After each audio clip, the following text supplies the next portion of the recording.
If you're...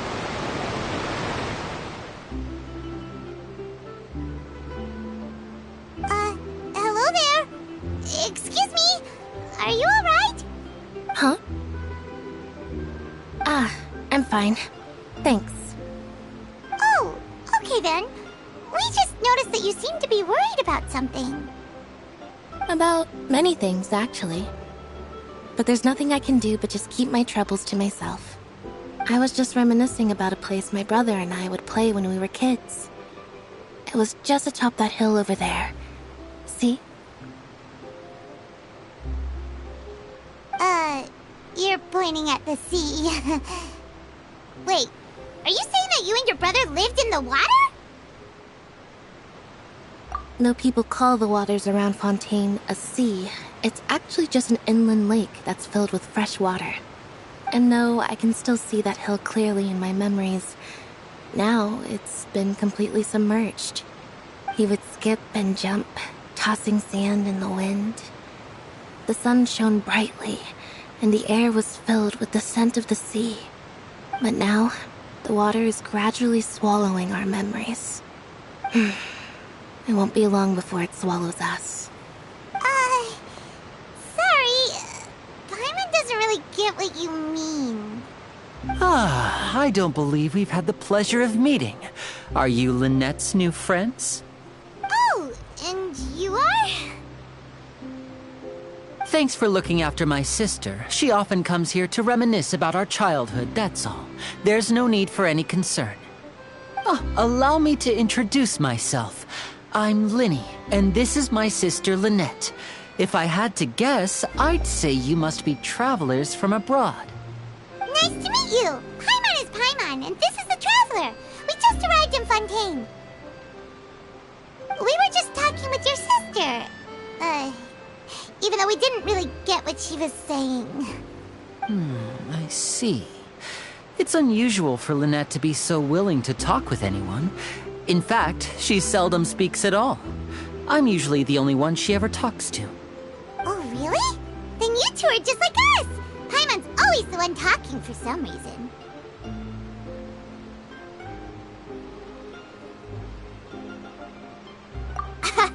So that's how you think it is?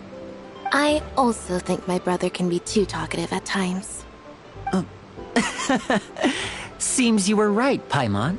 We are quite similar.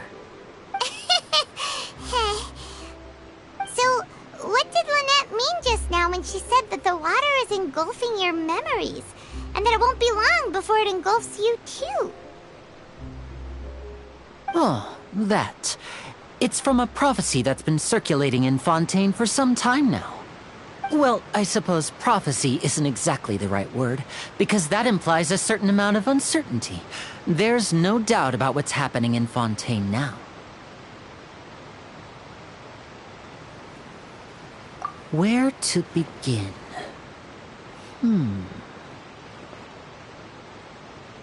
Let's put that question on hold for a moment. We still haven't formally greeted each other yet, have we? Did all the introductions earlier not count? Hello, Traveler.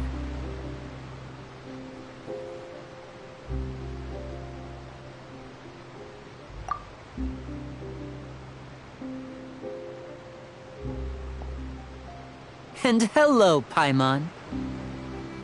Hey! Why didn't Paimon get a handshake? You're not poking fun at Paimon, are you? Please, don't take offense. Just consider it a sort of etiquette we have here in Fontaine when making new friends. You should remember it. It might prove useful. Oh, all right then. Well, Paimon's just happy to have a local friend now. By the way, We were just getting ready to go to the Opera House to meet the Hydro Archon. Would you be able to show us the way? So you're going to see Lady Farina? No problem at all. In fact, I was planning to go to the Opera House later myself. I'll gladly take you once I finish things here. Please, follow me.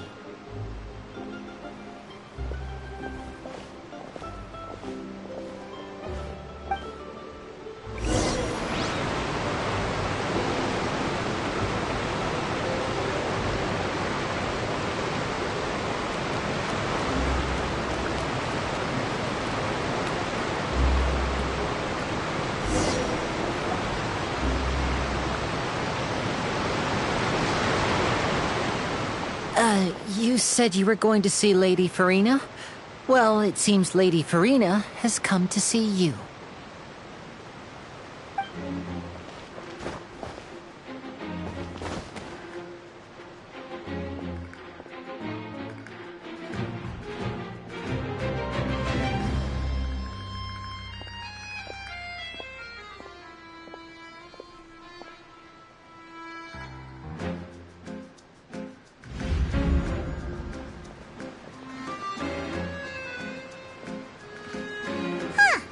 So, she's the Hydro Archon?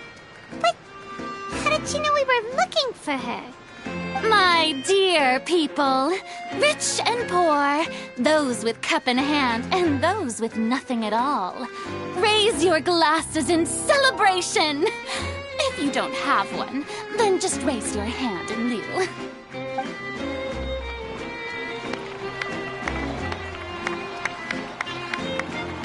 As you can all see, two unfamiliar travelers have arrived in our nation. Come, let us make a toast in honor of this traveler and her companion who have journeyed here from distant lands.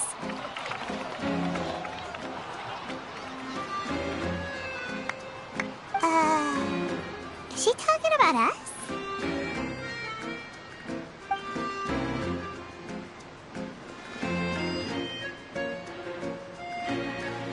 I've long heard of the turmoil and chaos you've left in your wake as you visited other nations.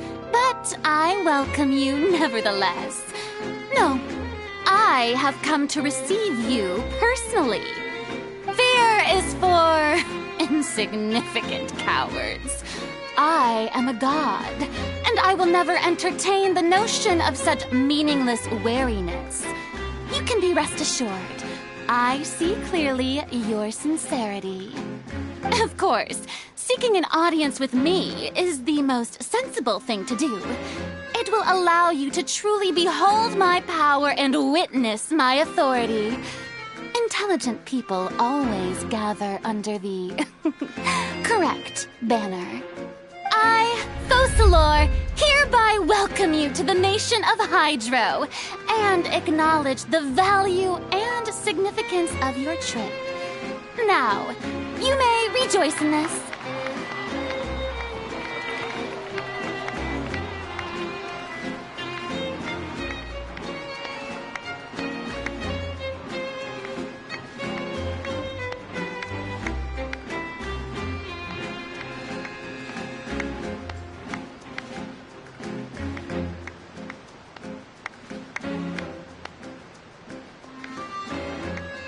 Yeah, Paimon still can't believe it.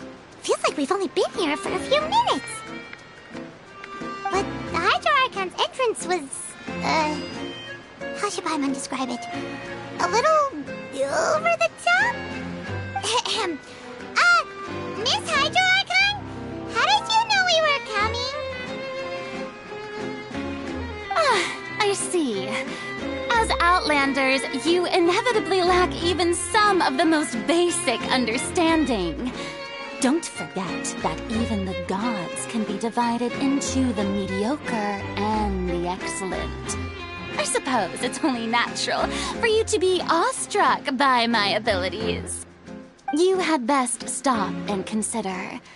Do you really have the noble qualities and etiquette necessary to communicate with a god? All it takes is a flick of my finger for me to know everything about you. Whoa, talk about sounding high and mighty.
So, what's with these looks?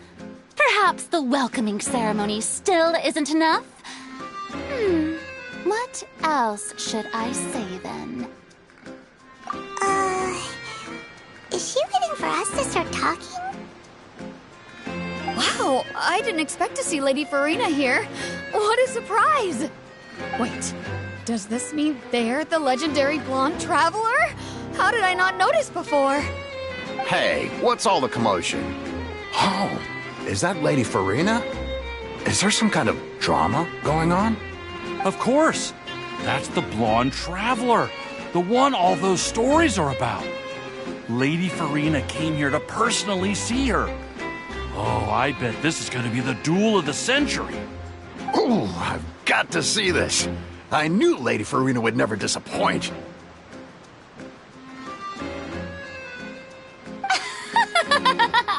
Yes, but don't get too excited now.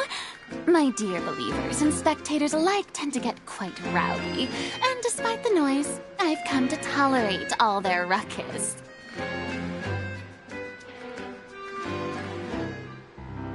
You may consider this my reward to all of you. I have determined that there will be an epic duel between myself and this traveler from another land, just as you were hoping to see. Now she wants to fight? Aren't we getting a little ahead of ourselves?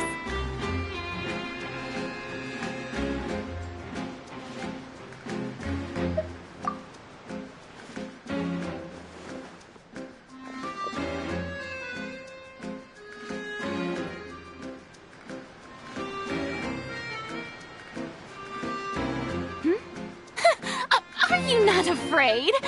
Might I remind you that this is a duel against the divine? What are you trying to do, traveler? Provoking a god in front of her people? Stand down, Clorend. I admire her bravery. Few have the courage to draw their sword against a god. She is obviously a true warrior. Unfortunately, people nowadays only crave to be thrilled, and a mere duel will not slake their thirst for excitement. Huh. Yeah, she's right. Just a duel wouldn't be all that interesting. On Araneus, criminals are always requesting duels to defend their honor. I'm getting a bit old, to tell the truth. You see. Then, as the god of justice, I shall face this traveler in another kind of duel. A duel in court! All right! Now that'll be worth seeing! Right. This is Fontaine, after all. Such a grand opera house, it would be a pity not to use it. Why do you care so much about the crowd's reactions? Seems you've spent a little too much time in the opera house. Besides, how exactly do you plan to have a duel in court? You mean you're going to put us on trial?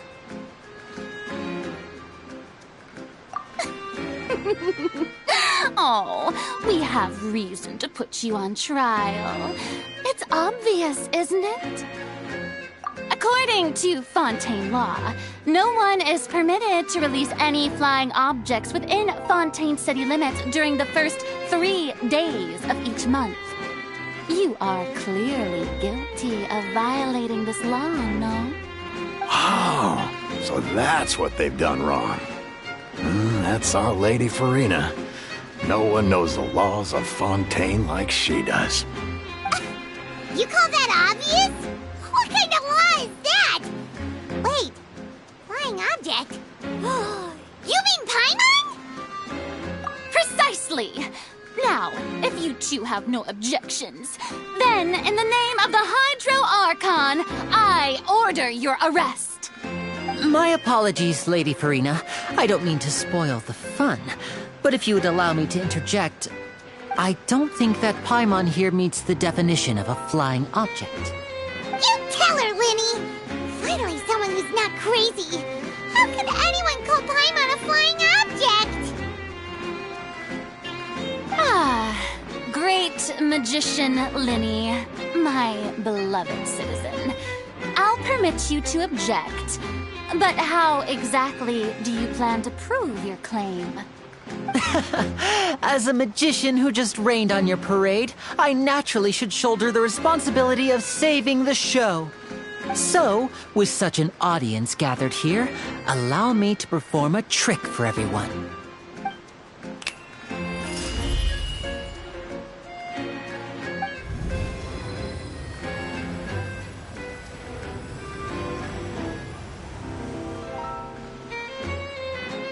Ta-da! What's that on Paimon's back? Hey, when did Lenny do that?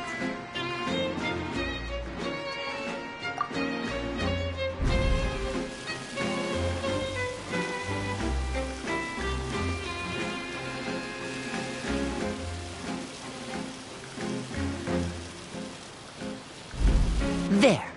As you can all clearly see, Paimon should be classified as, well, something like a balloon.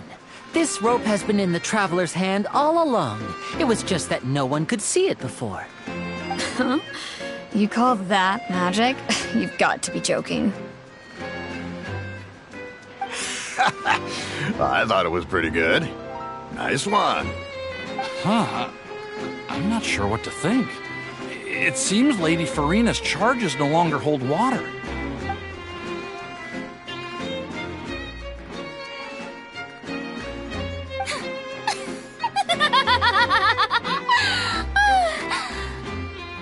Amusing. Very amusing, Linny. Just the sort of unexpected twist that I enjoy. With you here, today's performance can finally be called complete. Performance? You see all this as a performance?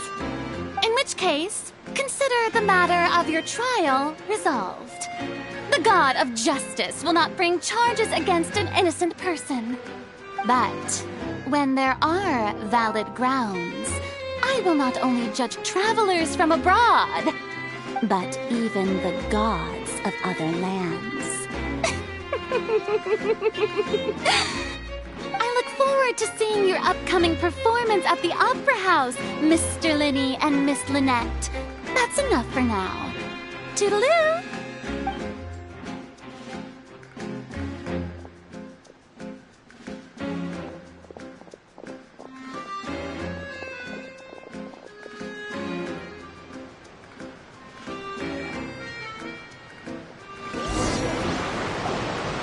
Just like that, she's gone.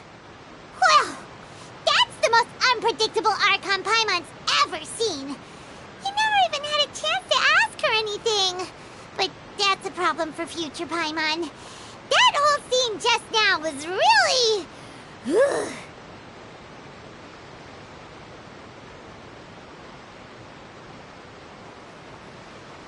Don't mention it. I just happened to remember that there was such a law, so I did a little preparation, just in case. I didn't think it would actually come in handy. So, now do you see what kind of god Lady Farina is? She can be a bit confusing at times, but she is still amenable to reason.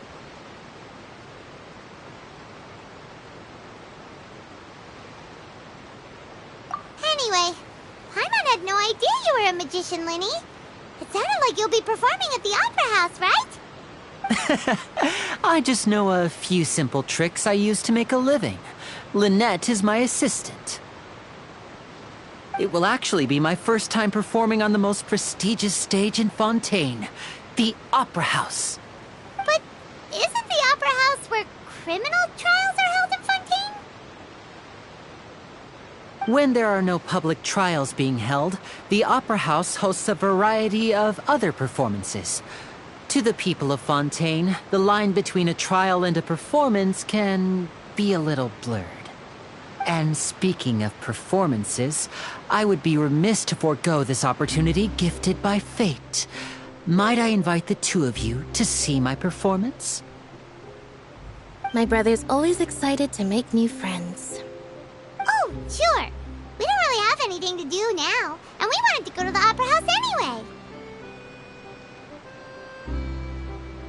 Splendid. In that case, why don't we go together?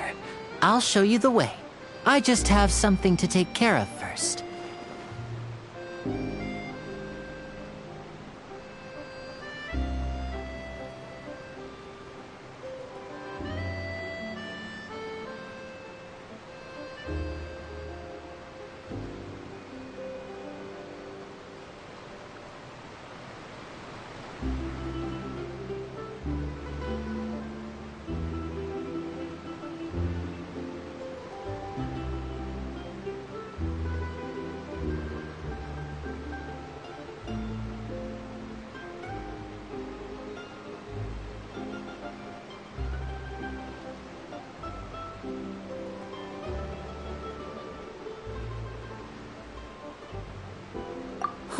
You really mean it? Then I'll take you up on your offer. This is a magical item known as a magic pocket. Perhaps you can help me distribute them to the people here. Huh? What are they going to use it for? About that... You asked me before about the prophecy, right? Let me start by telling you a little more about what it entails. I'm not sure exactly when it began, but a prophecy has been circulating around Fontaine. It says that every person in Fontaine is born with sin. No matter how the nation of justice holds trial after trial, this sin cannot be absolved. Until one day, the water levels in Fontaine will rise, and the sinful people will slowly be drowned. In the end, the people will all be dissolved into the waters, and only the Hydro Archon will remain, weeping on her throne. Only then will the sins of the people of Fontaine be washed away. That sounds pretty gloomy. Why are people in Fontaine born with sin? What is that supposed to mean? There are lots of guesses. Some say that the ancestors of Fontaine stole the power of the seas and stirred its wrath. Others say that the people of Fontaine never heeded the first Hydro Archon's warnings and offended Celestia. But here in Fontaine, evidence is what matters. There hasn't been concrete evidence for any of these claims, so they can only be regarded as conjecture. If even the people in Fontaine don't know what sin they committed, wouldn't it be better just to ignore the prophecy completely? Why bother feeling guilty all the time? That's exactly what the people did at first. But in the last few years, the water levels in Fontaine have actually started rising.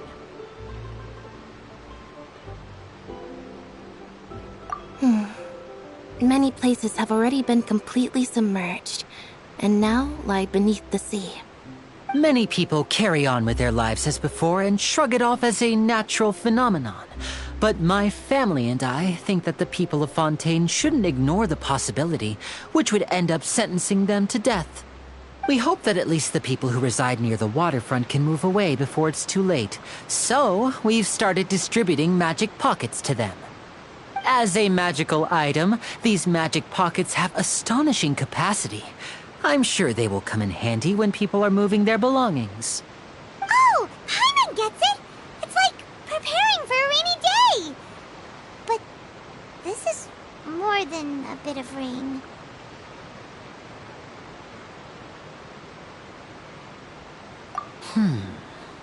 Perhaps only absolute power could ever contend with such a catastrophe.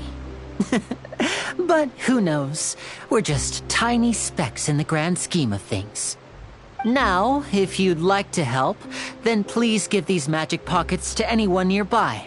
Be sure to convince them to take it, regardless of what they say.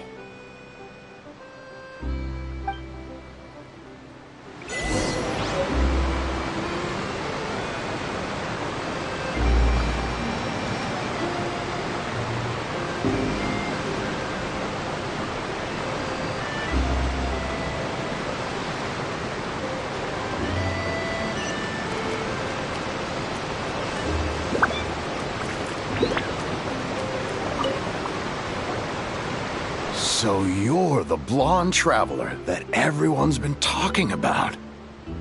My apologies for not recognizing you earlier.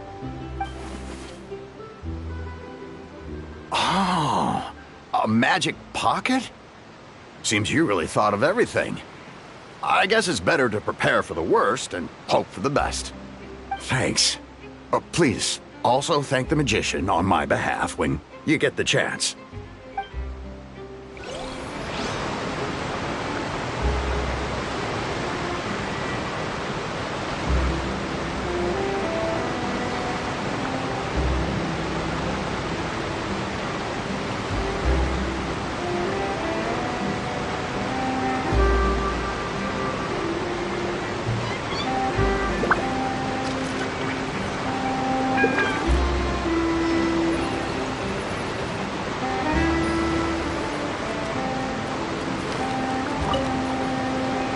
What's this? So you also believe in the prophecy. Keep it. I won't have any use for it. What? You mean you don't believe in the prophecy? No, I believe in the prophecy. But I also believe in another story. The story says that people once lived in the ocean. They were one with the ocean and couldn't live apart from it. But as time wore on, people desired to live on land and developed blood vessels, encapsulating the sea within their bodies. Thus could people set foot on land. So, if you ask me, when the water rises and takes us all, it'll be like we're going home. Oh, we hadn't heard that one before. But people can't live underwater. They'll die. You should probably still take it. All right, I'll take it. I guess I just feel that being dissolved into the water doesn't necessarily mean death.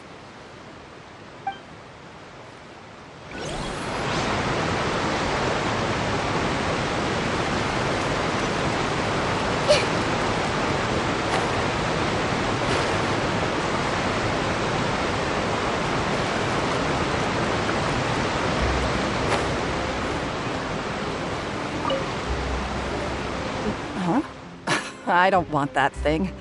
Way I see it, if the prophecy's true, it's still gonna be a long time before the water can cover everything.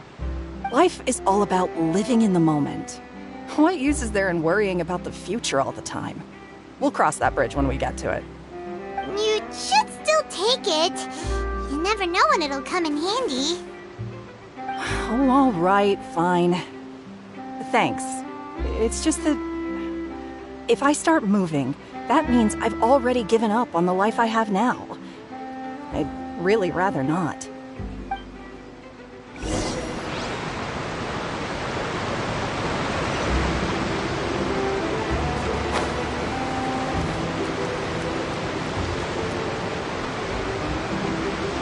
Oh, you already handed out all of the magic pockets? That was fast. So, what did people have to say? I bet you heard some, interesting opinions. Yes, but that will change once disaster strikes. I know they'll change their minds, so it's only right to help them prepare. Is there anything else you need to do before we leave? Yes, one last thing. I have the magic pockets made by a workshop in the court of Fontaine. Since we're out and about, I was thinking about bringing him some more materials. So, you want to collect materials? Just tell us what the materials look like and we'll help. Many hands make light work. Oh, that would be much appreciated. We'll need some romaritime flowers. I remember seeing them near the waterfront on the east side of the harbor.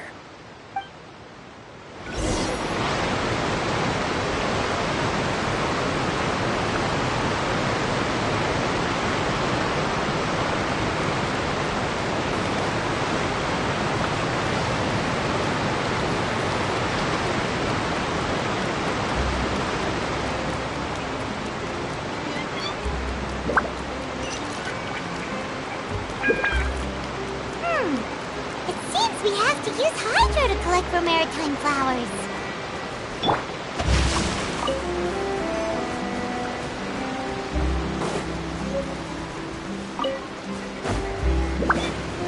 Body and mind.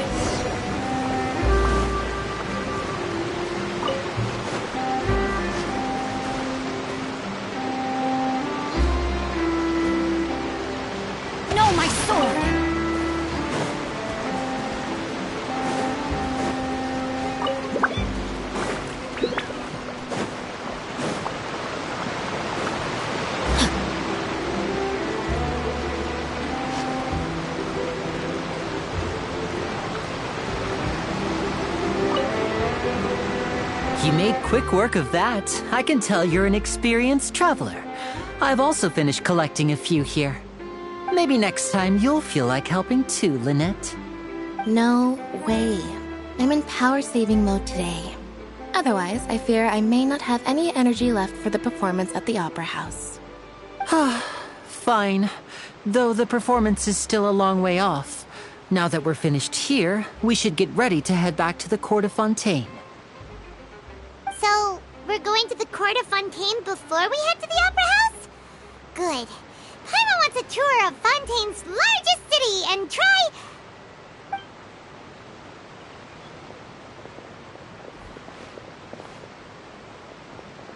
Wait, shh. Have you noticed that person over there? The young girl. Huh? What's wrong with her? Paimon didn't notice anything. She's obviously a thief. Magicians and thieves practice similar methods. We divert attention, and a distracted audience is one that won't discover what you're really doing. Watch her movements carefully.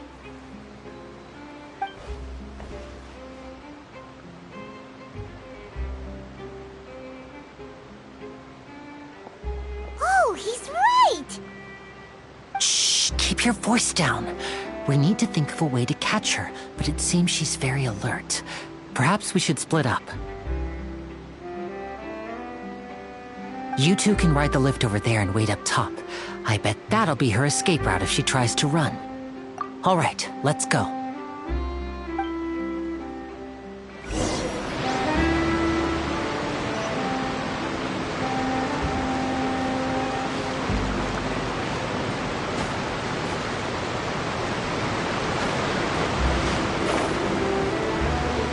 Time to act.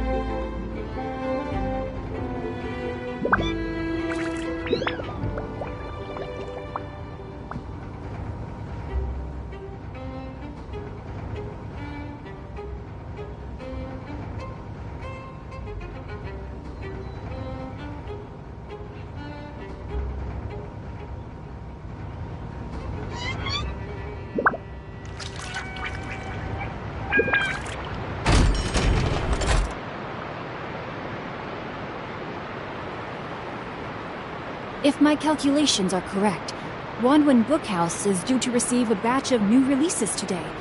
Might we add a small detour to our adventure?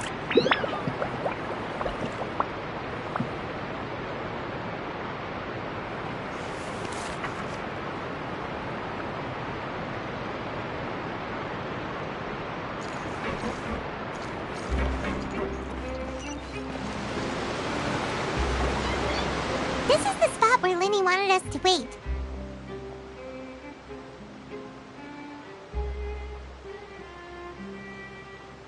Oh, look! Isn't that her?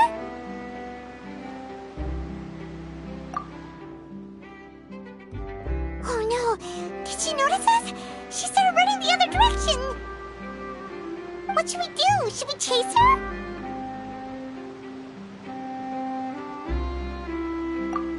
You're right. She might also be trying to lure us away.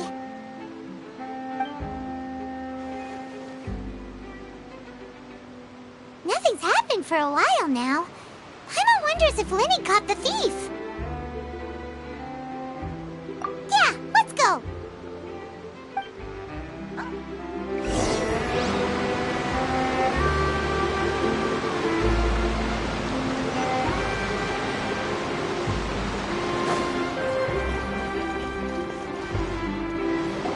Are you sure that's all she took? You should check to make sure you're not missing anything else. No, that was all. Oh, I can't thank you enough. I didn't notice a thing earlier. Anyway, I should be going now. Thanks again. Oh, were you returning what the thief had stolen? That's right. pity I wasn't able to catch her.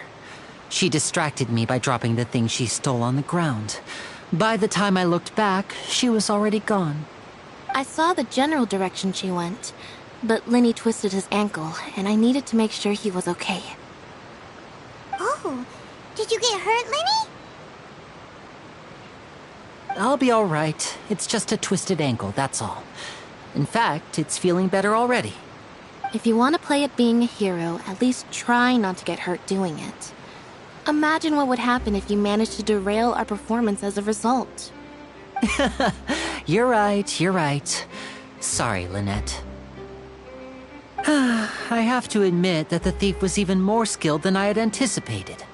But at least we were able to get the stolen items back, so it wasn't a complete failure. What a slippery little thief. Guess things turned out all right in the end, though. Lenny's initiative paid off! All right, let's put this little detour behind us. We should go to the Court of Fontaine now.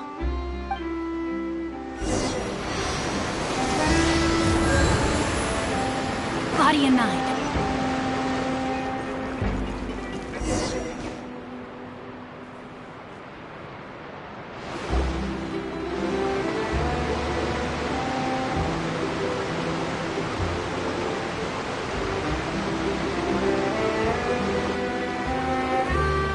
So, we ride this thing to go into the city? What an ingenious way to get around! People in Fontaine really know how to use water! This is an aquabus. It allows people to travel between several key locations around Fontaine. It's pretty convenient, but the ride can become a little dull after a while. The scenery is always the same. That's why it's better to travel with friends. So you mean it's still boring even when I'm riding with you? No, that's not what I meant.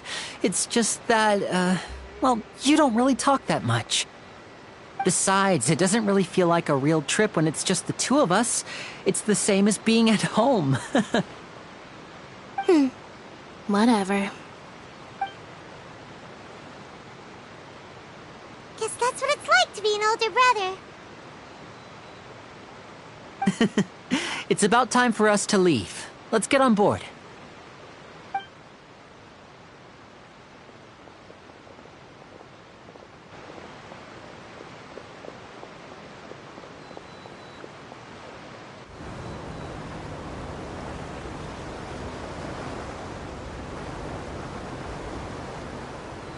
Oh, excuse me! Aren't you the great magician Lenny? And his assistant Lynette? Hello. I don't believe we've...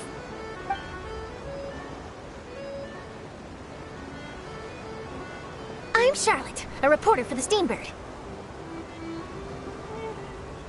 Nice to meet you. From the Steambird, huh? We've often relied on your paper to promote our performances. It's an honor to meet you. Wait, could that be the legendary traveler who's been making headline after headline in their journey across Tibet? Amazing! You recognized everybody almost immediately! I wouldn't be much of a reporter if I didn't know who's who, would I? Wow, today must be my day! Who knew I would end up on the same boat as so many VIPs? Could my vision finally be showing me some favor? So, Charlotte, what do you usually report on? Well, when there isn't any breaking news, I mainly cover the trials at the Opera House. You can still manage to keep readers' attention as long as you tell things from a clever enough angle, even if it's the same old topics. For example, reporting on how a scammer once deceived vulnerable girls into relationships, or how a financial criminal was once so poor that they ate a single piece of bread for 5 days.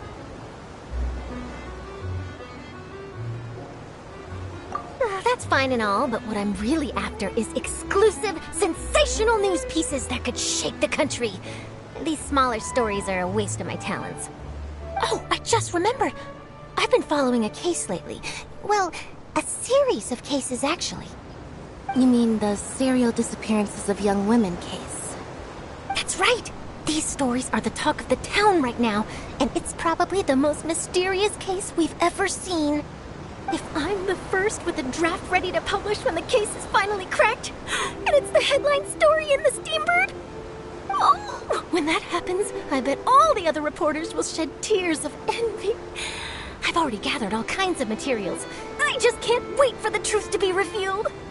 So, what is the serial disappearances of young women case? You mean the culprit hasn't been found? That's right. The first missing girl case happened almost 20 years ago. And ever since, after a period of time, another girl disappears. What the cases have in common is that the girls are all of a similar age, and that they've all vanished without a trace. But the scariest part is that to this day, none of the girls have ever been found. Many suspects have been arrested over the years in connection with this case, but shortly after each arrest, another disappearance would always happen.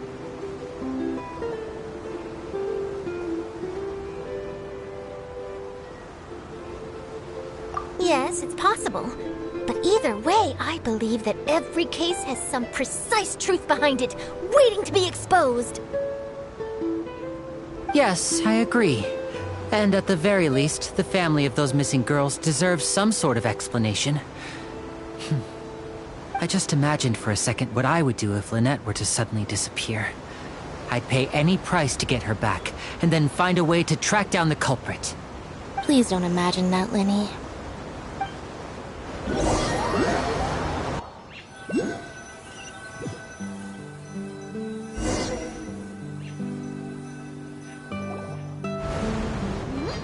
Hey, we're almost there! Look!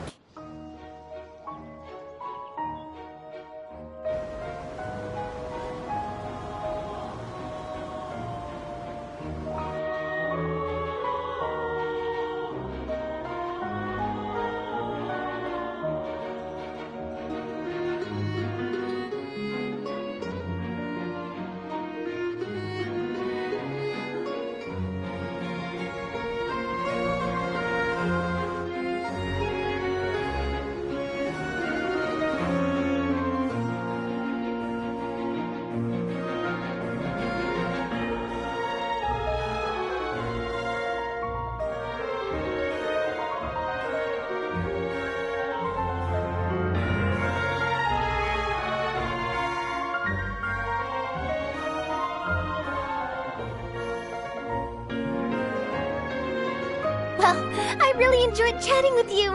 Life should be full of pleasant little surprises like this. Yeah, us as well. The ride went by too quickly. I have an interview to get to. I should get going before I'm late. Okay, Hyman hopes we can chat again soon, Charlotte.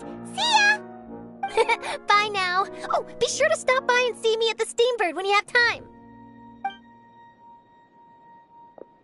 What a tough job. Always running around and interviewing everyone. Well, where should we go now?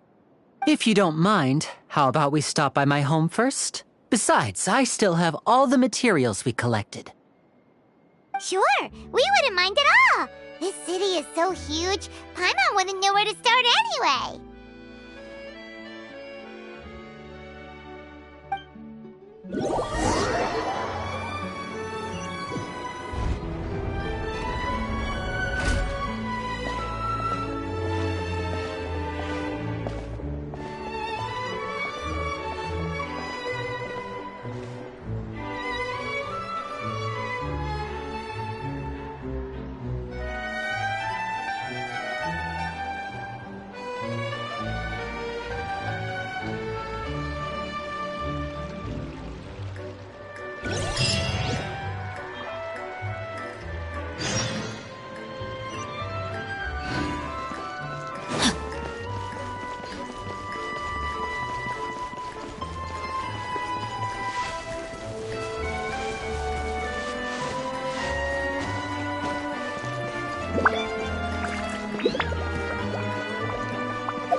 This is our current abode. Ah, Fremine, you're home. Where did everyone else go? I have some new friends that I would like to introduce. Oh, they all just went out a moment ago.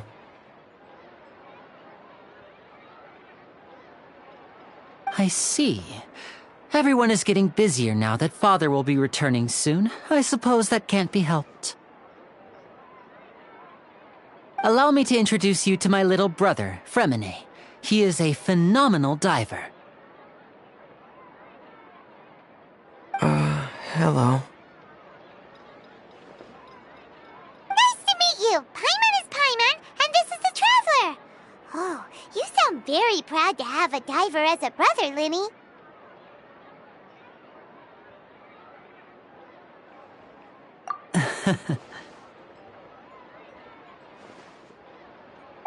Linny, could you come here for a moment?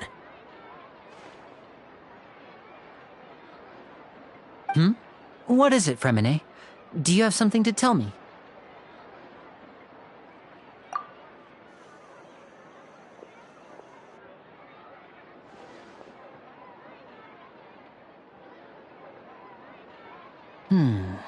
Okay, I see. Is everything all right? Oh, it's nothing. We were just discussing a little housework. Sorry for the interruption. Oh, before I forget, the Traveler and I collected more materials to make magic pockets. Were you able to get any, Fremine? Yes, I went diving and gathered lots of materials. I was about to give them to you. That's our Fremine, always quick with the underwater work. All right, I'll take these to the workshop.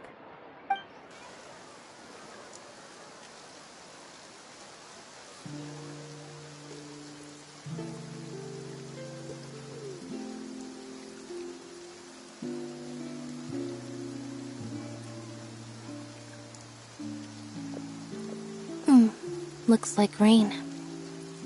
Oh, you're right. But wasn't it clear and sunny just a moment ago? Fontaine's weather sure is weird. I'm afraid that's just how it is here. It often rains on days where there are trials being held in the Opera House, but don't worry, it'll clear up soon enough. What's wrong, Fremine? There's a legend about the rain that I tend to believe. It's said that a dragon of water once resided in Fontaine. Though we don't know where the dragon went, every time it weeps, the skies will cloud up and pour out rain. When I was a child, my mother told me that if I wanted to go outside and play, I should yell toward the sky at the top of my lungs. Hydro Dragon! Hydro Dragon! Don't cry!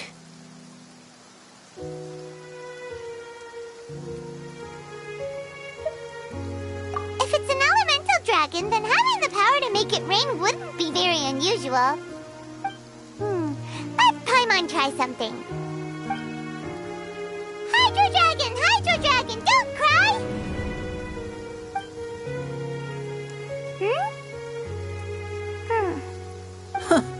Doesn't seem to be of any use. It is just a legend after all. You know, you might be a more popular magician if you understood the concept of romanticism. Or could at least play along. Sorry, it might be because we've never met the Hydro Dragon.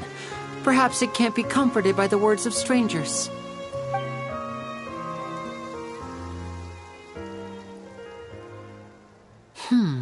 It rained for longer than I suspected.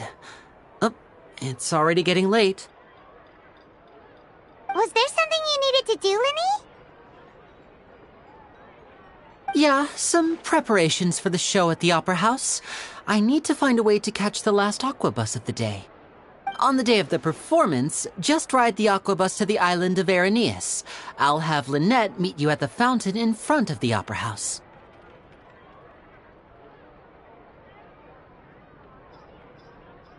Oh, are you leaving now?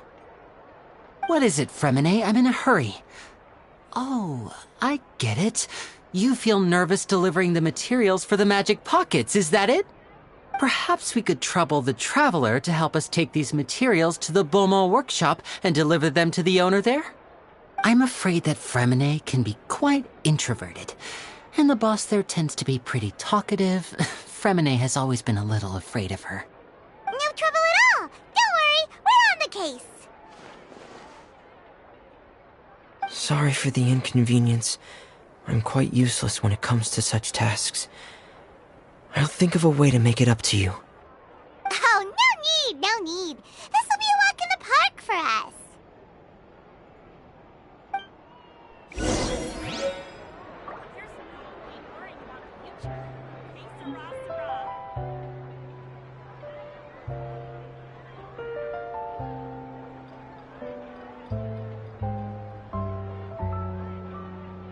I never embark on a journey without a good book to accompany me.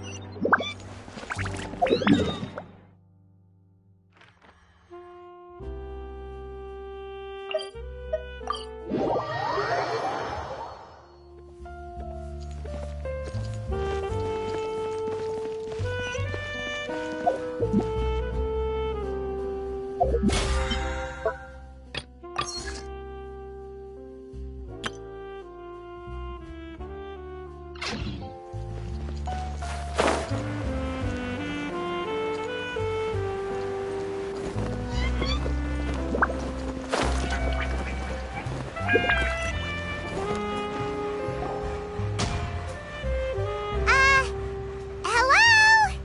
Is there anyone here? Oh, hello there.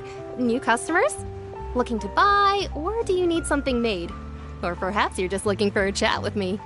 Oh no, we're just here to deliver some materials. Here they are. They're for making... what were they called again? Ah, these must be for magic pockets. I could tell right away. I've already made several orders worth now. No need. They've already prepaid several batches worth. When they told me what they'd be using them for, I even offered them a discount. But they insisted on paying the full amount, saying that I had a business to run. It seems both their hearts and their pockets are made of gold. Whoa. So, is Linny actually loaded? I can't say for sure, but who knows? Maybe there's good money to be made being a magician in Fontaine. Hey! Is this machine what you use to make stuff here? It looks really advanced. Why use your hands when a machine can do the work? It would be a waste not to use the latest technology, and wasting is a kind of crime. But where does a big machine like that get its power from? Well, it's a little complicated. I'm not sure I can put it in layman's terms for you. But basically, everything we usually use here in the city is powered by indemnitium. It's a type of energy that's produced from trials. Huh? How can trials produce energy?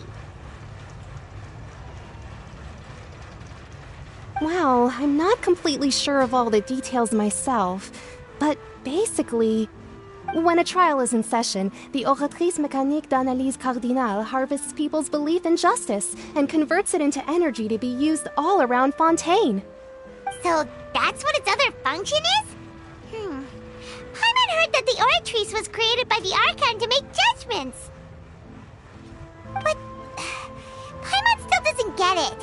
How could something unreliable like people's beliefs be turned into a stable power source for these machines?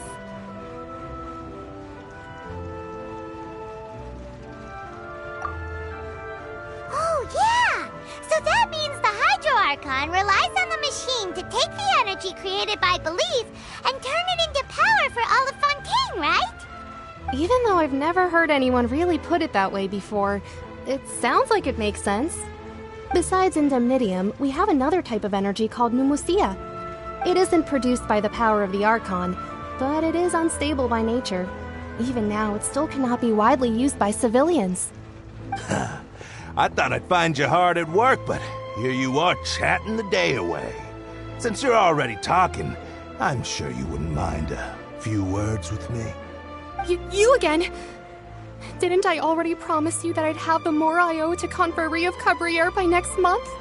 Why are you hounding me now? Yeah, but how do we know that you won't go running off by the end of this month? I want 50% today. Wait, no, 70%. Huh? You... Seems business isn't so great for the workshop. We've already finished our job and delivered the materials. Maybe now's a good time to leave? Hey, hold on! Before you go around trying to collect payments, why don't you settle your own debts first? If Confrérie of Cabriere wants to poach clients from Northland Bank, that's fine. But I'm afraid you still owe the bank a hefty sum of mora. So why don't we work things out between us first, before you get back to your little conversation here? You're from Northland Bank. But we said we'll pay everything we owe next month. Why are you hounding me now? Traveler, Paimon! I didn't think I'd run into you here in Fontaine. What are the chances? We're surprised to see you too! What are you doing here in Fontaine? You didn't want to stay in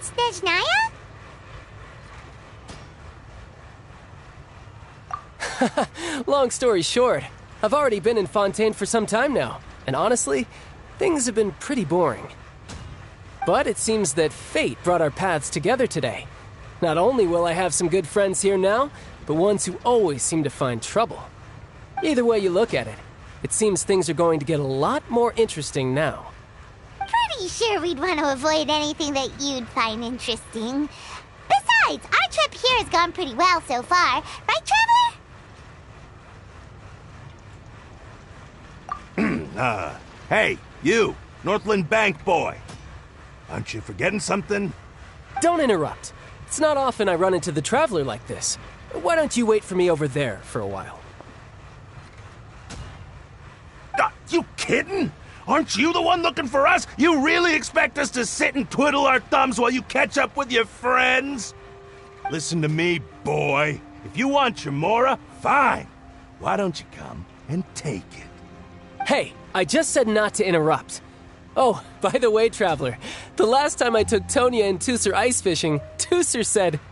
Hey! That's way over the line! All right, boys, let's see who has to pay up now! Can you at least let me finish one sentence? Fine. Though the bank told me not to get rough with our clients. You're the ones who started it. This is an act of self-defense. You two will have to be my witnesses, okay? I'm sure this won't take long.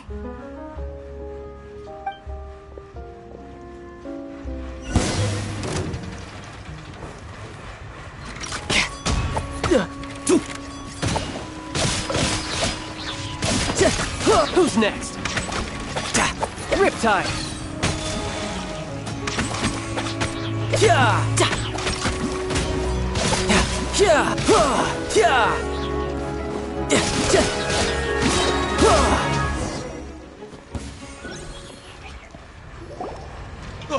What's your deal, Brad? How are you so strong if you're just a staffer from Snezhnaya's Northland Bank? Wait, don't tell me you're... Oh, now you notice. It's a little late, don't you think? Just make sure you understand that you don't mess with Northland Bank. Got it?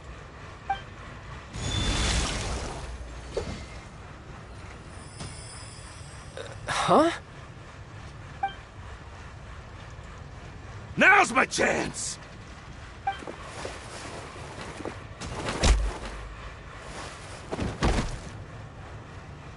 Huh. That was weird.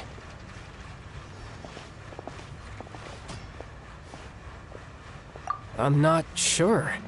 It's as if I suddenly lost control of my hydro powers when I needed them. Maybe there's something wrong with my vision? Strange. How could that happen? First time Paimon's ever heard of someone losing control of their vision. Never mind. It doesn't matter. If I want to stay sharp, I shouldn't be relying too much on my vision anyway. Besides, I always have my delusion in case I need it.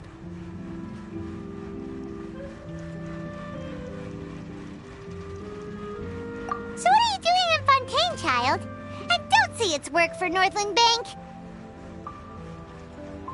Well, I guess it's because I've been in a bad mood lately. Huh? What kind of reason is that? Wait, since when do you feel down about anything? I don't know. Maybe I still have a lot to learn about myself. But recently, there seems to be some sort of restless power stirring inside of me. And I don't know why, but every now and then I feel like I'm in a terrible mood. in control of your vision just now is connected with that power you're feeling inside. That is a possibility. I can't remember if I ever mentioned it before, but when I was 14, I fell into some unknown abyss. It was during that time I learned nearly all of my abilities. The one who took me under her wing and taught me was named Skirk. She was always quiet and very mysterious. Nobody knew where she came from or what she had been through, and she was always very strict when teaching me combat techniques. One time, I asked her why she was willing to take me on as an apprentice. From what I could make of her answer, it was because I had awakened it, and traces of it remained on me. She said that all my combat training would be useful in the future. But what is it? What did you awaken? She never explained that, but my guess is that it's related to a dream I saw when I had just fallen into that abyss. In my dream, I was in the deepest depths of the sea, and the boundless seabed was all around me. But in front of me appeared a whale that was so massive, I felt like I couldn't breathe. A whale? Oh, that sounds familiar! When we fought against you before, you summoned a huge whale that seemed to leap at us. Is that the one? That's just an abstract form of a whale that I create using my elemental powers. It takes that shape because the scene I dreamt of the whale has always been stuck in my mind. I'll never forget it. So you used the whale as inspiration for one of your moves? Huh. Seems a little twisted to Paimon. So why don't you just go ask your master? Maybe she knows the answer. You make it sound so easy. Ever since the incident I experienced there, I've never stopped searching for Master Skirk and that unknown abyss. But it's been years now, and I've still found nothing. There isn't even a trace of the place where I remember falling into the abyss. Oh, it sounds like some kind of ghost story. Yeah, I'm out of leads at this point, but there's nothing more I can do. It seems that strange encounters in this world tend to be elusive like that. Oh, seems the time really flies when I'm talking with you. I just remembered I have somewhere else I need to be, so I should get going. What? More work for the Northland Bank? No, it's more of a personal appointment. Lately, I've been sparring with some of Fontaine's official champion duelists whenever I'm feeling bored.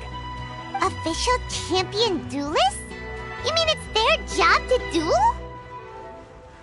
Yep, in Fontaine, before a criminal goes to court, they're given one chance to defend their honor by requesting a duel with an official champion duelist.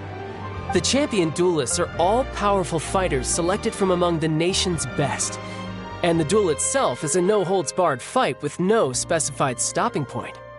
So engaging in such a duel is regarded as a symbol of defending your honor.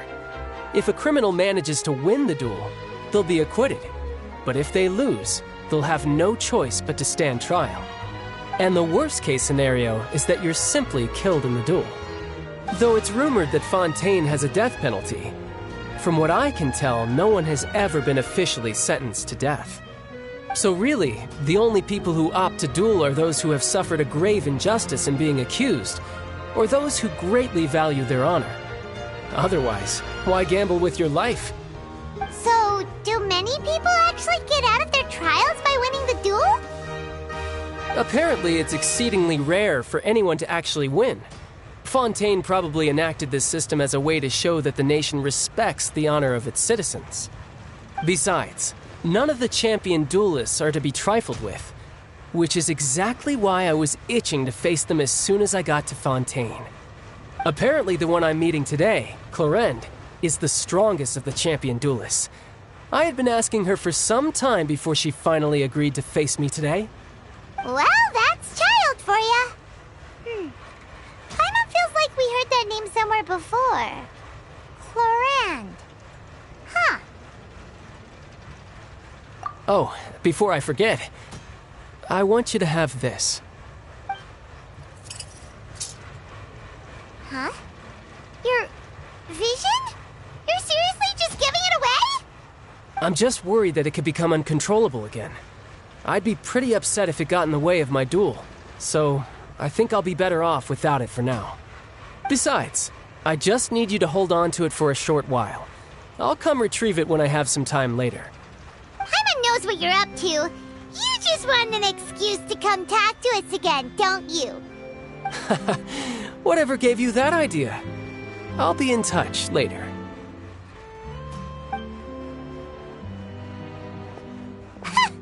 That sneaky guy.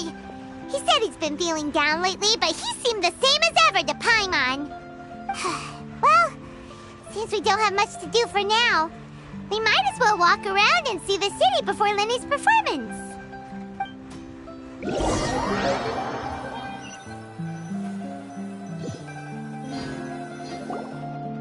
Wow! Who could have seen that coming? The reporter who was barely around for most of the story was the murderer all along!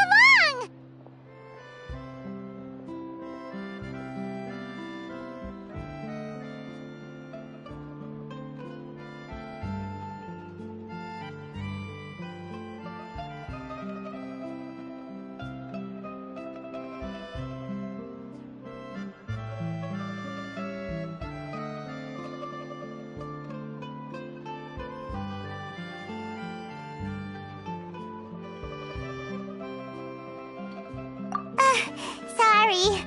Paimon was just surprised, that's all. Whew. Paimon never saw that twist coming. The murder mystery novels here are amazing. The whodunits here in Fontaine are a lot different than the light novels you see from Yai Publishing House. Both have their merits, but Paimon thinks this style of novels are more, well, novel.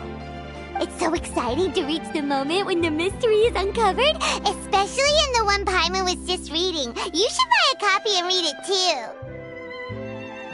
Oh, sorry about that. Paimon will be more careful next time. Hey, shouldn't we be heading to the Opera House to see Lenny's performance soon? It's almost time for the show to start, so we should get going. Lenny said that the Opera House is on Aranias, so let's go ride the Aquabus!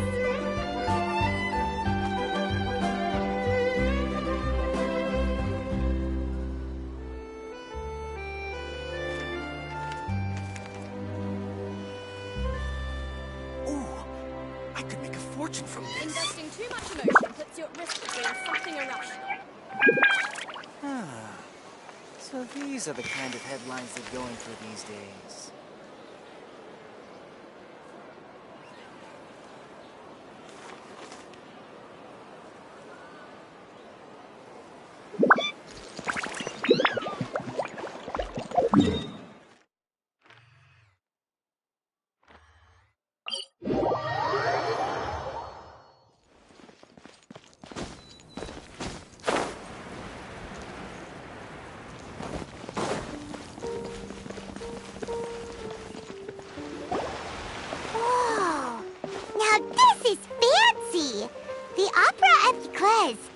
What a place to hold a performance! No wonder Lenny and Lynette were looking forward to it. Huh. Looks like there's a lot of people standing around the fountain up ahead. Oh, Archon, please bless us with a bright and healthy child. We pray.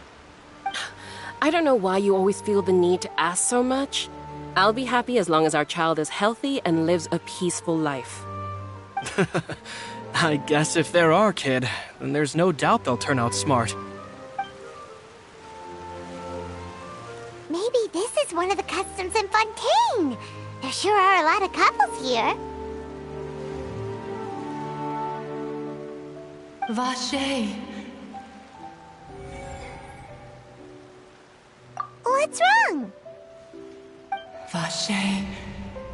Vache.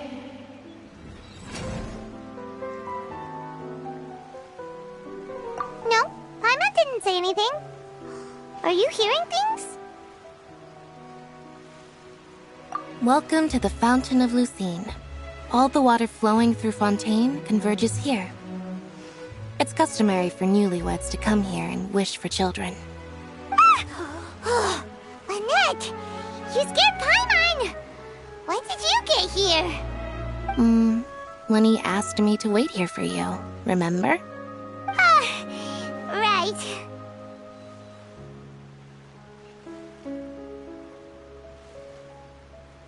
What do you mean? There are a lot of people here right now. Hey, you're not trying to scare Paimon, are you? Besides, it's the middle of the day. It's not the time for eerie things. I see.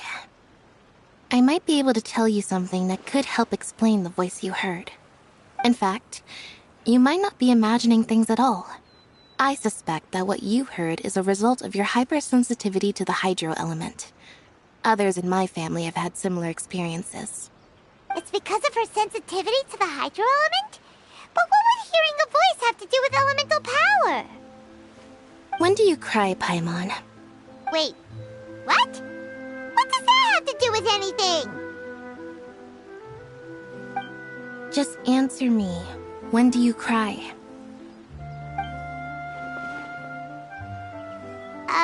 When Paimon's really sad? Oh, and when Paimon's super happy. Oh, and also when Paimon's really, really scared. Then you should understand that tears contain your most intense emotions. Like I just mentioned, the Fountain of Lucine is where all the flowing water in Fontaine converges. Even the tears that fall to the ground will eventually gather here. So maybe what you heard was the intense emotion coming from someone's tears. So, what did the voice say? If you were hearing their emotions, then Paimon wonders what happened to them. Rather than worrying about them, we should worry about my brother first. Don't let that calm look of his fool you. He tends to get pretty nervous just before a performance. So chatting with Linny might help him relax a little before he goes on stage. Oh, right. That makes sense. Let's go in and see Linny.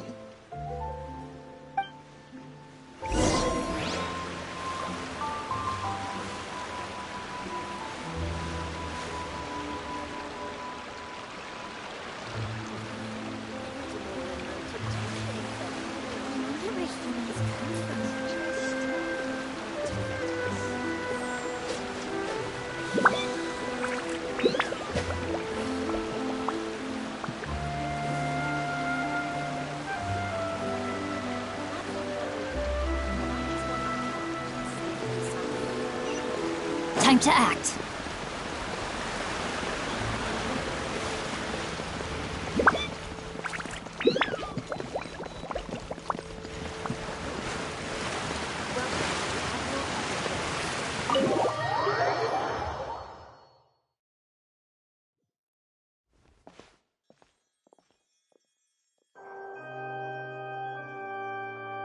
Traveler and Paimon, good to see you.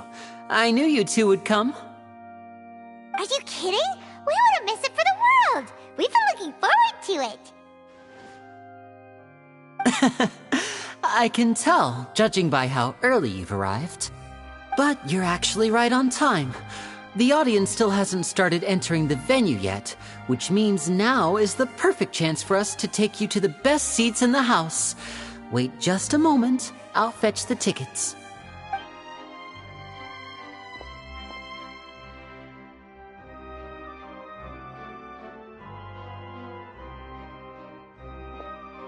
The Opera House has assigned seating, so you always have to make reservations. I've already reserved your seats, and here are your tickets. Ooh, front row seats! Thanks, Linny! Don't mention it. There's no need to keep thanking me.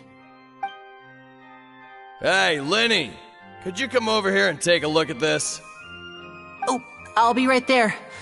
Seems there's an issue with the stage props over there. That's Cal, my assistant, calling me. I'll go lend him a hand. Yeah, we'll just go to our seats. You go ahead, Linny.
Hey,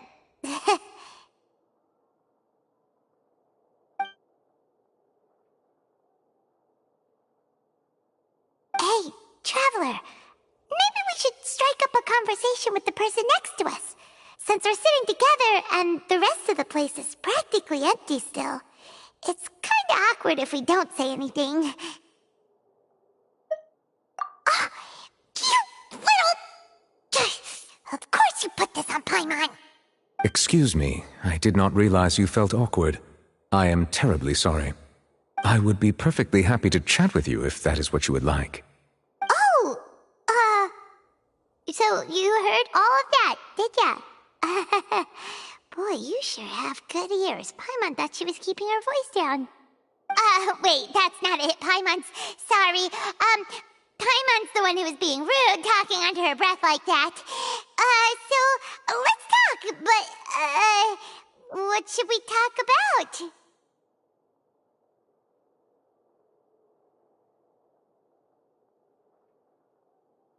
Oh, Paimon's got it. You're also here early and sitting in the front. Are you a friend of Linny's too? A friend, you say? Well, if Mr. Linny would like to be my friend, I would be more than happy to reciprocate. Oh, so you're not friends with Linny then? Oh, this is getting more awkward by the second.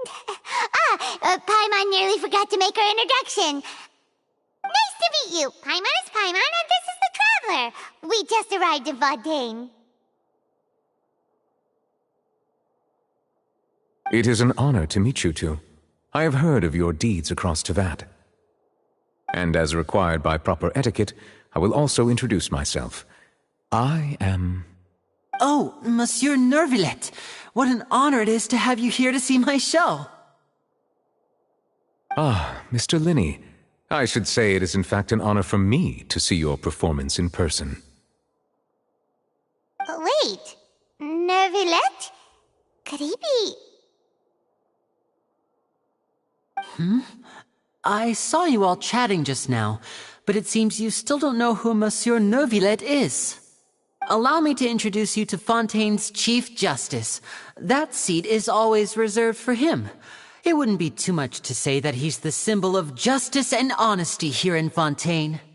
Whoa! Sorry for being so rude just now. Paimon had no idea you were such an important person. No offense taken. Being Chief Justice is merely what I do for work. Nearly every person has their usual reserved seat, so I'm not so special, really.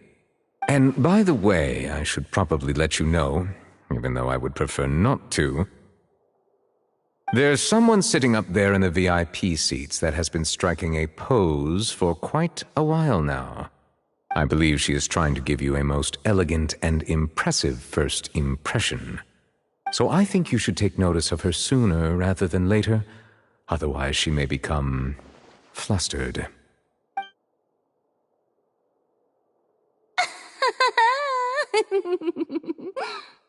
Huh? Oh, it's Farina, the Hydro Archon. Huh. She sure has a smug and satisfied look on her face. Guess she has no idea that you saw right through her act. Very good. That is for the best. No need to pay her any more attention. We may now enjoy the show. Huh?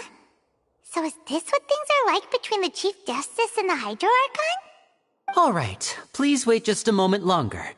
I've pretty much finished my preparations, and the performance will start as soon as the audience has made their way to their seats.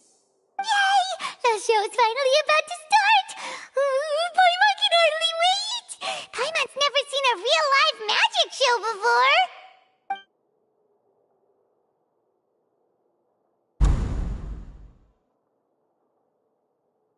Oh! They're dimming the lights! The show must be starting! Sorry. Paimon will try to stay quiet. Welcome, one and all, to the Opera Epiclese. I am the star of today's show, Linny. And over here is my sister, Lynette, who will be working as my wonderful assistant. Please, let's give her a warm welcome. Hello, everyone. I know she may seem to be a little sleepy right now, but that's just a sign that she's nervous. Whatever. Now, some of you may be thinking, two vision holders who can freely manipulate elemental powers performing magic is not true magic at all. So, I would like to take a moment to assure you that elemental powers will have nothing to do with what you will witness on the stage today.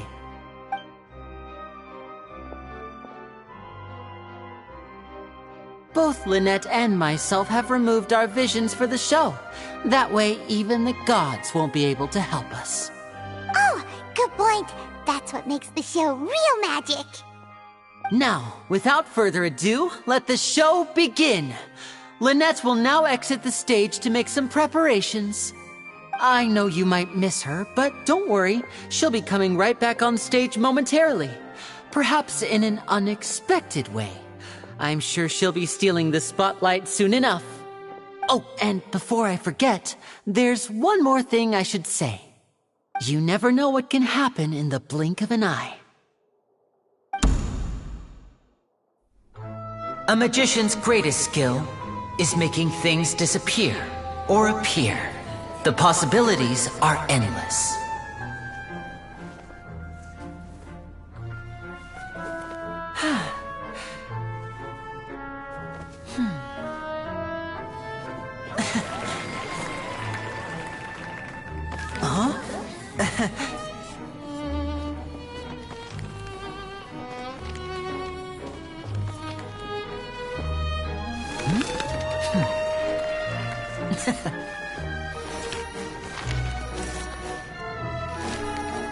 But this isn't what you came for. These little tricks, you've seen them all before. So it's time for something truly extraordinary, don't you think? This one's a little tricky.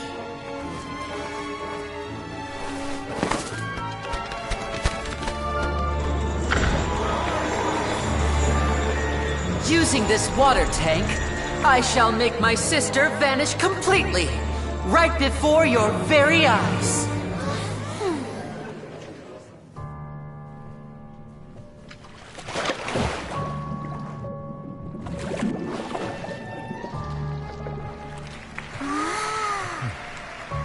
It's actually quite simple.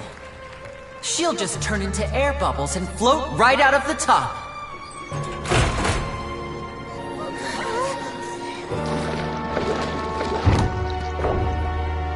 Oh no! I told them to check all the props carefully. With the lid on, even air can't escape. An amateur magician would be getting very nervous right around now. Luckily, it's me on stage, so let me show you what a true virtuoso can do.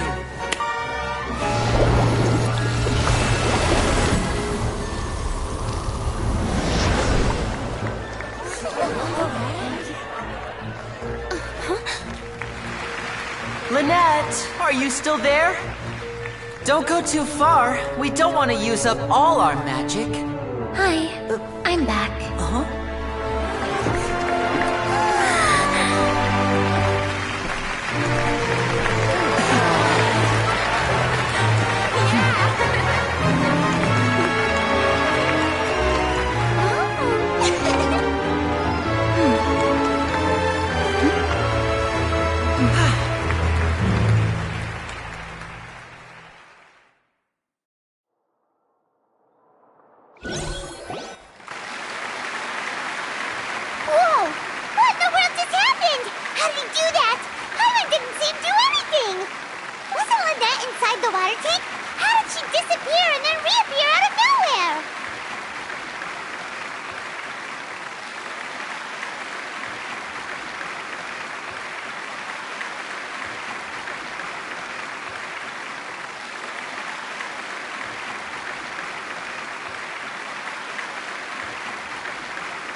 If we could see easily through his tricks, then that would mean that his skills are still lacking.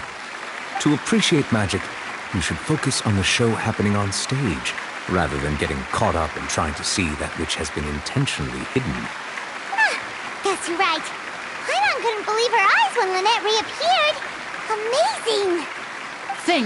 Thank you everyone. I'm glad you enjoyed that performance. But our magical journey has only just begun. I've prepared even more astonishing surprises for everyone here. The magic of transformation and disappearance can go far beyond what you've just seen. I'm sure many of you are thinking that escaping the water tank was impressive enough, but Lynette is still my assistant after all. In which case, I have ample time to make all necessary preparations. So, for my next trick, I will require the participation of one lucky audience member. Please, if my assistants could bring out the magical boxes now. There are 2 boxes, and only 2 boxes. One is here, and one is there in the aisle among the audience. I'm sure many of our clever audience members have already guessed our next magic trick. A swap! Our lucky audience member and I will each enter a magic box. After 1 minute, we will each emerge from the opposite box. Now please, everyone pay very close attention to the box you see here. Don't give me any chance to make a move. Wow! How's he gonna do this? Hey, do you think this is all magic tricks, or does Lenny have actual superpowers? The lucky audience member will be generated by this random number selector. It selects numbers entirely at random. Even I don't know who will be chosen to participate. Now then, let's begin. Let me see. Row 7, seat 3. Congratulations! You now have the chance to experience magic firsthand for an entire minute. Please, come forward. My assistant will take you beside the magic box. I'm sorry, it might be a little cramped inside, but no need to feel nervous. We've carefully arranged everything for you to be as comfortable as possible. You don't need to do anything, but no matter what strange things may happen, don't come out of the box. If the magic is interrupted, who knows where you might end up? You might even find yourself in the Fortress of Meropide. Oh, okay. All right. Before I enter the magic box, there is one more thing I need to ask the audience to do. Could you all give me a countdown? Like this. 60, 59, 58. Just keep counting down. You can go a little faster or slower if you like. I won't be able to see anything in the pitch-black box, so I'll be relying on your voices to know when time is up. Oh, and no tricks now. If you quickly count from 60 in just 30 seconds, then I'll be in a tough spot. Ooh! Paimon kinda wants to count faster after hearing him say that!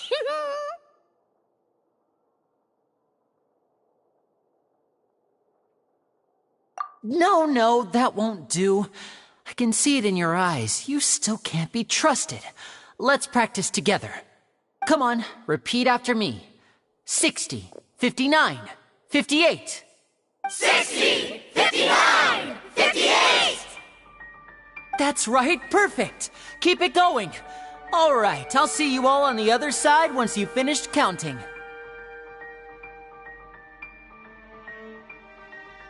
$54, $53, $52? Huh? Why aren't you counting, Nervalette? I am counting in my head. I think things are exciting enough in here as it is. Merely a consequence of my identity and personality. Do not worry about me. Just enjoy the show. Oh, all right. You look so serious that Paimon thought you might be feeling uncomfortable or something. 40, 39, 38! Mr. Linney, are you all right in there? Is everything ready? Yes, I'm fine. I'm just double-checking the direction of the magic. It would be a disaster if we get sent to the wrong places. For example, midair right above the audience. Even though he's saying that, Lenny doesn't seem nervous at all.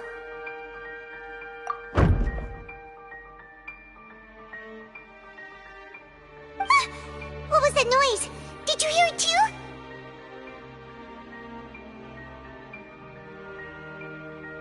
Not sure. Anyway, it doesn't seem like anyone's worried about it. 25! 24! 23! What's wrong, Mr. Linney? I can still hear you moving in there. I seem to have accidentally knocked over a decoration. I'm trying to fix it, but it's pitch black in here. I can't tell left from right. Never mind the decorations. There's no time for that. The show is what's important. No, that's unacceptable. I want my show to be perfect. Don't worry, we still have 20 seconds. Hear them counting? 19! 18! 17! It seems things aren't quite going as planned. I apologize, everyone. It feels like you're all starting to count faster, but that's all right. I know it can be tiring to do such a long countdown. 10 seconds and change is still plenty of time. 10! Almost there now. 8! Whew. Swapping two people is harder work than you might think. Even a master magician like me can't guarantee I'll get it right the first time.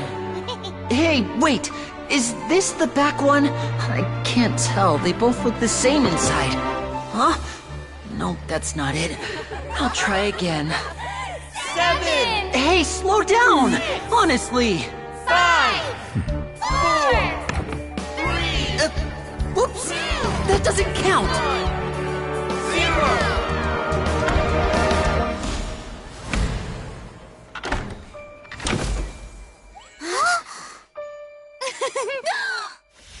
Ta-da!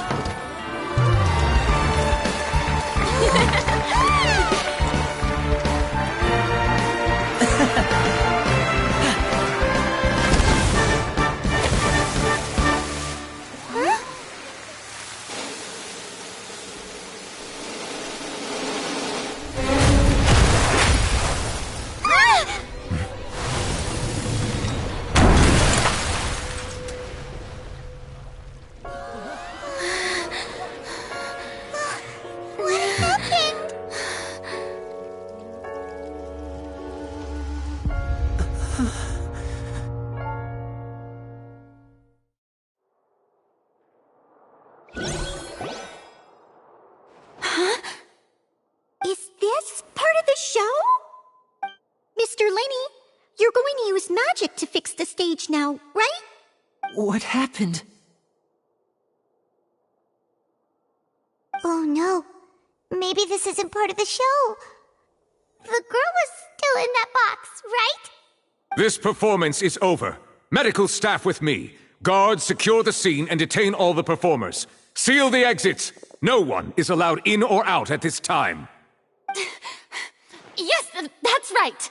If this was just an accident, then we must investigate the cause. But if this was all part of some scheme, then those accountable will not escape the judgment of the God of Justice. No need to be alarmed, you two. We'll get to the bottom of this soon enough.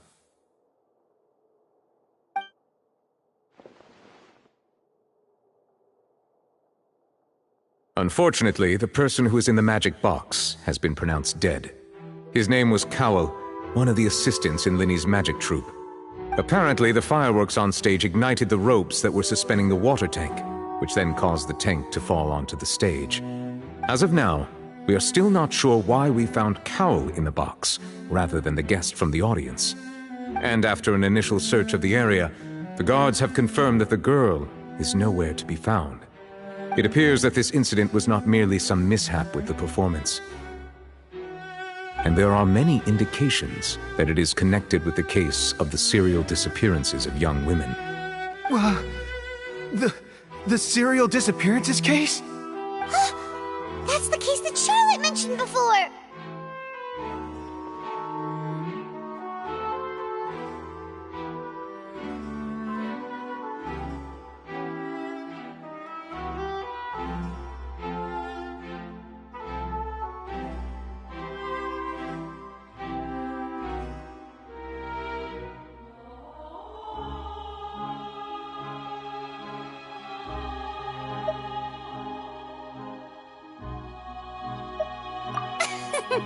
I know the truth. I can see through the whole thing. Really, using such a shallow and obvious mystery as his finale. Did he really underestimate us that badly? I say that our powerful magician, Mr. Linney, is now the prime suspect for the serial disappearances case. Huh? Why me? This whole thing was an accident. Oh, this all occurred during your magic show, did it not? The missing girl disappeared after being chosen, did she not? The deceased is one of your assistants, is he not? Now that I think about it, that whole speech about magicians making things disappear was nothing more than a provocation, a bald-faced challenge. That can't be right! How can Lenny do this? He was in the box on the stage the entire time! We can even hear his voice! Besides, before the show, he told us that he would like to catch the criminal behind the disappearances! He couldn't possibly mean catching himself!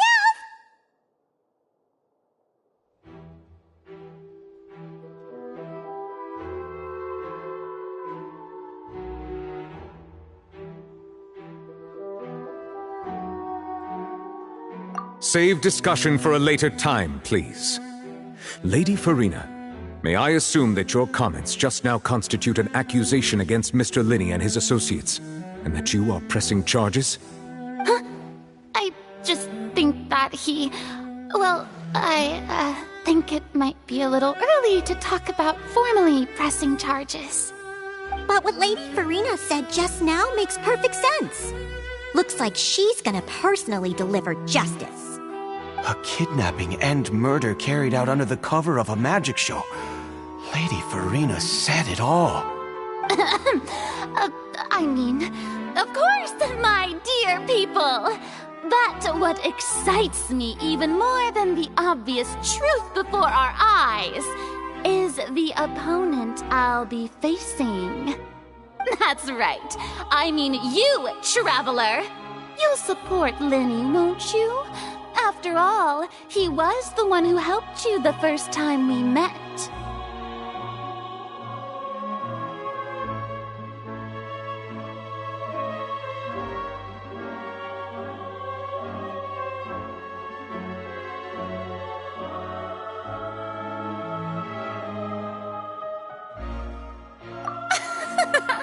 Then there's no problem at all.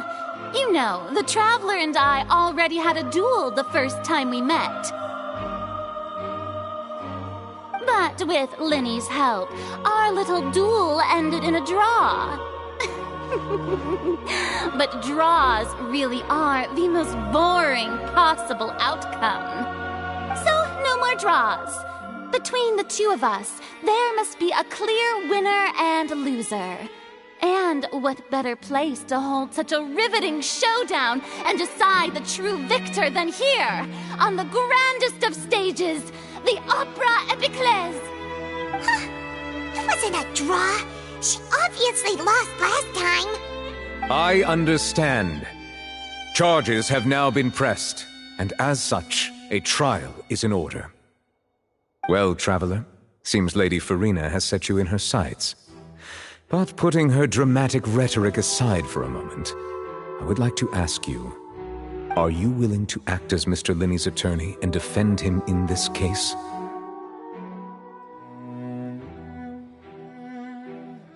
Very well. The trial will be held a day from now in the Opera House. Both sides may investigate the scene to build their cases and search for the truth.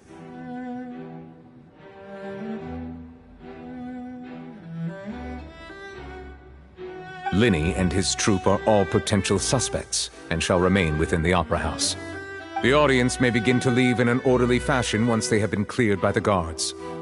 A day isn't that long. Let's see what kind of case this big-shot Outlander can build in such a short amount of time. I'm really quite looking forward to hearing it.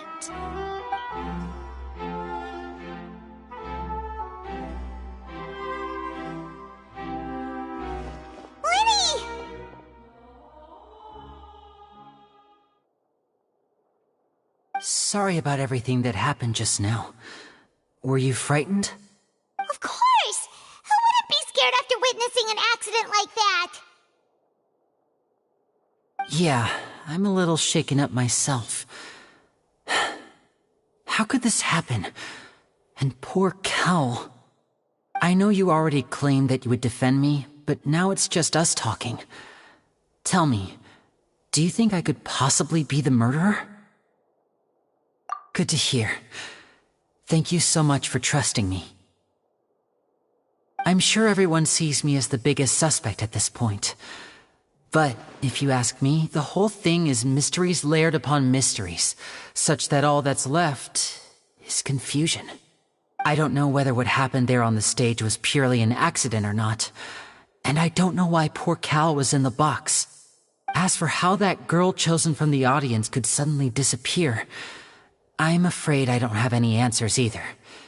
If someone tampered with my performance, then we need to figure out what they did. Even a skilled and knowledgeable magician like myself couldn't pull all that off in just 1 minute. Which is precisely why we need to investigate! As this book says, the impossible could not have happened. Whatever happened must have been that which is possible.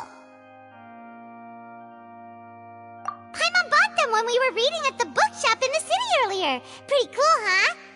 Don't worry, Paimon used her own savings to buy them. It wasn't from our travel funds. I think they look cute on you, Paimon. You have good taste, Lynette! That's the right attitude. Feeling depressed isn't going to help me now. I need to get back to my normal self. But with the guards watching our every move, it's going to be especially difficult for Lynette and I to prove our own innocence. Good thing you agreed to be our attorneys. Thanks for that. We'll be counting on you. Yes, thank you so much. Yeah, just leave it to us. Oh, since we're going to start investigating, Paimon has a question first. Where did Lynette go during the performance? Ah, well, I'm afraid that would involve some of our essential trade secrets as magicians. The secrets behind our magic are past saving, Linny. I suppose you're right. The truth behind our tricks is going to be important evidence that will be weighted during the trial. 'Tis truly a pity. As a magician, our magic show is a work of art. We've poured countless hours and spared no effort in perfecting it. But if revealing our secrets will help you uncover the truth behind what happened, then it will be well worth it. We should go somewhere else if we're going to discuss our magic tricks. We'll go speak with the guards, and in the meantime, you can go investigate the stage and the seating areas. Alright, let's go have a look while the investigation teams are still here. Detective Paimon is on the case!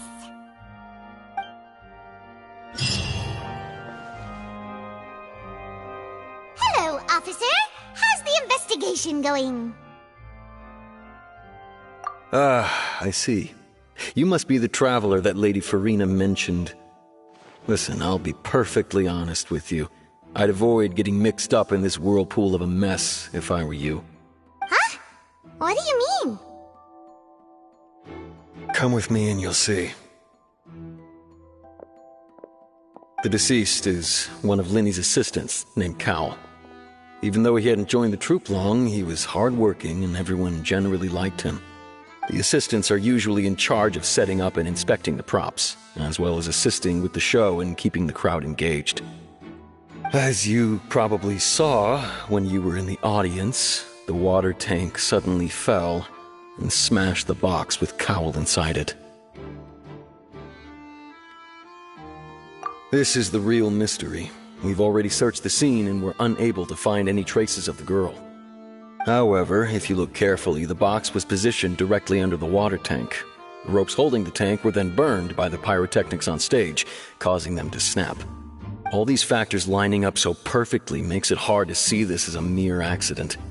If anything, the more logical explanation is that the whole incident was intentionally planned, and Linny is the most likely person to have access to all these areas. But he doesn't have a motive! Are you both good friends of his? Well, you can't say we're good friends, but we've known each other for a little while. So in just a short time, he was not only able to win your trust, but even convince you to act as his attorneys. I know there's no such thing as magic. The real trick of a magician is holding the audience in the palm of their hand. I've seen a lot of cases, and I can tell you that people are the least reliable kind of evidence.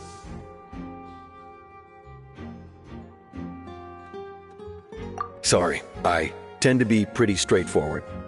Just know that I'm warning you for your own good. Anyway, you may investigate the scene of the crime yourselves if you're curious. Who knows, maybe you'll be able to come up with some new evidence.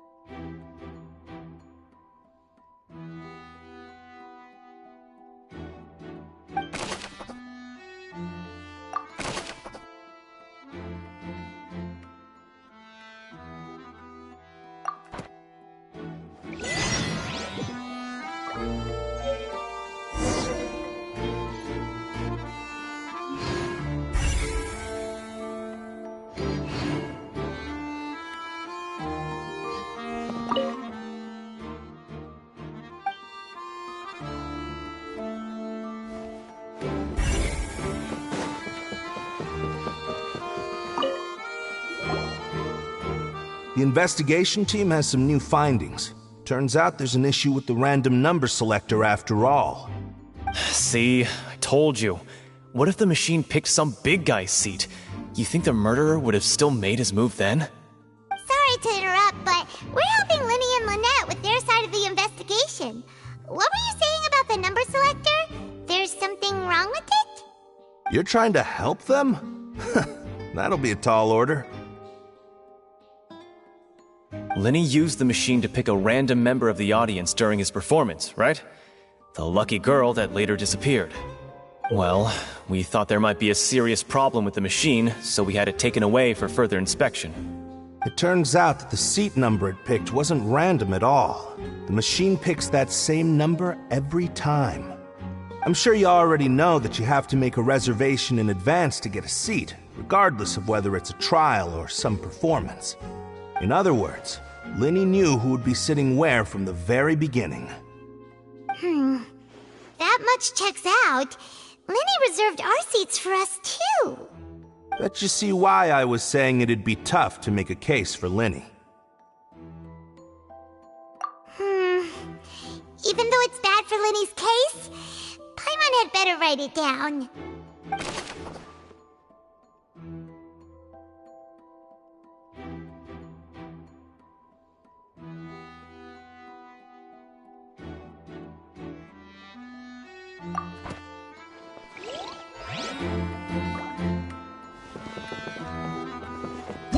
Whoever the murderer...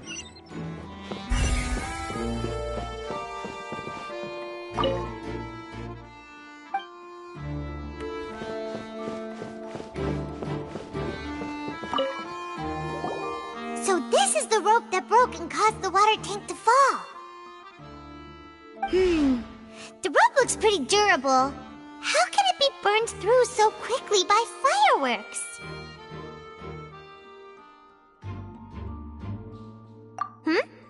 Why are you suddenly so serious, Traveler?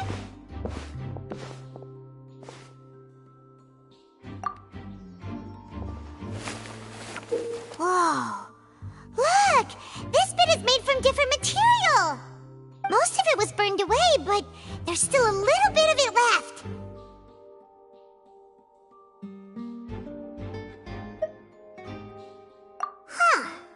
So if a rope meant to hold something was made with that kind of material in it, then that means... Wait! Paimon should write all this down! Let's take notes!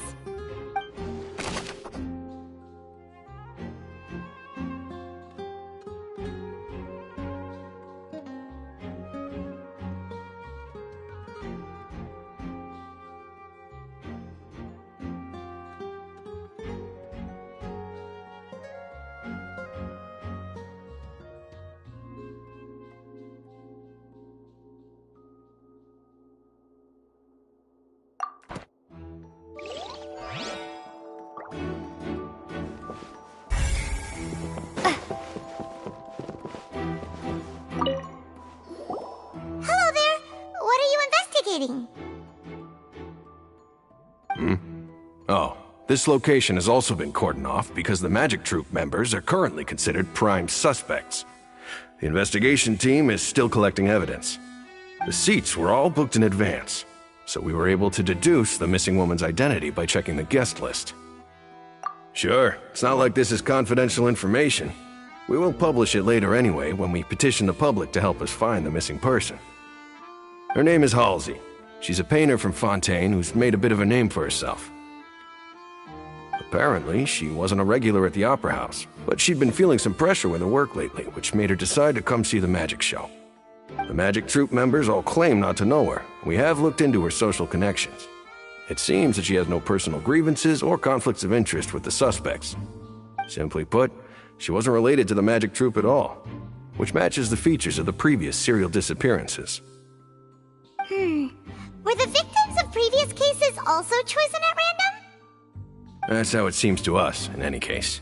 Apart from the fact that they were all young women of around the same age range, there really weren't any other connections between them.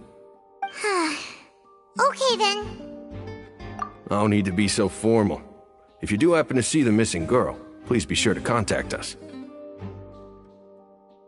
It is of utmost importance that we get to the bottom of these disappearances.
I see that you're investigating the area.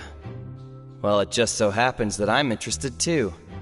If you find any new and interesting leads, be sure to share them with me, alright? We don't have too many thoughts yet.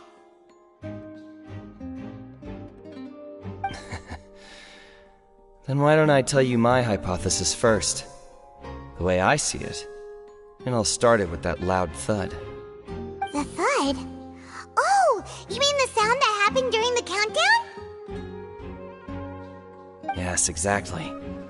It wasn't terribly loud, but I suspect that most people heard it. It's just that everyone was awaiting the results of Linny's trick with bated breath, so no one paid it much mind. But now that the incident has happened, the thud has become an important clue. That makes sense. So, what do you make of it?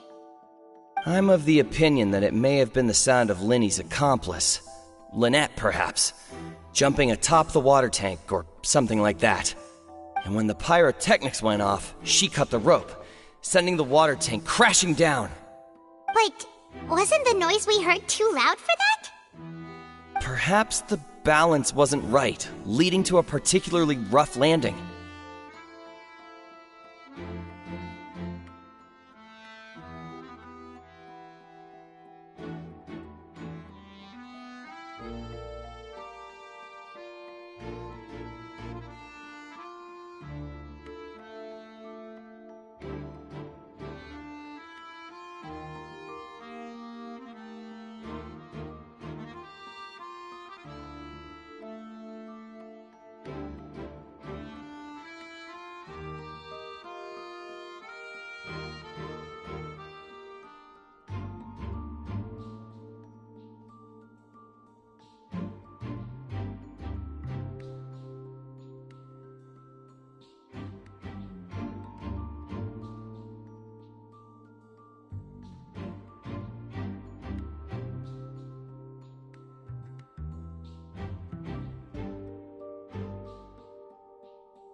Oh, that's true. I suppose I must reconsider. That does remind Paimon, though. What was with that sound?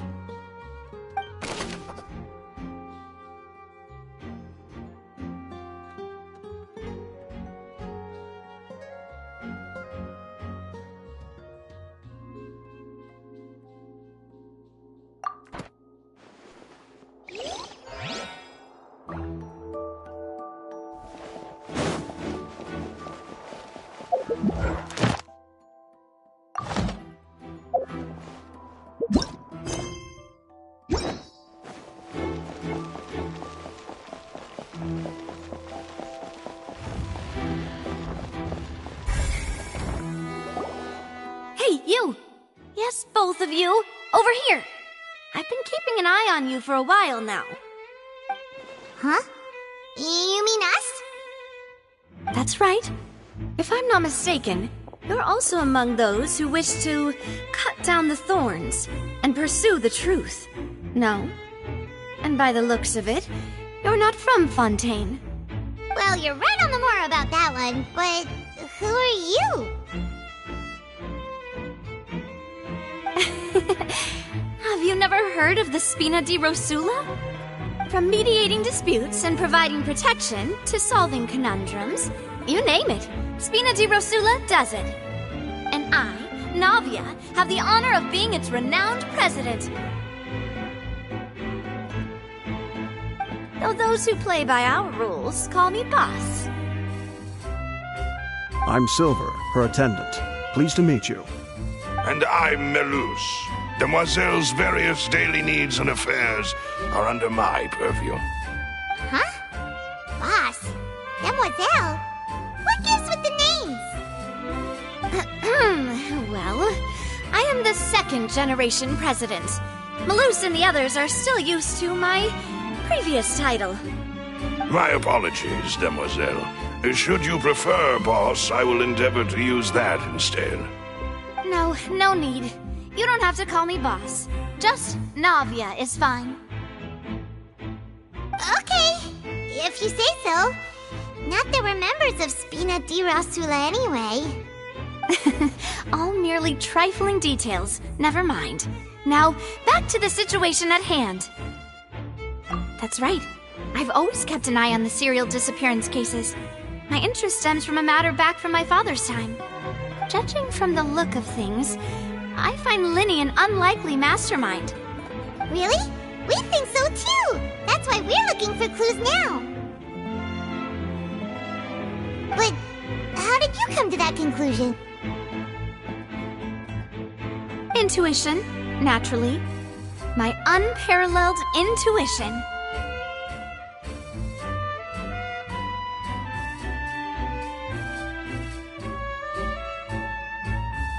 Farina sure was quick to point the finger at Linny without any decisive evidence whatsoever, wasn't she?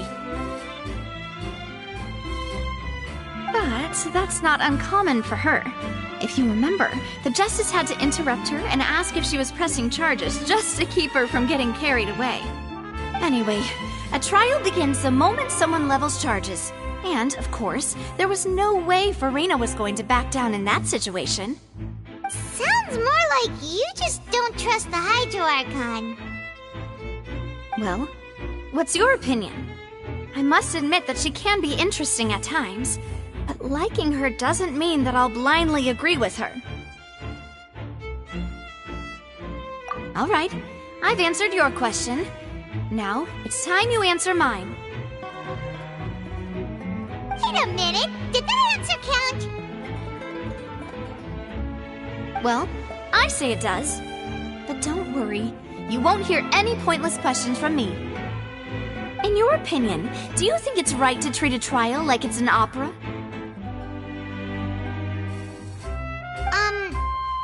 Well? And why would that be?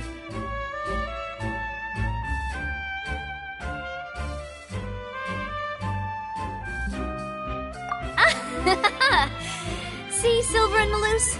I told you they'd be different. Most astute of you, demoiselle. I too think that the Traveler's response was most excellent.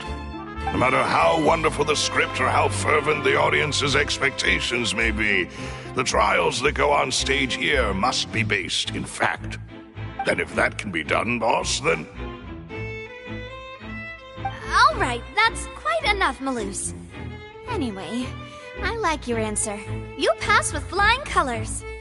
Now, I need to make some preparations, following which our joint investigation shall commence. You two shall be my assistants. Wait!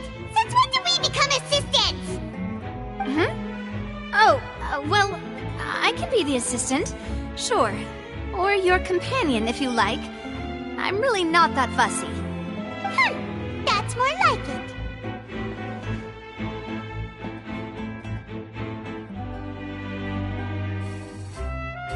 Far be it from me to brag, but I believe that Demoiselle's intuition will be instrumental in uncovering the truth.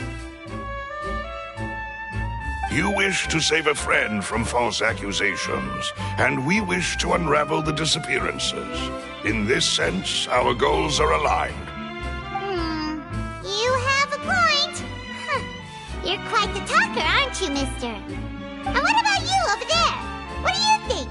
You seem like you've got something on your mind. I have nothing to add. Oh, alrighty then. We'll be making some preparations first. Just be sure to let us know if they start revealing Lenny's tricks. Thanks!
The murderer was.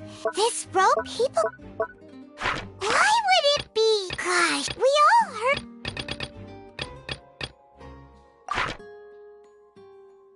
Why would it be him? How strange.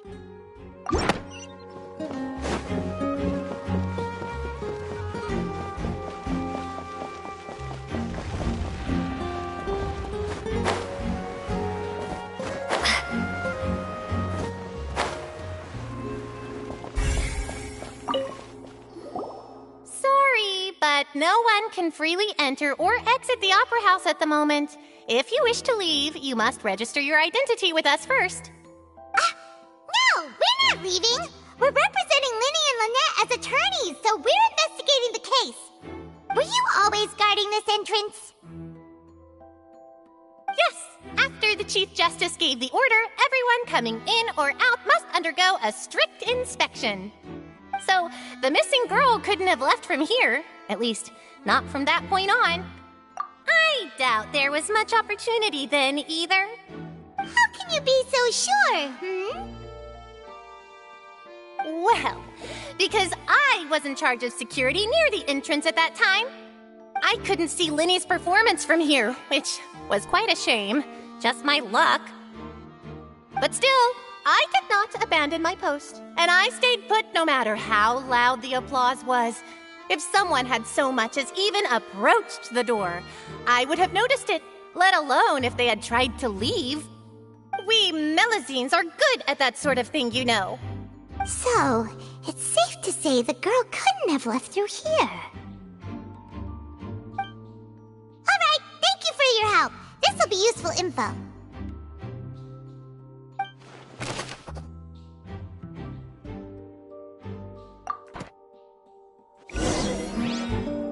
We've checked everything of note here at the performance venue. Paimon wonders how Linny's discussion with the guards is going. Let's go see, shall we? Ooh, things are getting interesting, huh? Understood. Then I will be going with you. Just so you're aware, I will be monitoring your actions and making notes as necessary. Very good. Thanks for being so agreeable. I'd pull a rose out of my hat as a gift for you if I could. You may spare the pleasantries. I'm just doing my job. You've arrived. Who's this? Me? I'm Spina di Rosula's guardian angel. If you've got a problem, I've got the firepower. Sorry, I got a little carried away there. Call me Navia. I'm a partner of theirs, and will be helping investigate this whole situation. And these are my companions. Would you mind if they join as well? Fine by me. Oh, new helpers? I would be most grateful.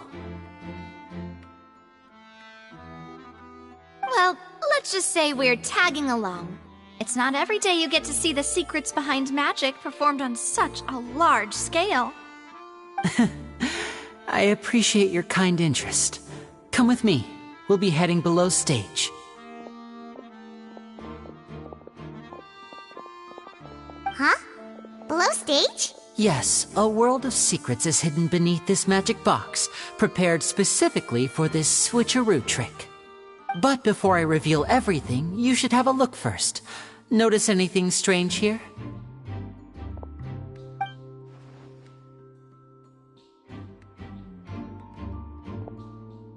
I'm not trying to be dramatic. Remembering the details of a trick will help you understand the methods used to perform it more easily. Huh. Weren't there balloons and other decorations here? Where did all that go? Ah, good eye. That said, you're still far from discovering the answer. The back? You mean the inside of the door? What's different about it? Paimon didn't notice anything. Very good indeed. I thought you might not be able to catch that, given that you were sitting in the first row. The back of this door was patterned. Those patterns are now gone, replaced by a smooth wooden board. So, if you put 2 and 2 together, what do you get?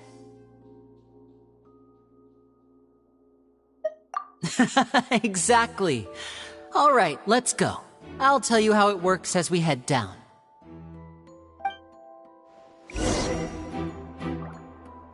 Oh, so there was a passageway under the magic box!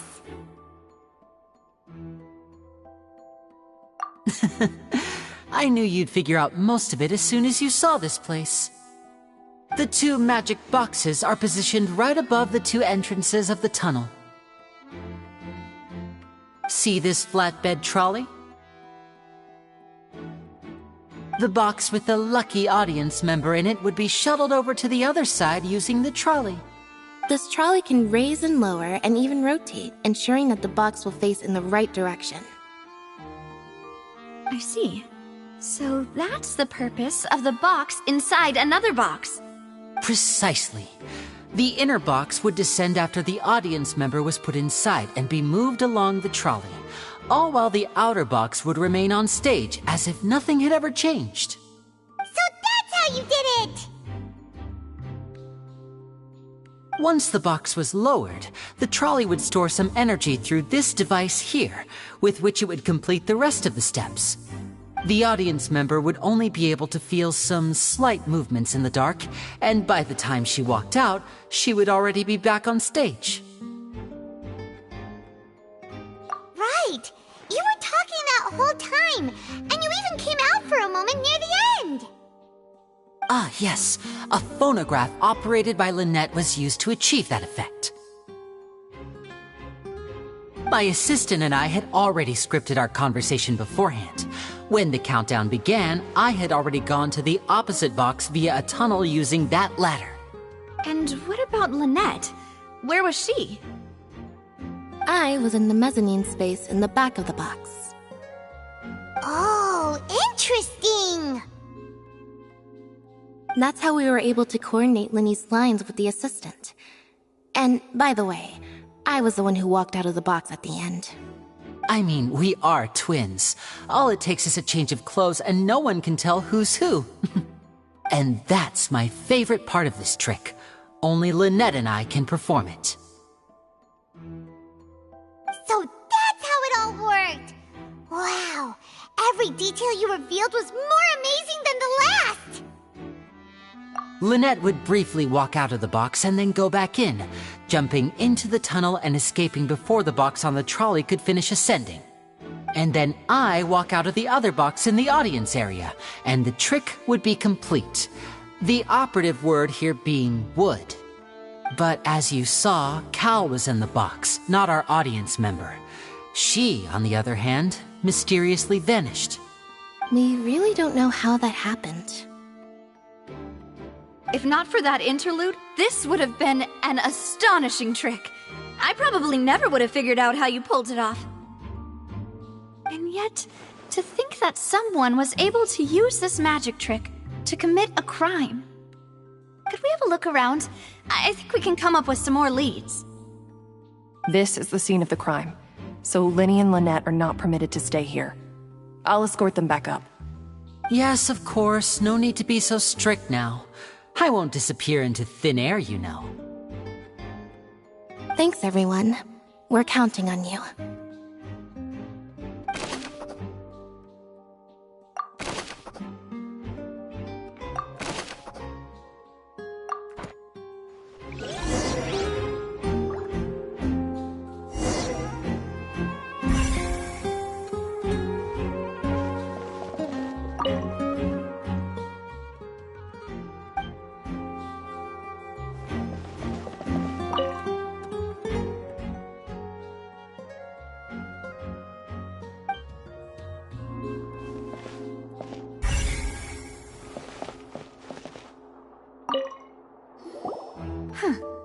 What's this?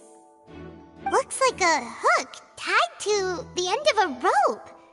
Huh? There's all kinds of odds and ends here. Perhaps it was a prop for a different trick. But why would it have been left here?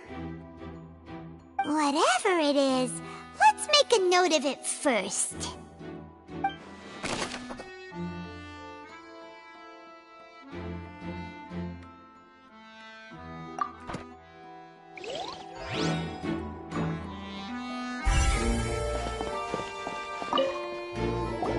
The floor is wet. Please be careful not to slip.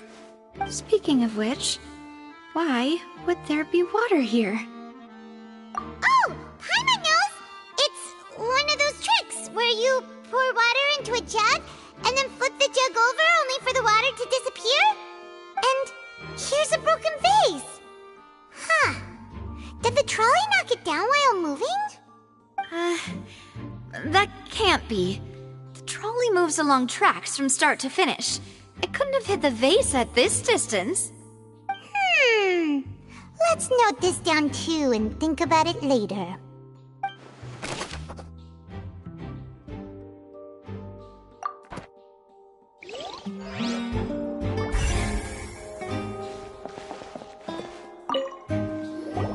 Oh, these are the clothes that the lady chosen from the audience was wearing, right?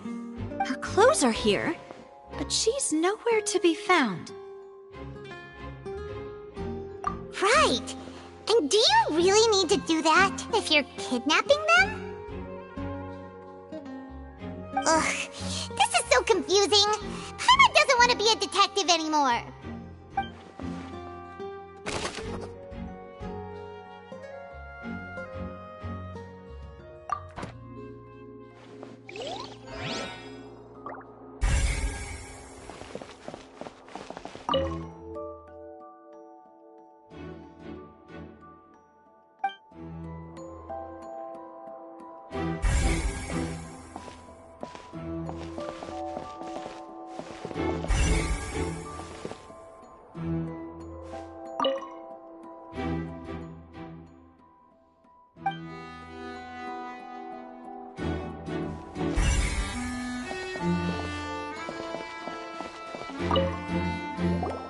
What is this place?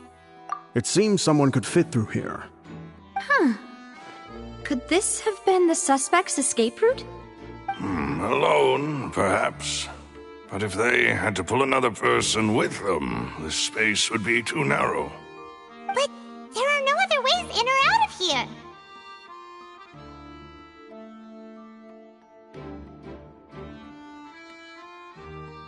Oh, you're right! Let Paimon write that down.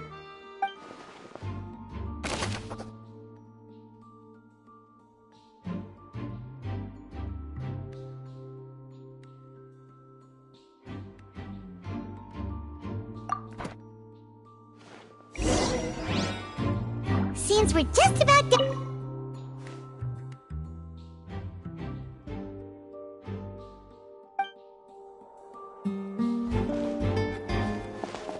Yes. Let's head back up.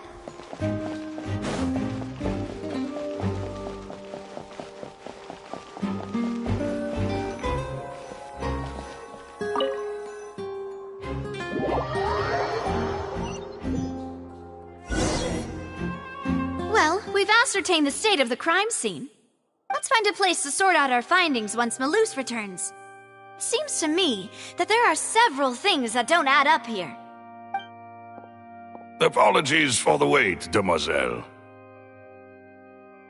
So, what did the guards say? Did the criminal escape through the vent? They believe the odds of that are very low, since the vent leads to the Opera House's basement.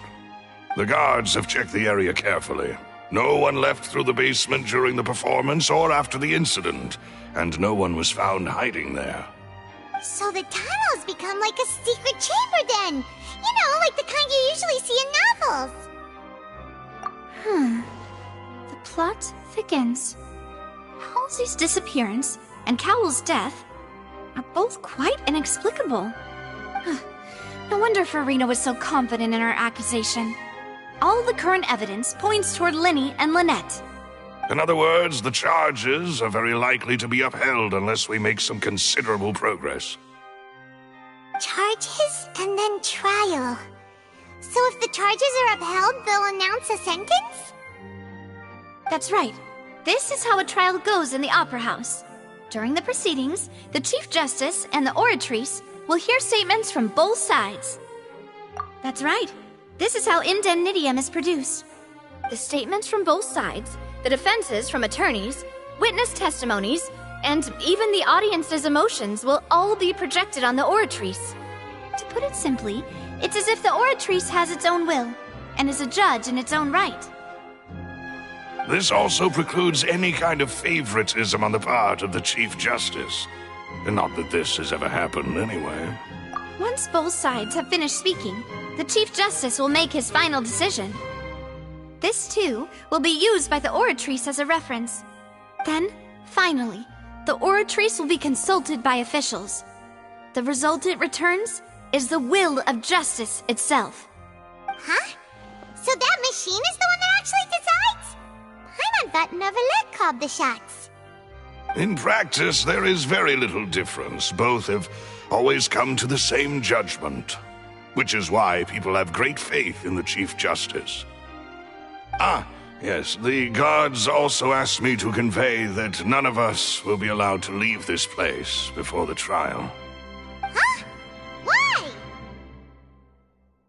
Because we've chosen to act as the twins' proxies. That makes us persons related to the case.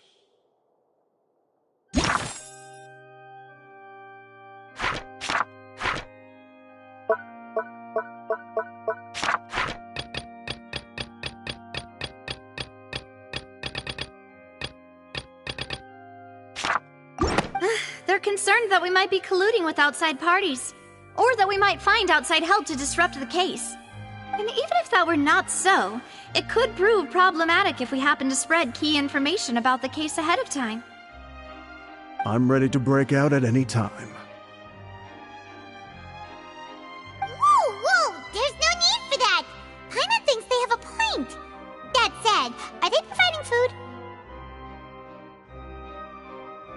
Of course. I just hope you don't mind the lack of options. I'm afraid that catering to all tastes is not in the cards, nor is any guarantee of balanced nutrition. In that case, let's just sort out our findings together here. Pity. I was hoping to take you to try some of Fontaine's famous desserts, too. I mean, what better way to properly think through our findings than over some tea and sweets? Huh. Breaking out suddenly doesn't seem like such a bad idea after all. Just kidding! Paimon will still do her best, even if there are no snacks. What do you mean, no snacks? Of course we'll have snacks. If we cannot buy some, then we'll simply make some. Huh? Here? But how? Understood, Demoiselle. Everyone, please come with me.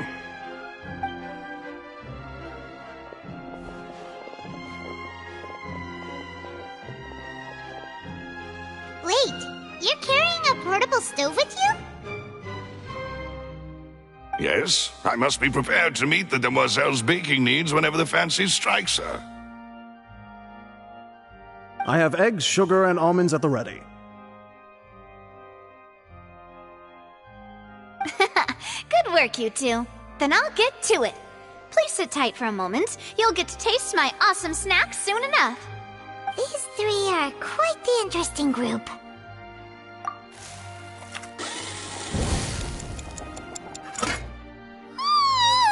And Paimon thought it smelled good while it was still in the oven!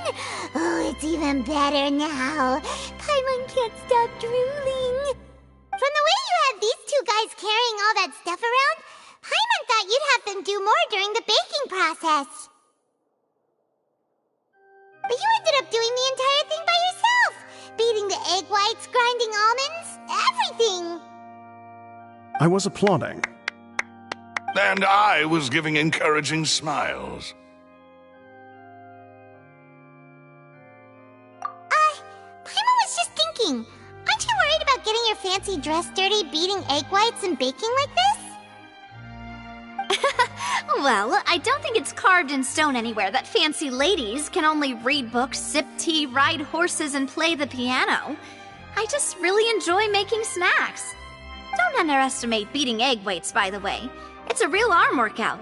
You also need to beat them to just the right consistency, or your macarons will crack. Anyway, give these a try, fresh out of the oven. There's 3 for each of us. Only 3? Well, eating too many sweet treats might send all that sugar to your head. You wouldn't be able to think clearly about the case on a sugar rush, would you? Tea is ready to be served as well. This is Demoiselle's favorite, strong black tea with a floral fragrance that clears the mind and lifts the spirit. No need for concern. I'm merely doing as I should.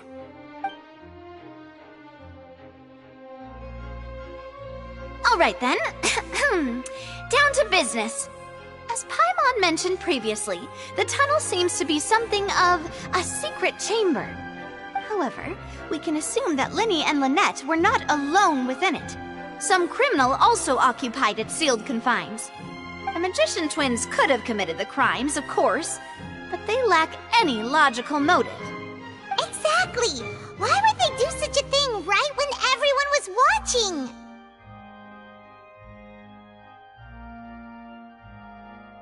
The flower vase and the thud we heard during the performance could indicate some altercation between Halsey and the criminal in the tunnel, resulting in the shattering of the vase, the discarding of her clothes, and her abduction. Perhaps the criminal thought that since she was chosen from the crowd, she would be too easy to identify if she was still wearing the same clothes.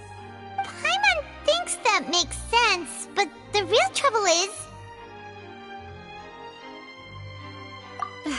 true.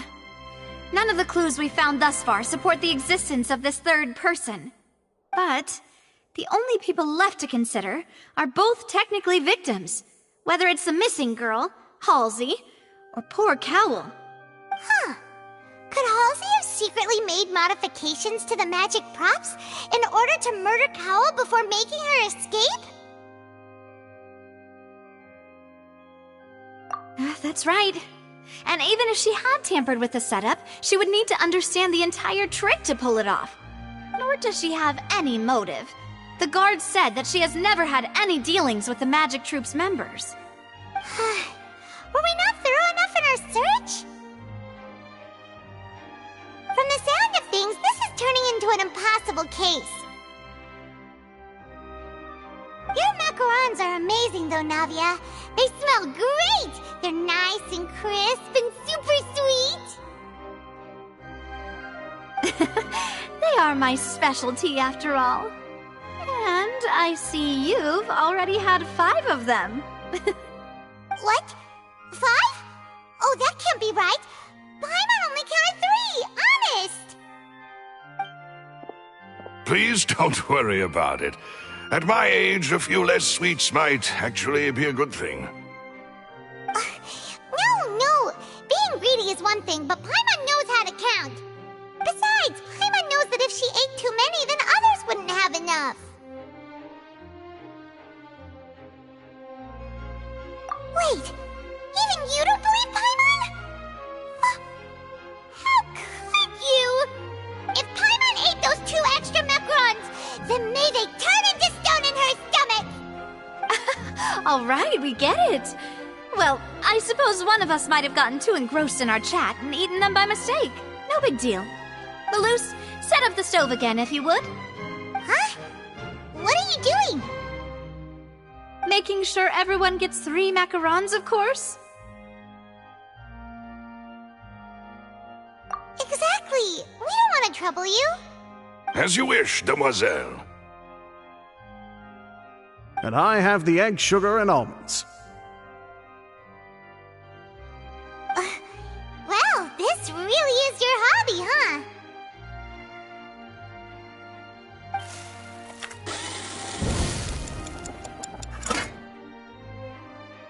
Well, that's it for snack time. I'm going to have another look around the area. I don't know what we're looking for yet, but we've still got some time. As attorneys, I suggest the 2 of you think the case over again. It would be awkward if you got all tongue-tied on stage during the trial. All right, thanks for your help, and for the snacks. It was nothing. A small task for the Spina di Rosula. Silver, Maloose, it's time to go. I'll be back if I find anything new.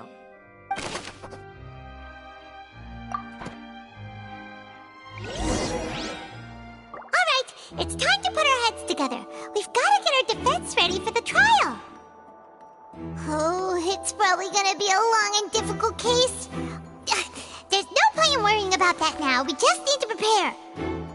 Here, take Paimon's notes. They should help you review the situation.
listen. We'll get to the truth one way or another. Just relax. Even if everyone else suspects Lenny and Lynette, at least we will be supporting them from the stands. Besides, I doubt Farina understands any more about what happened than we do. Thanks, Navia. Well, we'll be going then. Best of luck to you.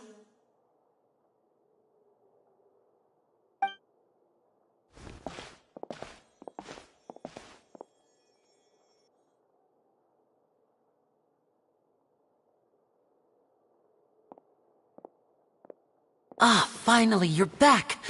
Well, how did your investigation go? To be honest, you might be disappointed. No. We're already very grateful that you were willing to help. Well now, don't you all look disappointed. Don't tell me that your investigation came up empty-handed. That was to be expected, of course. The guilty can never produce proof of their innocence. But don't let that stop you. I shall be terribly disappointed should you, my most anticipated foe, concede so easily. Since both parties are present, I declare that the trial regarding the magic show incident is now in session. Firstly, in order for the audience to understand the causes and results of the incident, could we please have Mr. Linney explain the trick? Yes, of course. I will explain while Lynette demonstrates on stage. All the necessary items have been prepared.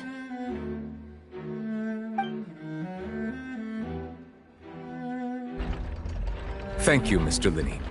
In that case, I take your statement to be that you ran to and remained hidden within the magic box in the audience stands once the trick began, and thus could not have committed the crime. Is this correct? Yes, that's correct, Your Honor. In that case, I call upon the prosecution. Lady Farina, do you wish to refute his statement in any way? Why, of course I do. Allow me to take the first shot and break this case wide open. Mr. Linney is clearly lying. There is no way you could have been in the box the whole time if you were to abduct Halsey and murder Cowell. In fact, I'd say you were hardly in that tunnel at all. That is simply your hypothesis based on the presumption that I'm guilty. Oh, is that so? And if I may ask, what did you hear while you were inside your box? The roaring countdown of the crowd, of course. That's how I kept track of the time and built anticipation for the finale. And you didn't hear anything else at all? Nothing that might leave an impression of any kind? No, nothing. I see. But when the count reached 30 seconds or so, there was a thud. One so loud that I believe practically everyone heard it. Huh? Hey, hang on. Something's not right here.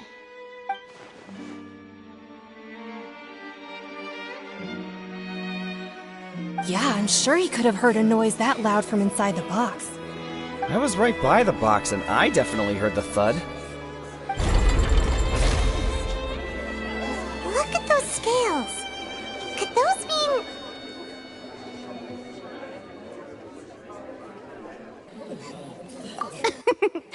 Well then, ladies and gentlemen, allow me to use the words of the magician himself. You never know what can happen in the blink of an eye. Indeed, it seems his alibi can also collapse in the blink of an eye. Of course, I have armed myself to do far more than smash your alibi. Confidence cannot go unfounded, and my foundations are rock solid. Tell me, aren't you and Lynette actually from the House of the Hearth? The House of the Hearth?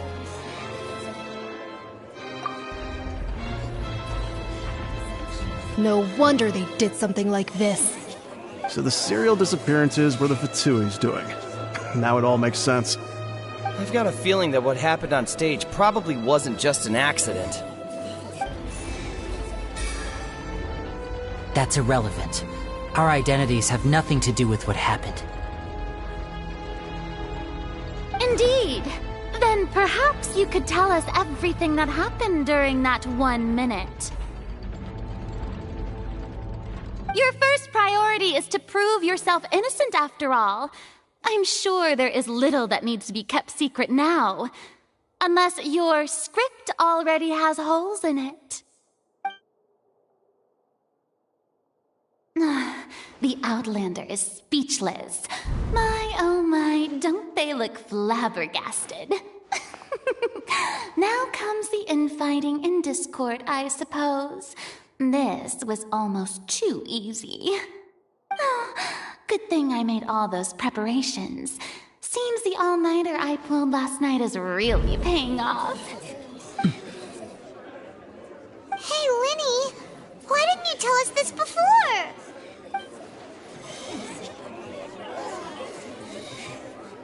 Order! Order! Mr. Linney, allow me to re-establish the facts. Lady Farina has raised 2 points. First, when the thud was heard in the Opera House, you were neither in the box nor the tunnel. Second, you and Ms. Lynette are both members of the House of the Hearth. Are these claims true?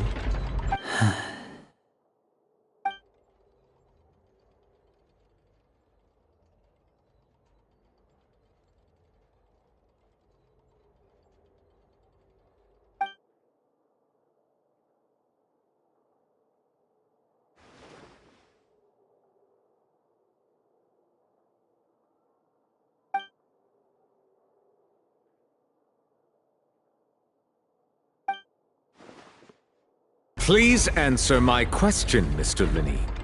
I'm sorry. Yes, they're true, Your Honor.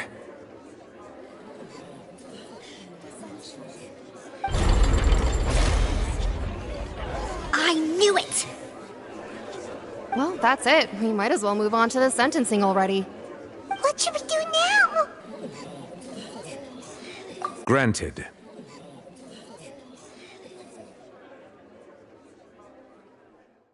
In that case, what is your request? Is that really necessary? They're already as good as guilty. The defendant deceived their own attorneys. What is there left to discuss? Order! Order, I say! Your request is reasonable, and we shall adjourn. This trial will reconvene in 1 hour. So you would stick to Mr. Linney's defense even after knowing what you do now?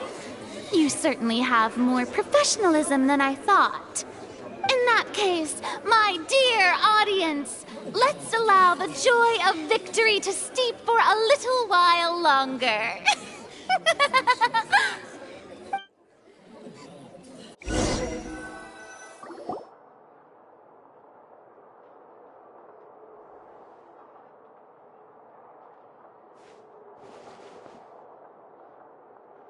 Well, this is awkward.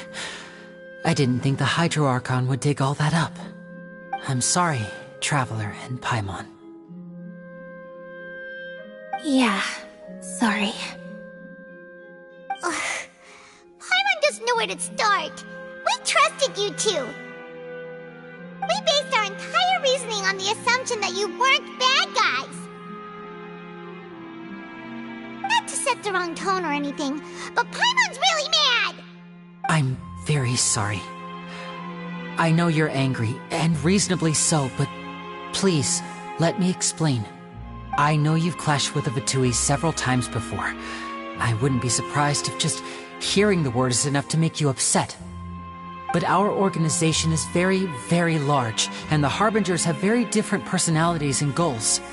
Right now, we want to save people. As many as we can. That's right.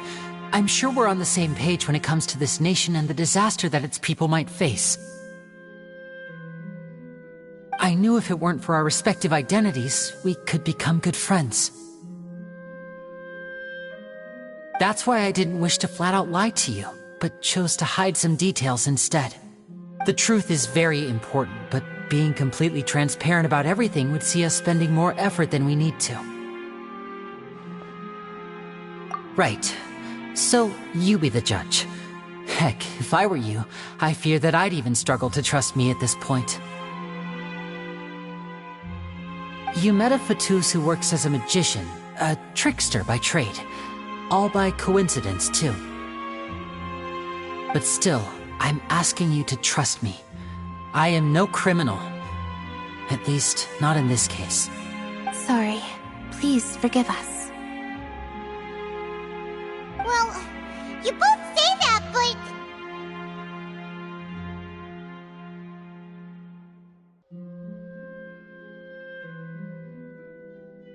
Right. Let's hear your answer first, and no lies now! Of course. I'll answer any question you ask. We've been trying to find out how the Oratrice operates. We want to know why it has a consciousness.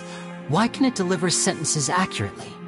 During our investigations, we learned that the machine's core is beneath it.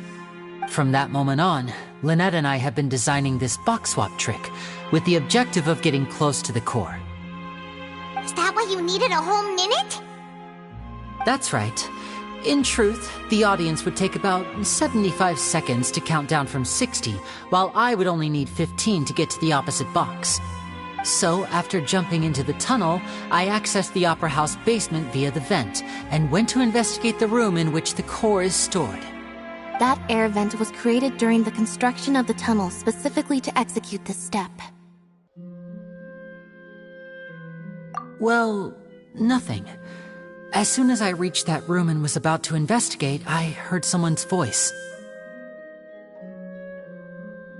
Which should have been impossible, of course. I was quite certain that I was the only one in the room. That voice seemed to recognize me and tried to speak to me. I chose to err on the side of caution and retreated the way I came. On the way back, I saw the broken vase and the clothes on the ground, but the countdown was almost finished, so there wasn't time to give it any thought. After that, the homicide occurred just as you saw. Well, that explains why you didn't hear the thud. Because of that prophecy I told you about, of course. We must know all we can about this nation's secrets in order to deal with that prophesized crisis. That's the only way we can save everyone. So, there you have it. The whole truth. I swear, I didn't hide anything from you this time. It was never my wish to proceed under this cloud of mistrust either. But, like I said earlier, you can be the judge. If you want to leave because you don't trust the Fatui, there's nothing I can do to stop you. Well, Traveler, you decide. Paimon will follow your lead however you choose.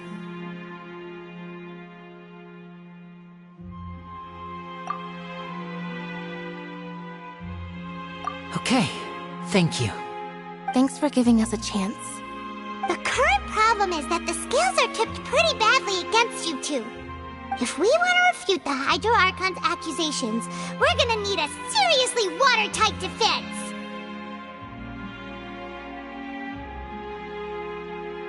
Huh?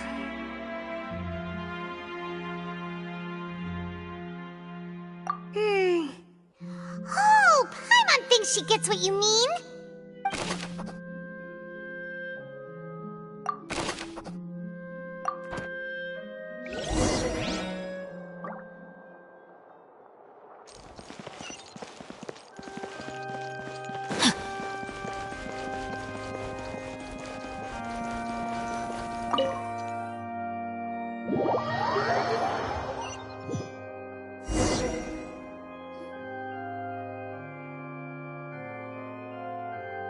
Both parties have returned to their positions. Let us continue the trial. When last we left off, Mr. Linney acknowledged the new evidence presented by Lady Farina as fact. Therefore, Lady Farina may continue stating her reconstruction of the events. That took long enough. Now then, if everyone would lend me their attention. At this stage, let's revisit that scene from Linney's perspective.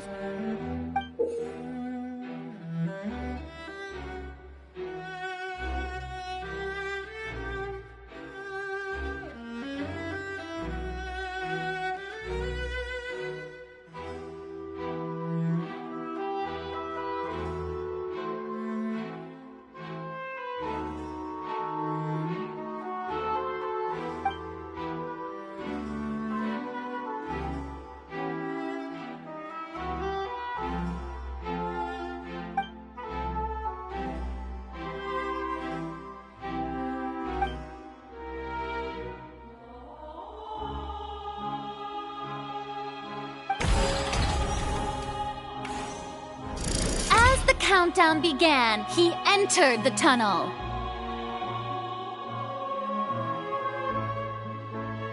When the flatbed trolley passed, he opened the box and got into an altercation with Halsey, which caused the loud thud. He did not realize that this sound could be heard by everyone in the opera house, which is why he claimed earlier that he could not hear the sound. Finally, he used the vase to knock her out, before making her change clothes to prevent others from recognizing her. At this time, Cowell arrived in the tunnel, having heard that strange noise, and caught Linny red-handed. So Linny proceeded to knock him out too before stuffing him into that box.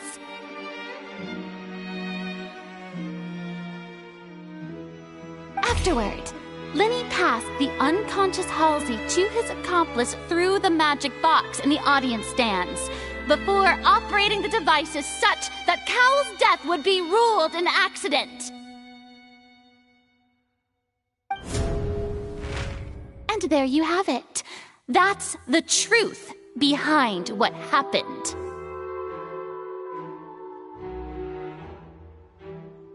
Does the defendant's side have any objections to Lady Farina's description of the events? The key to refuting Lady Farina is the order of events. What Linny experienced and what he saw.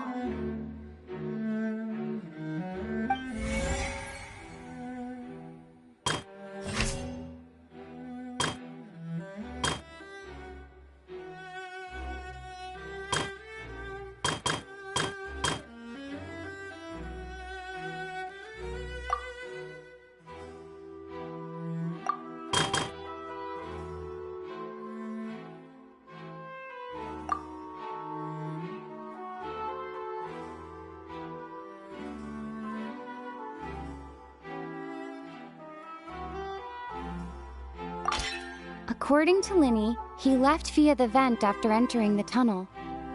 He couldn't have had that altercation with Halsey.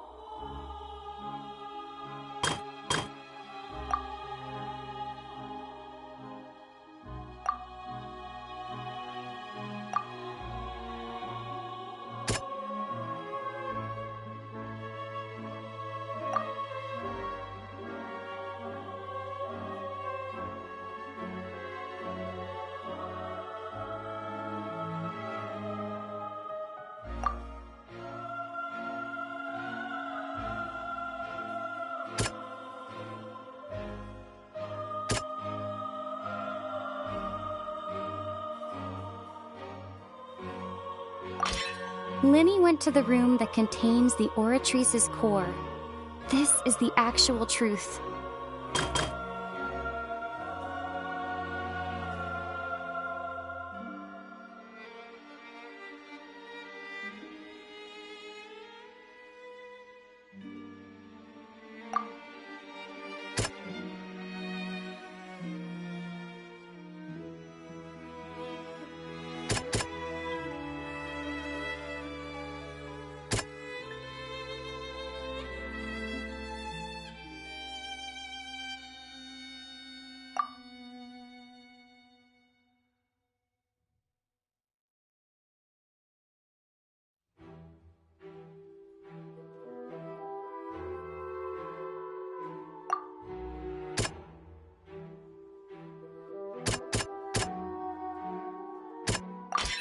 Linny did not take part in the underground altercation.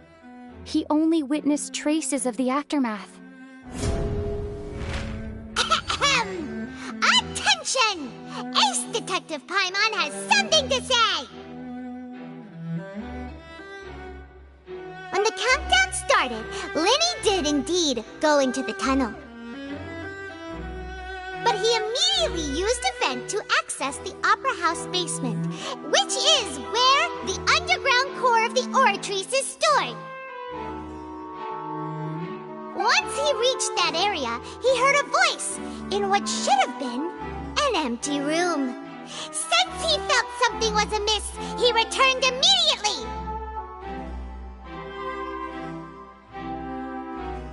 The crime scene had already developed by the time he reached the tunnel again.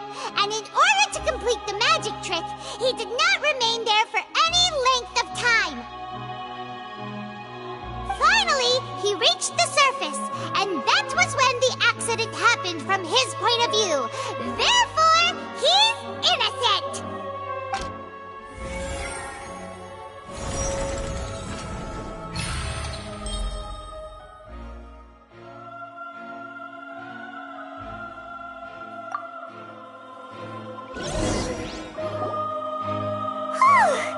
Paimon did it! Paimon actually managed to say all that! Wasn't it awesome? In other words, you believe that he knew nothing of the incident? That's right!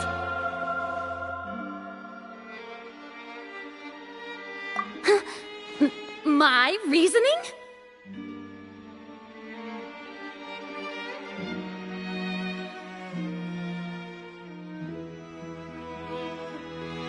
If that's the case, then if Carol hadn't entered the tunnel, who was the entire setup meant to kill? Assuming that what you say is true, Linny only needed to kidnap the young girl to cause a new disappearance case. What would the point of killing someone on stage be? Oh, they have a point. That's right, you tell them! And that's why they're partners of mine. They've managed to turn things around. Oh, well, your denial is very strident, I'll give you that. But what proof do you have to back your claims?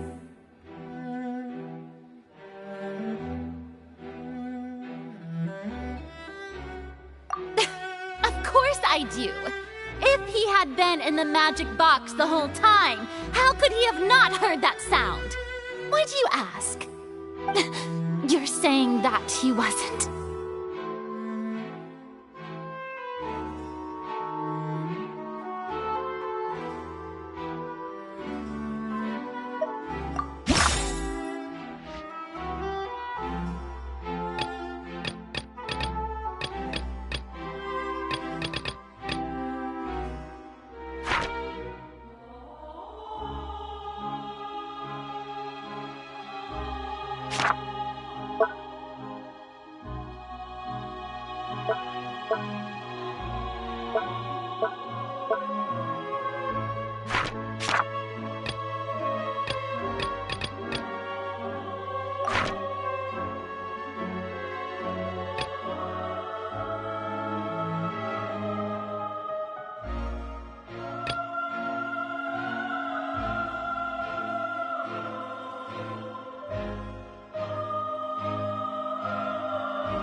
That's right!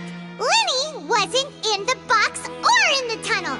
That's why he didn't hear anything strange during the performance. This means that when the crime happened, Linny had already entered the basement via the vent. The same clue you used to disprove his alibi has now become the best proof! Ha ha! How do you like that? Well played. To think you'd use such logic. Well then, if it wasn't Linny who committed the crimes, then who was it?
The deceased's name is Cowell, Linny's assistant.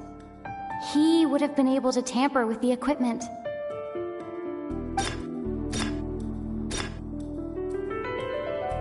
Could there have been a third person involved? Is that really a possibility? Halsey is the missing person and an ordinary audience member. Or did she have her own scheme all along?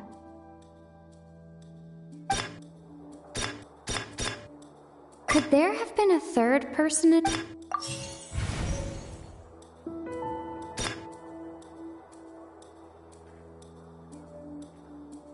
Halsey is the missing person and an ordinary audience member. The deceased's name is Cowell, Linny's assistant. He would have been able to tamper with the equipment.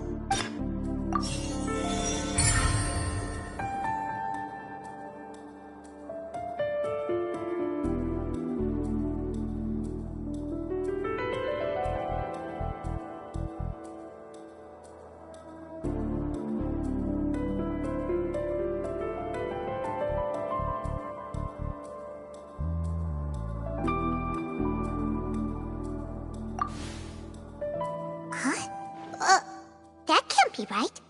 Are you serious? The killer was, in fact, Cowell, the deceased! Oh, is that so? How interesting! Let's hear your reasoning then. What I must do next is recreate the truth.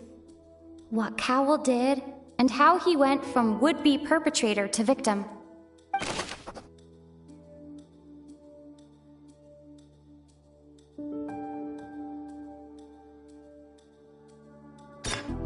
No one entered or left the opera house through its entrances. So, where would the criminal have wanted to take Halsey? The deceased's name is Cowell, Linny's assistant. He would have been able to tamper with the equipment. Halsey's clothing was in the tunnel. So, there must have been some fear that she would attract attention. The sound we heard may have come from a clash between the missing Halsey and the criminal.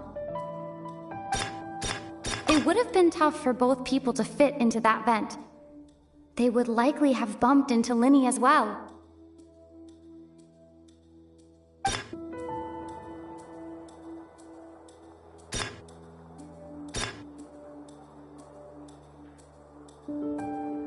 The sound we heard may have come from a clash between the missing Halsey.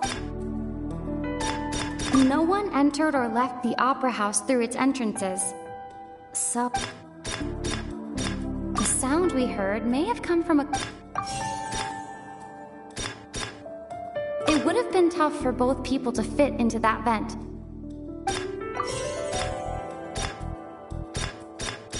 No one entered or left the...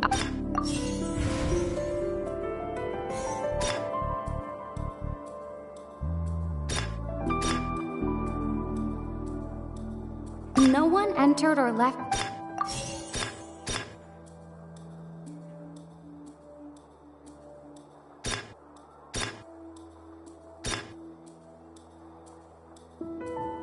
Halsey's clothing was...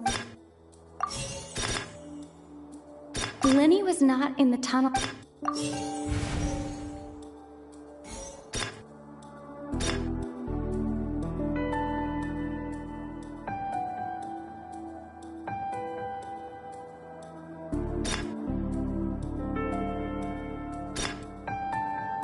Linny was not in the tunnel.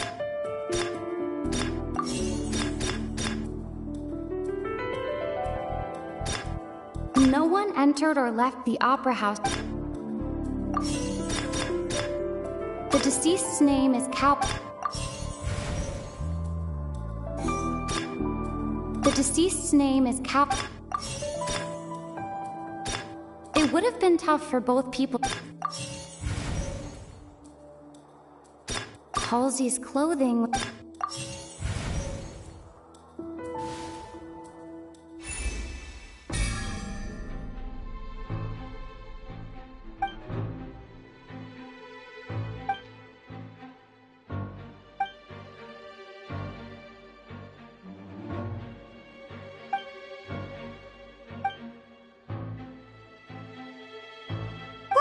Traveler? Are you still having trouble figuring things out? I see how it is. So this was all just a bluff. And Look, since we're at a dead end, just like the trick as it transpired, the end result must have been utterly different from the magician's initial design. If only we knew how Halsey disappeared. Well, that would be nice, but the tunnel only has 3 exits. And it's not like this is a magic trick where you can just make a real live person disappear. You know. Excuse my interruption, dear opponents, but do you not see that the crowd is growing impatient? There is no greater sin in this opera house than an awkward delay in the performance.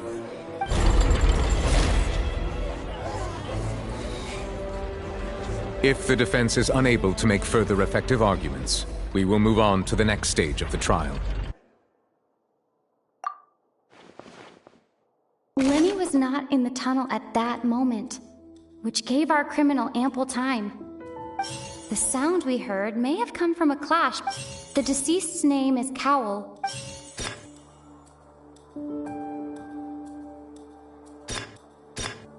The vase was not broken by chance.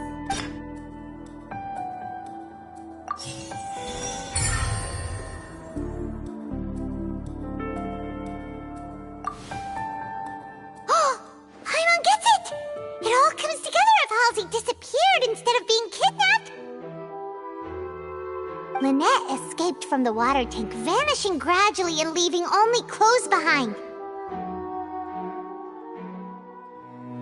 If there's a similar method where a person could be transformed into water...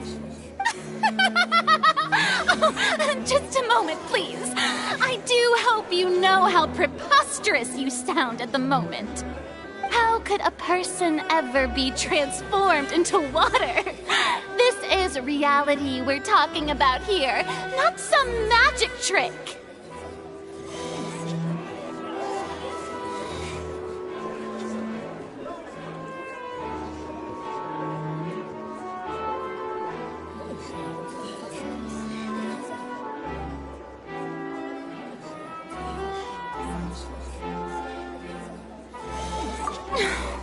Must we really? I should think that of anyone. Your friend Linny already knows this truth very well. Magic tricks are ultimately just illusions and misdirection. But Halsey's disappearance is very real. We're talking about two completely different things. Even so, I trust the Traveler's judgment. The truth must be out there somewhere.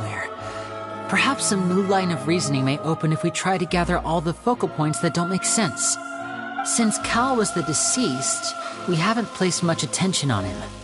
But given that we aren't making much progress with the case, it wouldn't hurt to have a look at his belongings, would it?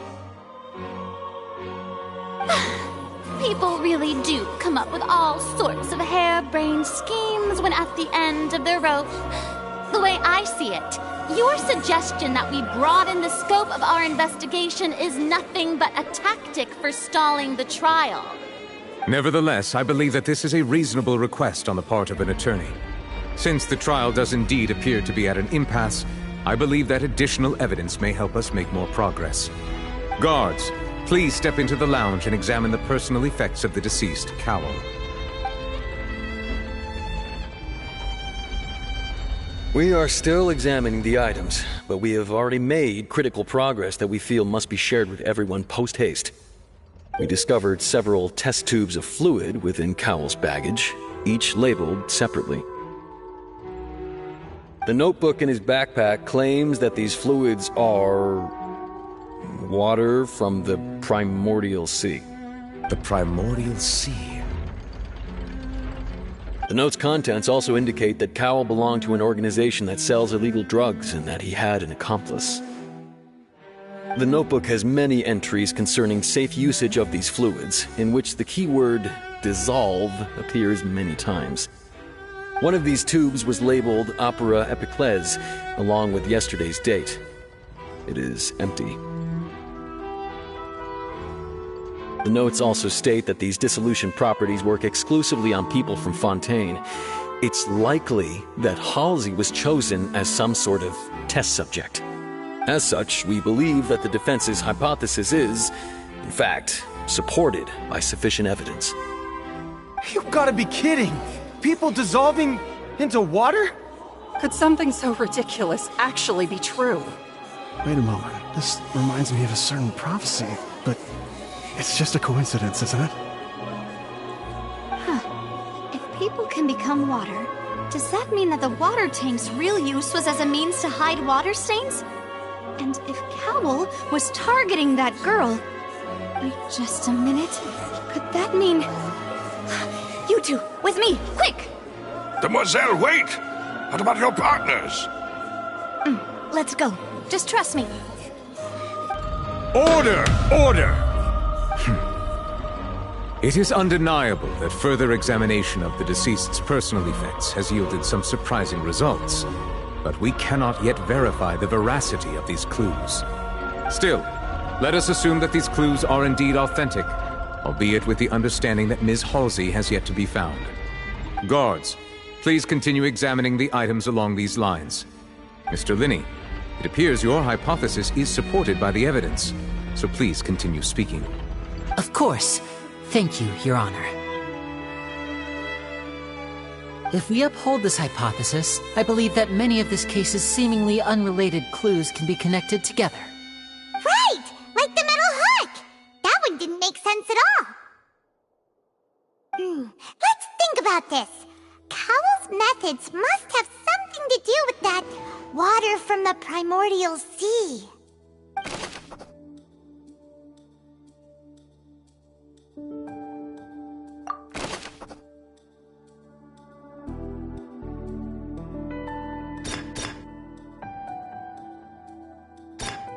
Lynette was in the magic box on stage the entire time.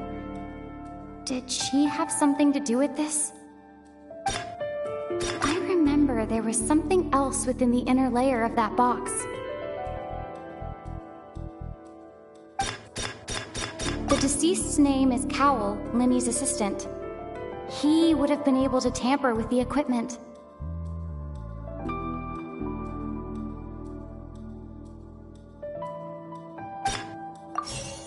The rope that strung the water...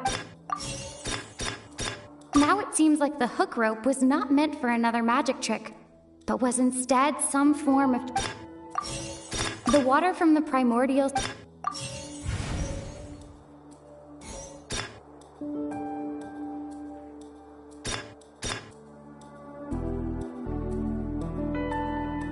The water from the primordial... The rope that strung the water... I remember there was some...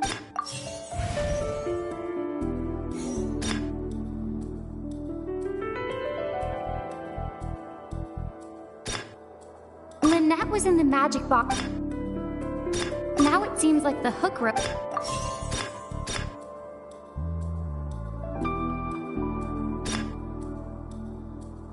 Lynette was in the magic box. The water from the primordial...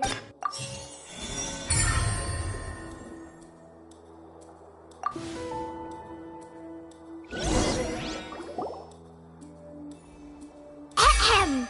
It's Ace Detective Paimon's time to shine again!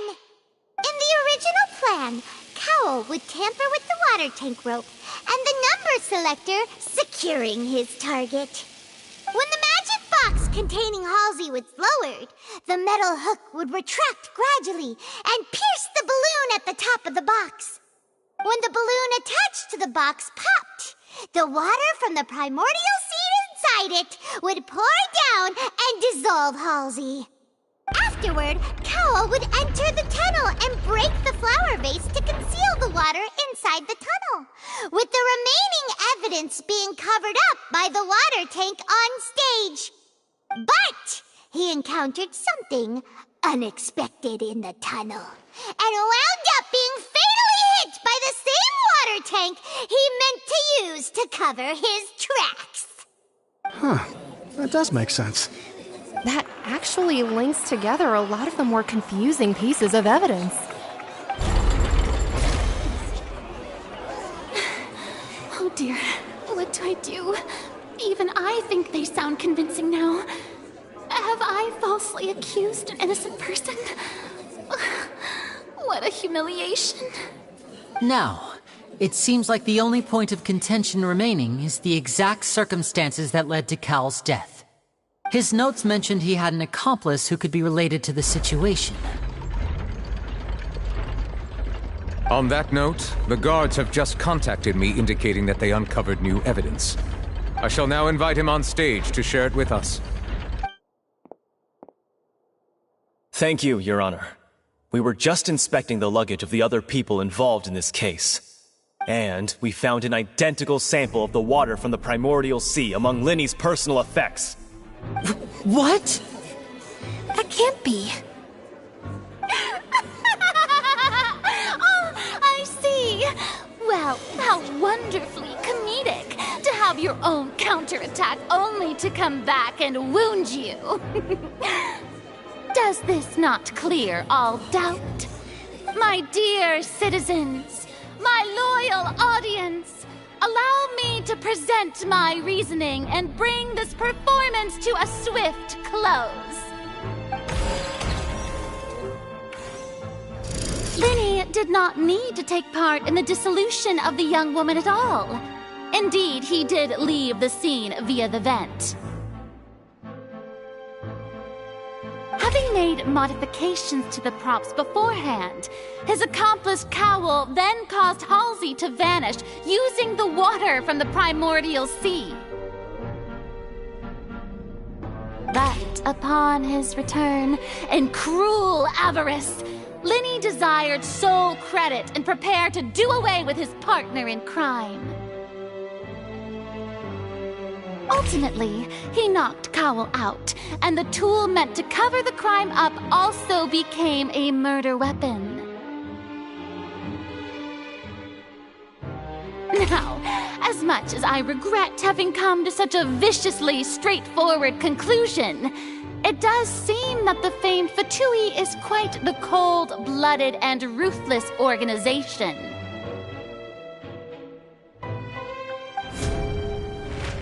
Am I right, Mr. Linny?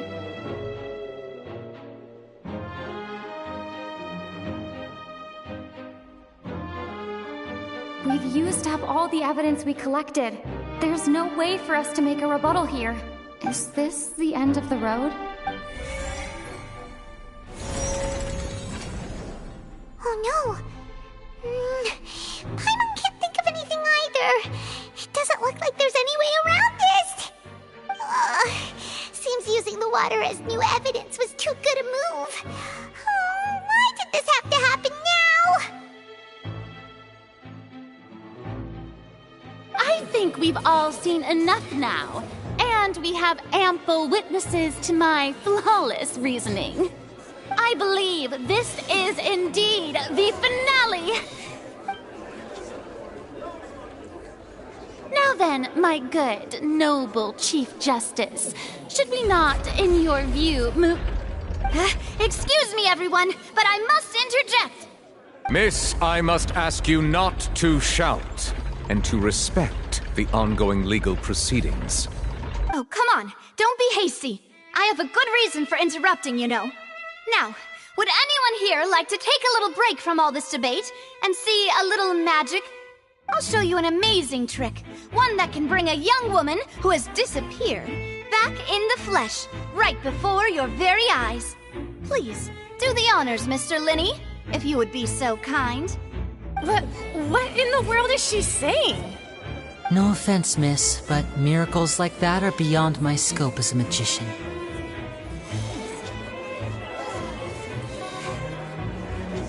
Come on now, don't be silly. Magic is all about misdirection, isn't it? It often conceals the truth while presenting a fascinating illusion. But once everyone believes the illusion, can't magic reveal the truth to them once again? And wouldn't such a trick be the most marvelous finale to today's performance? Come on, Linny and Lynette. Give it another go. Don't worry. Spina di Rasula has made the necessary arrangements on your behalf.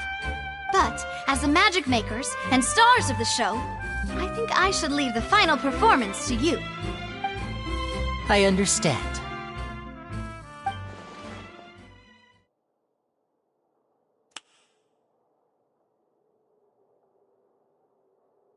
And voila!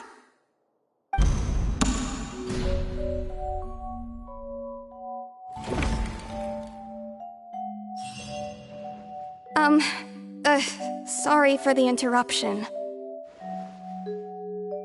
Wait, isn't that Halsey? So the whole thing about people dissolving wasn't true after all? To be clear, I'm only here because this person told me that if I testified, the merit of doing so would lessen my sentence. I was hiding outside this room listening to the proceedings because I was afraid that I would be the one put on trial. I was just feeling happy that no one had noticed me, and then before I knew it, she caught me. That'll teach you to underestimate us three. Where should I begin? I'm sorry. I'm the one who killed Cowl. I admit it. What? Why? Firstly, my name isn't Halsey. It's Lillian, and I'm originally from Mondstadt. I heard that Linny's show was going to be a real thriller, but I missed the chance to buy a ticket, so I stole one. That's how I make a living. I steal stuff here and there, and I'd never been caught before. But I was noticed at the harbor a few days ago, and I barely got away. Linny was the one who caught me in the act. Hey, no wonder you look familiar. So you were the thief! Liddy even mentioned that you were pretty skilled. Well, and I thought that would have been the end of it, but then the number selector chose me. He even mentioned the Fortress of Meripede. That's a prison, isn't it? So you can imagine how shocked I was. I thought he was on to me for sure. So I played along with the show while looking for an opening to flee, but then I got water poured on me for no reason, and then someone jumped into the tunnel to nab me. I wasn't going to take that lying down, so I knocked him out and stuffed him into the box. There was nowhere to run from there, though, so I had to change my clothes and hide in a box containing performance costumes. I slipped out after the first guard arrived at the scene and continued hiding inside the opera house. Can a person even hide in there?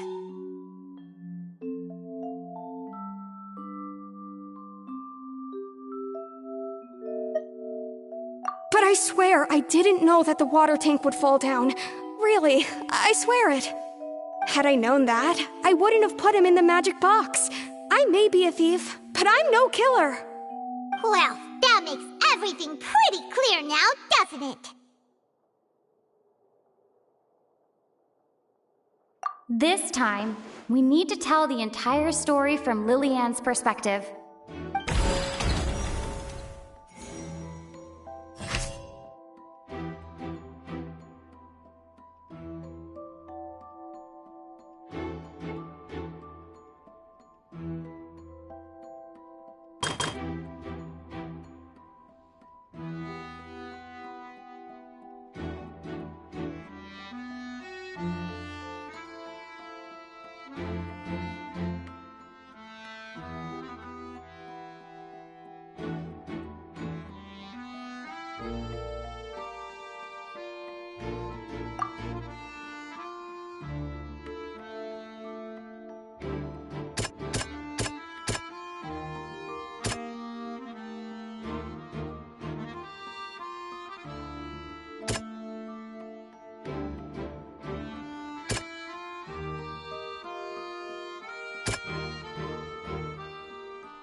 The strange sound wasn't from a fight. It was Lillian's attempt to break out when she was frightened.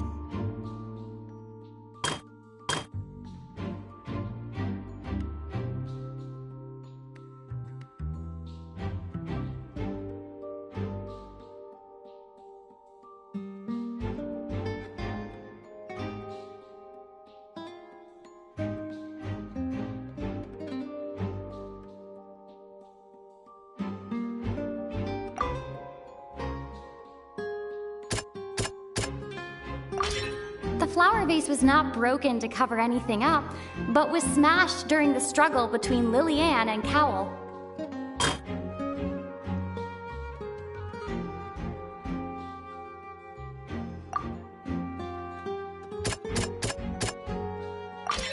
Lillian was afraid that she would be recognized if she left, so she changed clothes and hid, biding her time.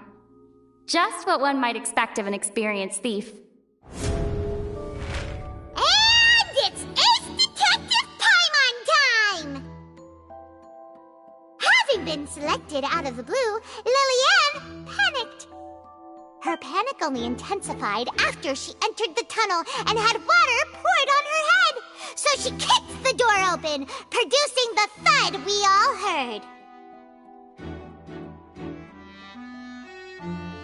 Hearing the commotion, Cowell leapt into the tunnel, only to discover that Lillian had not dissolved. He did not know that Lillian was not from Fontaine, but was a thief who made her way in by stealing a ticket. Mistakenly believing that the water from the primordial sea needed time to take effect, he tried to force Lillian back into the box.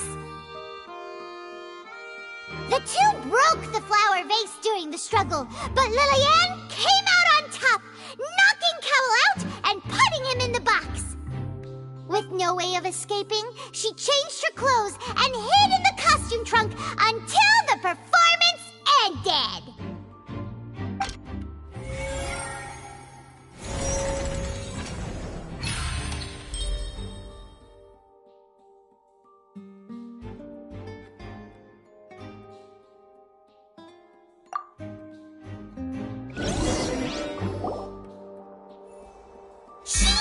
That she would have to go through guard inspection if she tried to leave afterward.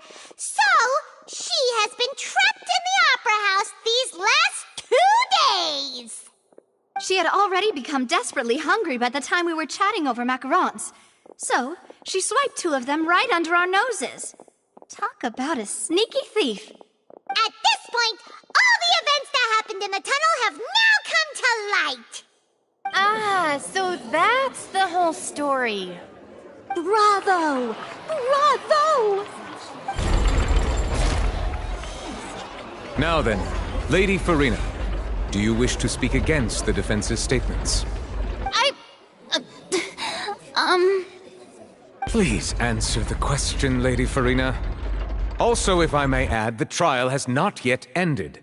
As such, I request that the prosecution not leave the room before the proceedings have concluded. What? Are you reading my mind now? No, I have no further arguments. I admit defeat. But really, could you at least have left me with some dignity?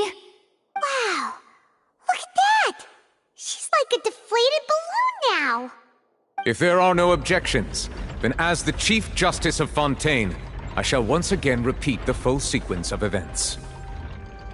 The actual perpetrator of the serial disappearances, Cowell, selected his next victim from the audience reservation list. With some modifications to the selector, he could ensure that the pre-selected young woman would be chosen. To cover up any evidence while committing the deed, Cowell thought of allowing the water tank to fall, which would conceal the water left behind after the young woman was dissolved. He also tampered with the rope suspending the water tank, using the fireworks at the end of the performance to cause the tank to drop and hide the watermarks.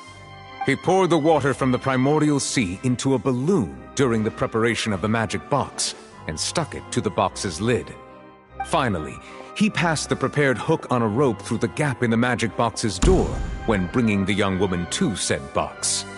When the magic trick officially began, the box containing the woman was lowered into the tunnel, tightening the hook rope and bursting the balloon containing the water.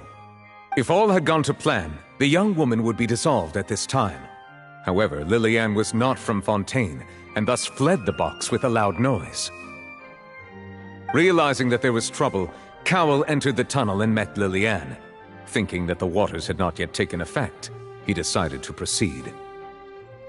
However, his opponent was more capable than he thought, and he was overcome, knocked unconscious, and placed into the magic box, and thus became his own final victim. Lillian, according to her own statements, then changed clothes and hid until the performance ended, before hiding in other parts of the opera house. As for Linny, he was in the underground structures within the opera house, and was thus ignorant of these happenings. From this reconstruction of events, we can conclude that Linny, the accused, is in fact innocent.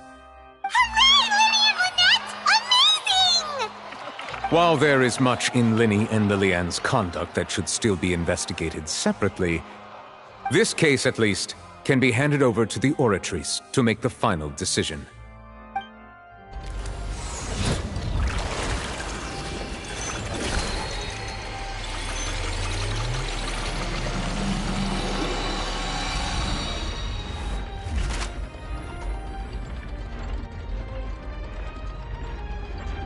As such, Linny and Lynette are officially declared not guilty.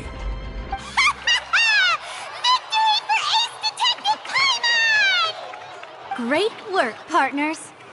Thank you all. Thank you so much.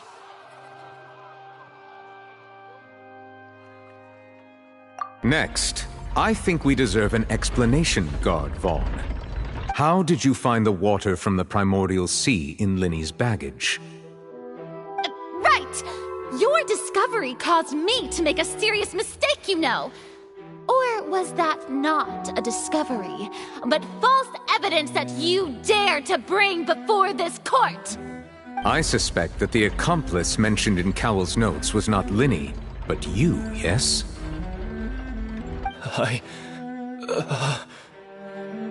I'm sure you know what you must do to lessen your sentence. Speak quickly! Unless you want to earn yourself a one-way ticket to Coupon Town. I was just following orders. We were supposed to place blame for the serial disappearances onto Linny, and thus cause suspicion to fall on the Fatui. The higher-ups said this was the best opportunity to do so. And now that your plan has fallen through, and the secrets of the water have been revealed, you have become a liability to said higher-ups, yes? Therefore, you would be wise to tell everything you know, and seek the protection of the guards. Yes, I'll tell you everything I know. Our boss discovered that the water can cause people to dissolve. It can also be made into a potion, which when extremely diluted, can cause people to experience unforgettable exhilaration. We've been in this business for a while now, and have made decent more off it. The disappearances were also the boss's idea. I mean, this is the boss we're talking about.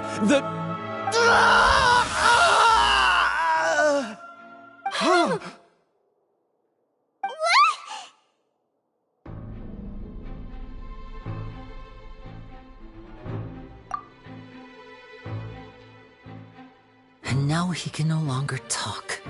Such ruthlessness. I shouldn't have expected any less of them. An outrageous act. All present, please submit to inspection immediately.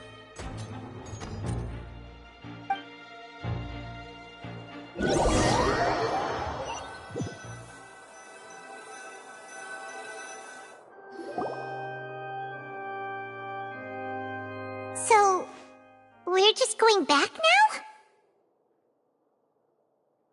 That's true, but... Traveler, Paimon! Please wait. Linny...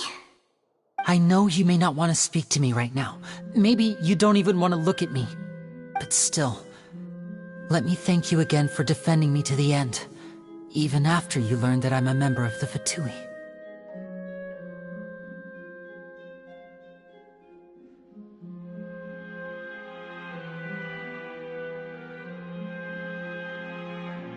I guess. But regardless, I'd like the opportunity to set things straight. I didn't approach you with any ulterior motives or ill intent. I've spoken to you as myself, just plain Linny this entire time. As for why I'm a Fatus, it's because the goals of the House of the Hearth align with those of an orphan like me. That's all. That was how Father, who you might know as the Knave, approached recruiting us back then too. The Knave? The one who controls the House of the Hearth? She's your father? That's right. And since we're here, I was wondering, would you mind hearing a story? It's about my past. Back when our parents first died, Lynette and I were left wandering the streets. To survive, I took to surreptitiously observing an older street performer who did magic. It took me several days to figure out how he pulled off his amazing tricks. I took my sister through several streets until we found a crowded corner, and we began to perform magic tricks there. To my surprise, we proved to be pretty popular, and we could at least stop worrying about where our next meal would come from for a time. But I didn't want my sister to remain a street rat together with me forever. Before long, an aristocrat came to me and claimed that he wished to take us in after watching my performances. So you went from orphans to nobility just like that? That was how we felt at first too. As if fate was on our side and we could say goodbye to those painful days. But I gradually discovered that while we were called foster children, he was really after my talent for magic tricks. He would constantly take me to all sorts of banquets to garner attention, which he would then use to expand his social circles. That doesn't seem too bad either. Better than roaming the streets at any rate. It took a while for me to realize just how dark his heart really was. After one particular performance at a banquet, I discovered that Lynette was not on the same return vehicle as me. I waited a long time after we returned home, but she did not come back. I went to that noble's bedroom and asked him about her whereabouts. The answer he gave me was, she caught the eye of the most eminent person at the banquet, so I sent her over as a gift. I mean, you'll be able to perform your magic regardless of who your assistant is, yes? Oh no. So he was gonna... But wouldn't Fontaine's laws deal with such people? As far as outsiders are concerned, this is a relationship akin to adoption or foster care, and they have their ways of escaping the eye of the law. I managed to ferret out the location of the mansion of that so-called eminent person and hurried through the night. But by the time I leaped over the walls, avoided the guards, and made my way in, all I saw was the moonlit ground covered in blood, and the knave standing there in the darkness. So, she'd already taken care of that guy. That's right. She had rescued my sister before she could come to any harm, and had even discovered several girls hidden in a basement, all of them orphans. Father, I mean, the knave, might have seen something in me, and so she made me an offer. The House of the Hearth welcomes you, for your interests align with ours. Here, none will ever betray you. Indeed, betrayal shall never be permitted here. I was hesitant to trust her. I mean, I had just been betrayed by nobles. But she was also quick to destroy the noble who had taken us in at first, giving us back our freedom. Oh, so that's how the two of you joined the House of the Hearth.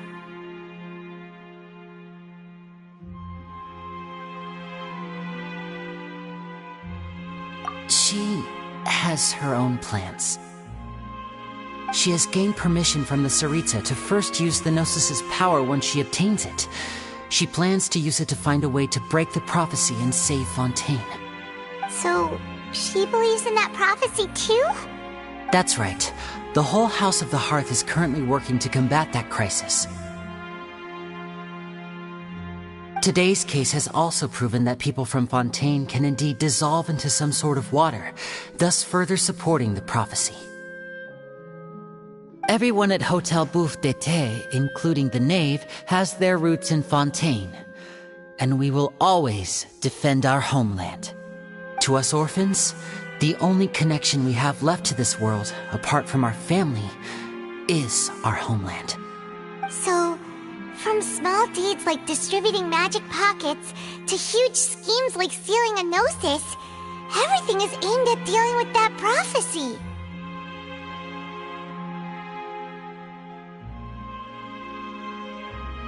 It's all right. I understand. The only thing I can do is relate all this to you.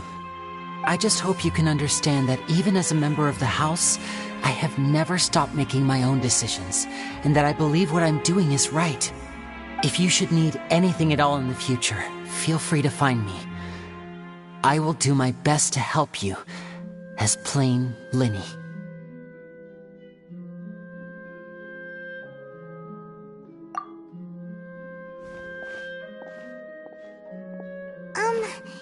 Bye, Linny!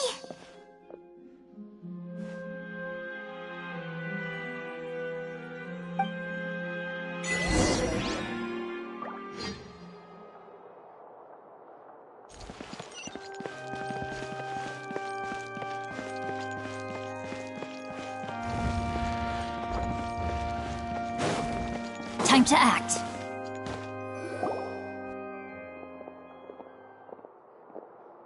Hey there. What was with the disappearing act you pulled right as the trial ended? Were you looking for us, Navia? Well, this whole thing isn't exactly over, is it? I do feel that we're getting closer to solving the serial disappearances case, though. Don't you think so, too? Huh? What's wrong, my dear partner?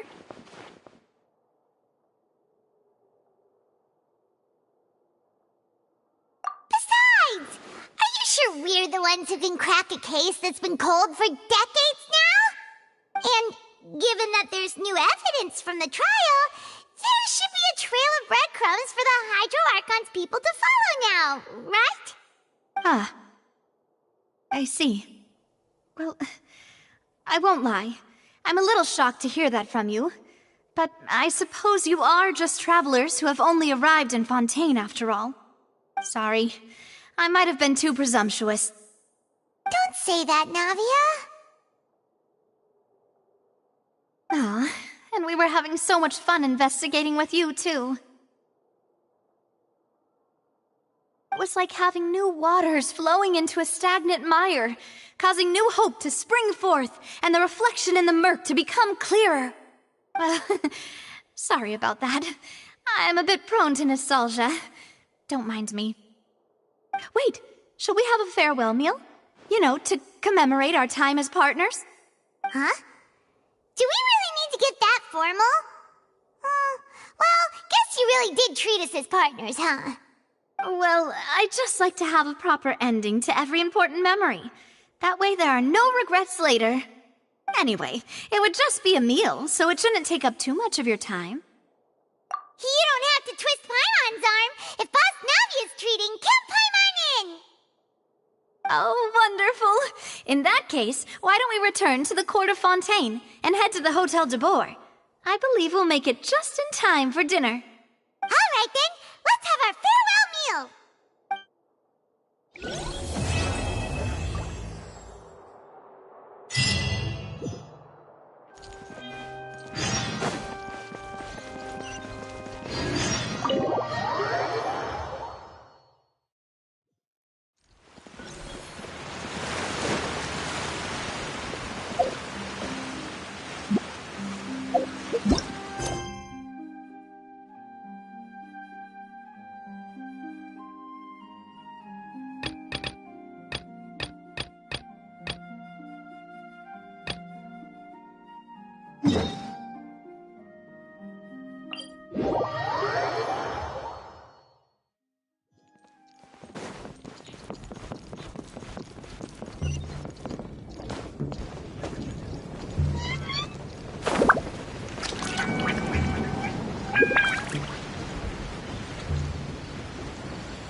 Now hiring. Urgently seeking one temporary chef willing to pay top Mora salary negotiable. Look, Traveler, an urgent hiring notice and they're paying top Mora too! Oh, Paimon likes the sound of that. You're right, it is strange. Do you think something happened to Yenxiao? Cause that guy barely lets anyone ever set foot in his kitchen. Doesn't exactly seem like the type to hire help. The notice says interested parties should go upstairs and talk to the innkeeper Huayan. Should we go and see what's up? Yeah, and we can ask him.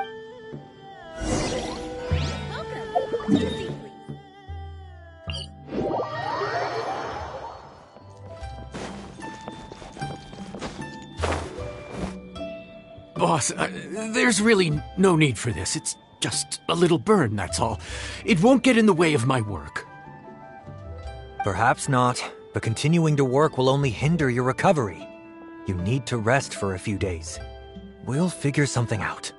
Huayan! Yanqiao! Oh? Traveler and Paimon! What brings you to this neck of the woods? And we decided to come check up on Yanqiao. I knew we shouldn't have posted that notice. It's really nothing to worry about. I'm fine. I swear. How kind of you. My thanks to you both. And thanks on Yanxiao's behalf, too. There's nothing to be embarrassed about, Yanxiao. Just tell them what happened. Oh, all right. Well, basically, we had a lot of guests pouring in for the lantern ride. Things got busy, I started rushing, and I ended up accidentally burning my hand while plating a dish. Well, you know what they say. Play with fire long enough and you're bound to get burned. Even the best chefs slip up sometimes.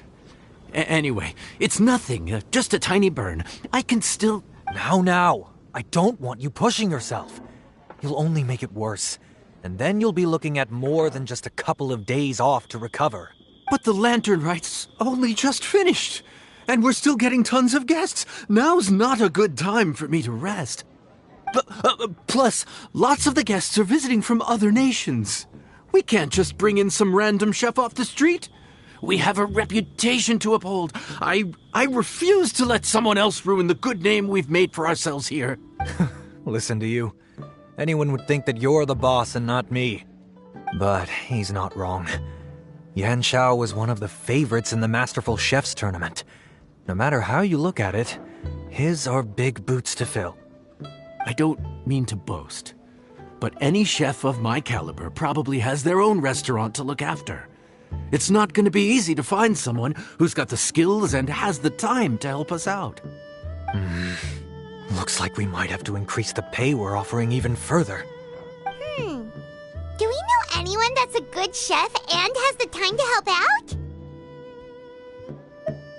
Oh, of course, you! Oh, right! Yes, now I think about it, I do recall hearing good things about your cooking ability. I suppose I'd added you to my mental list of people who can hold their own in a combat situation, but forgot you can cook. Why are you even keeping a mental list of people who can fight? Maybe a story for another time. More importantly, I'm sure Yanxiao would be comfortable leaving his kitchen in your hands, if anyone's. What do you think, Yanxiao? Well, since it's you, I suppose that's better than anyone else. What do you think, Traveler? Should we do it?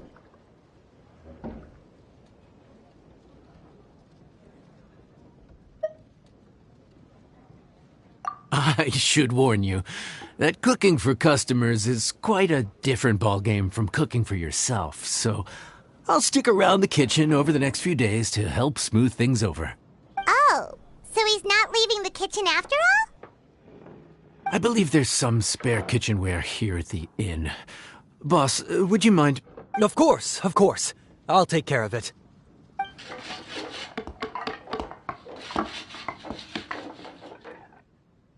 Whew. All done. Come, take a look. This was made with your measurements in mind. It's nothing. A little handicraft and elbow grease goes a long way. All right, Yanxiao. I'll leave you to take it from here. You really went to all the trouble of building a new stovetop? What was wrong with the original? Boy, you really hate when people touch your stuff, huh? No, it's nothing like that. As Boss always says, hire who you trust and trust who you hire. I just thought the original setup might be a little, all for you.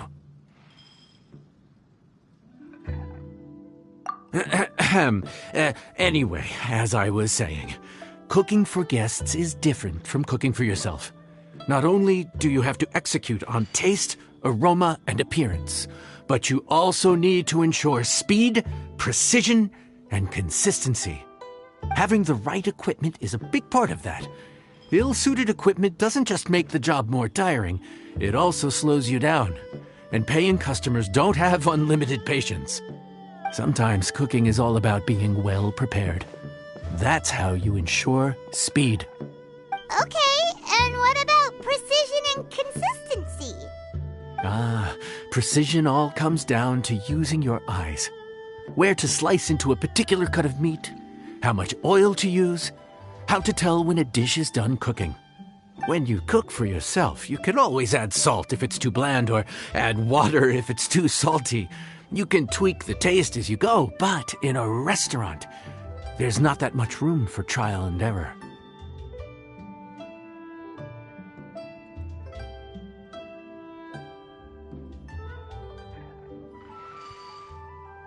Worst case scenario, Paimon can deal with any subpar dishes by making sure they get properly disposed of. The final thing you have to focus on is consistency. You have to be able to handle the most challenging orders with the same level of technique and skill as the easiest ones. This is particularly important when you have guests from all over, each with their own tastes and preferences. You have to cater to their own dietary needs while also giving them the opportunity to enjoy our local delicacies. His last point is making Paimon's head spin. Don't worry. Matter of fact, someone as well-traveled as you may even have a better handle on it than me once you get started. And of course, I'll be around to help you over the next few days. I don't think we'll have any trouble making all our guests feel right at home.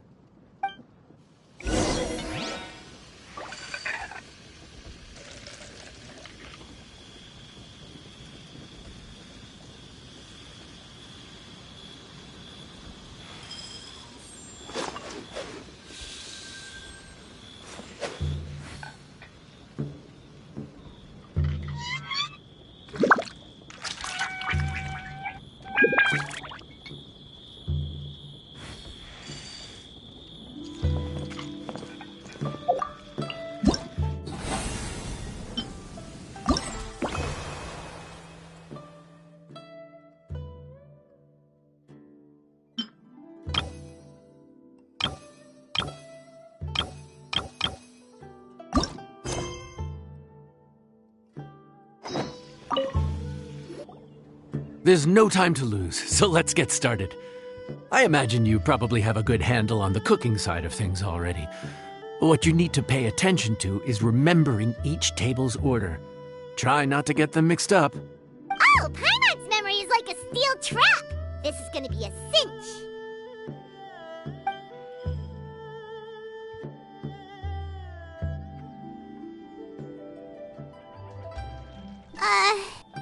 Which ticket are we on again? Table 1 was onions, but no chilies. Table 2 was chilies, but no onions. And table 3 was, table 3 was chilies, but hold the chilies? Ah! Was Paimon just sleep floating?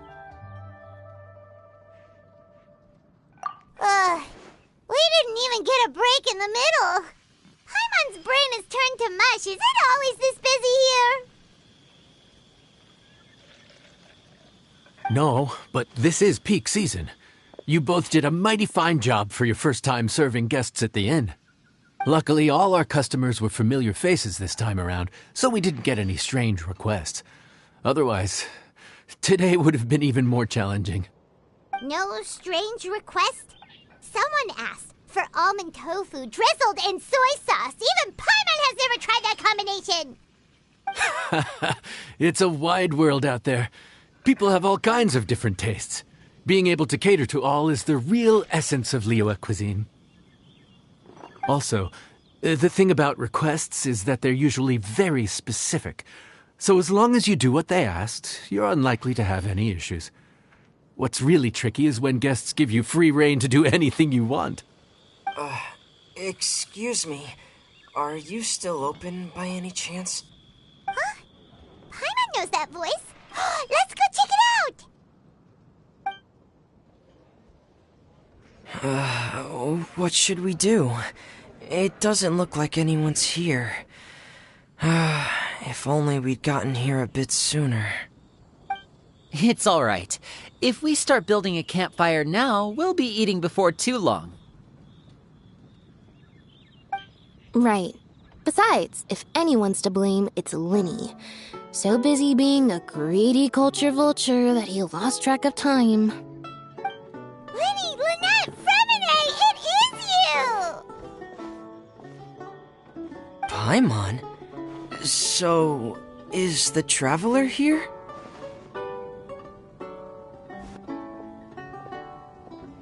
Traveler, Paimon!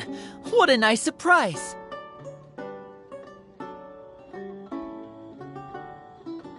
Paimon was gonna say the same thing! We're just lending a helping hand at the inn.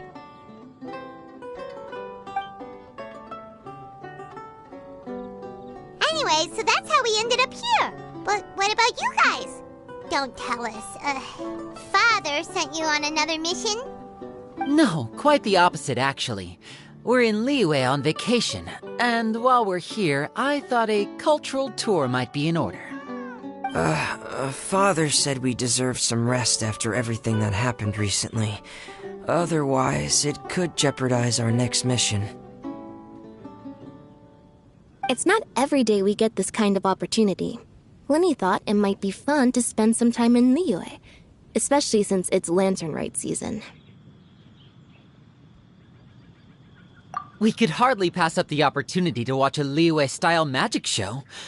Although, I think they call it conjuring here. In our time here, we've seen conjuring tricks incorporated into a Liyue opera show, and even a wushu dance. It was amazing. So, we decided to stay here for a few more days to see what other forms of inspiration this land might have in store for us. We visited Granny Roshin in Chingsa village not long ago, and today we continued our cultural tour in the area around here. In the end, though, we lost track of time. We haven't even eaten anything yet. And speaking of eating, as you know, seafood is a big part of both Liyue and Fontaine cuisine, but it's cooked very differently here. We simply had to try some local seafood after coming all this way. That's another reason why we decided to extend our trip. Oh, need any recommendations? What have you tried so far? That fish one with the misleading name. Sounds bland, but it's drowning in hot chilies. Oh, you mean blackback perch soup? You're right, the name doesn't give much away. It looked and smelled so appetizing that Lynette took a huge mouthful, blissfully unaware that she was about to set her mouth on fire. She could barely speak for the rest of the day after that. Luckily, that wasn't a huge adjustment for her.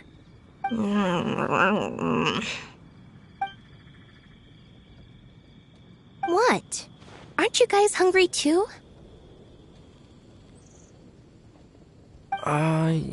Yes, a little. Yes, I'm ready to eat.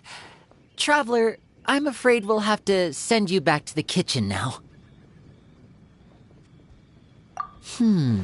Good question. I doubt we'll be able to decipher the menu, so why don't you recommend something? You should be pretty familiar with our tastes. One more thing. Please, if you have a heart, don't make it spicy.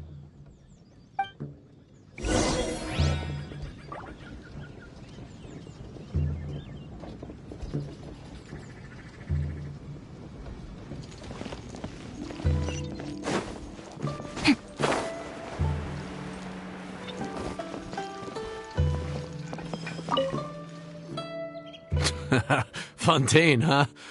No wonder they can't handle too much spice. Still, if we make the food too bland, they might as well be eating back home. There's this crab and shrimp stir-fry I know that could work. It's quite heavily seasoned, but it's a lot milder than it looks.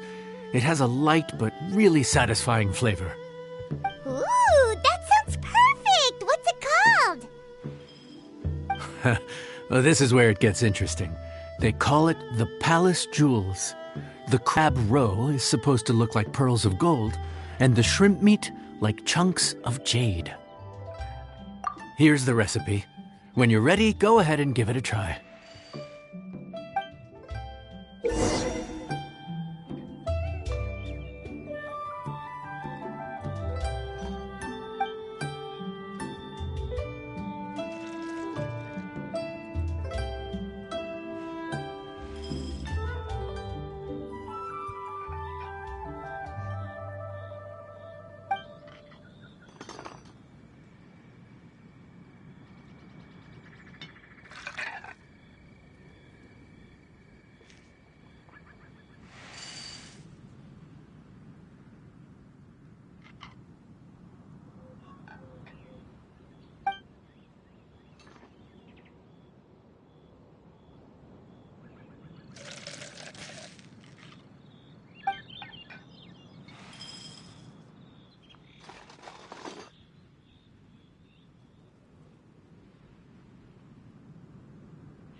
The palace jewels.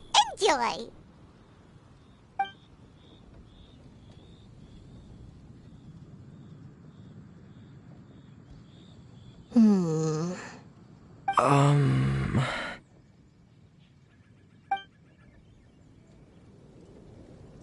Yes. We meant to say, you two must be tired after a long day of work. Do you want to eat with us? Oh, now that you mention it, Paimon is a little hungry. Well, if you insist, then who are we to refuse? Oh, right, of course. You're still our customers. Why aren't you eating? The sauce looks a little overpowering. According to Liyue custom, it's probably good table manners to let someone else go first.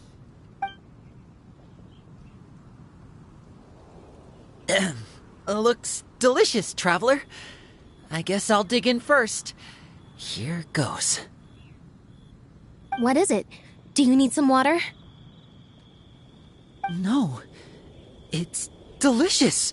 The flavor is so pure. It's drenched in sauce, but somehow it just enhances the natural flavor of the seafood. Try it for yourselves. Alright.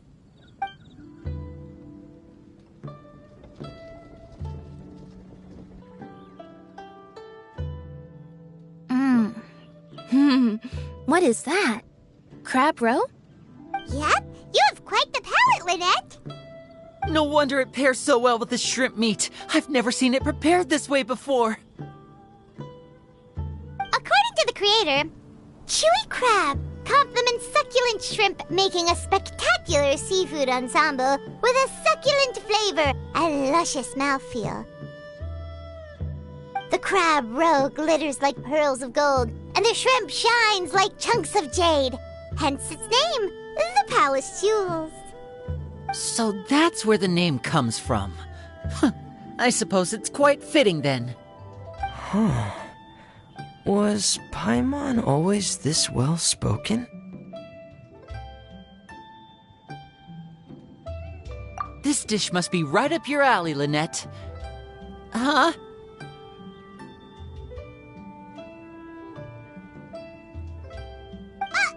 It's half gone already? When did that happen? I heard that in Liyue. The biggest compliment you can pay to the chef is to leave a clean plate. It's delicious. Thank you ever so much. Wait, don't fight over it! Hey, leave some for Paimon!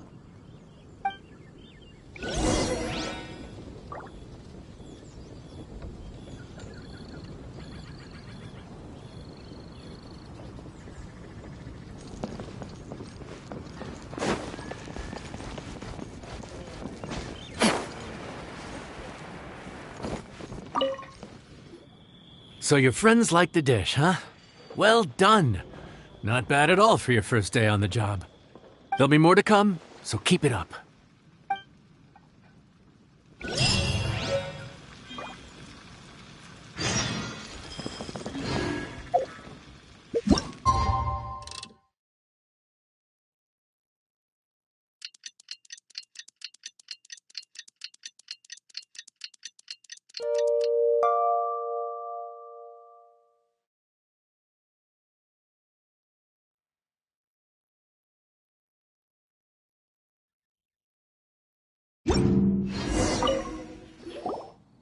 Morning. The boss tells me that both new and returning customers have nothing but good things to say about you. I have to admit, I was a little worried about throwing you right into the deep end, but it looks like you've got what it takes to handle the day-to-day here. So it should be plain sailing. Well, just as long as we don't run into any extremely picky customers with unreasonably specific requests. Oh, have you had someone like that before? Of course. The worst are those old scholars who have barely cooked a day in their life, but think reading a stack of books on the topic makes them the expert. They criticize you for no reason, claiming your cooking method isn't faithful to the original, or that the flavor profile isn't authentic because you used an ingredient that wasn't in their beloved centuries-old version of the recipe. This is Wang Shuin. It does have the look and feel of a time-honored establishment.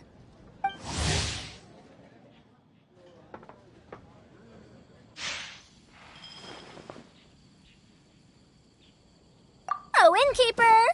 We'll have each of your signature dishes, please, as fast as you can serve them. The most expensive ones. Farazan! Oops, Madam Farazan. Oh my! Traveler, Paimon, whatever are you doing here? We could ask you the same thing! Where'd you suddenly get the funds to go sightseeing? And to order the most expensive things on the menu? I'm not here to sightsee. Exemplary scholars like myself are highly sought after by cruise operators in need of an onboard consultant as they travel the world. Madam Farazan, please, slow down.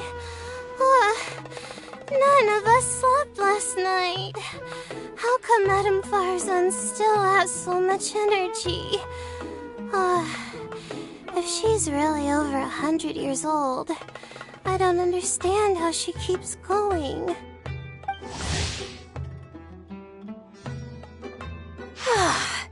It's all my fault. She's been like this ever since I told her I'd be paying the expenses. Layla! And Dory? Huh. Never would have bet on this combination.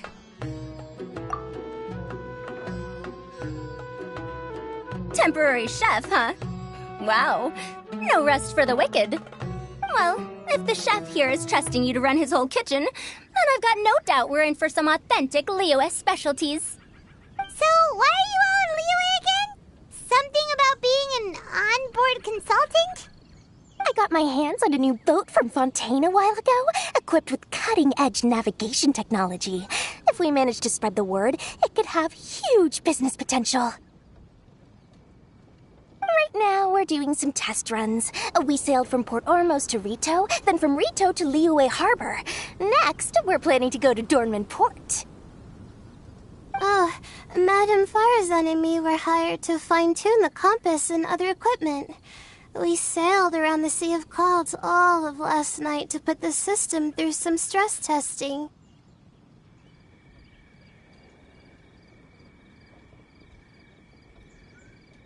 Overtime for which they'll both be fairly compensated. They're both here willingly. The contract is crystal clear on that. You really cover all your bases, don't you? Let Paimon guess. Paying the expenses is part of the compensation, isn't it?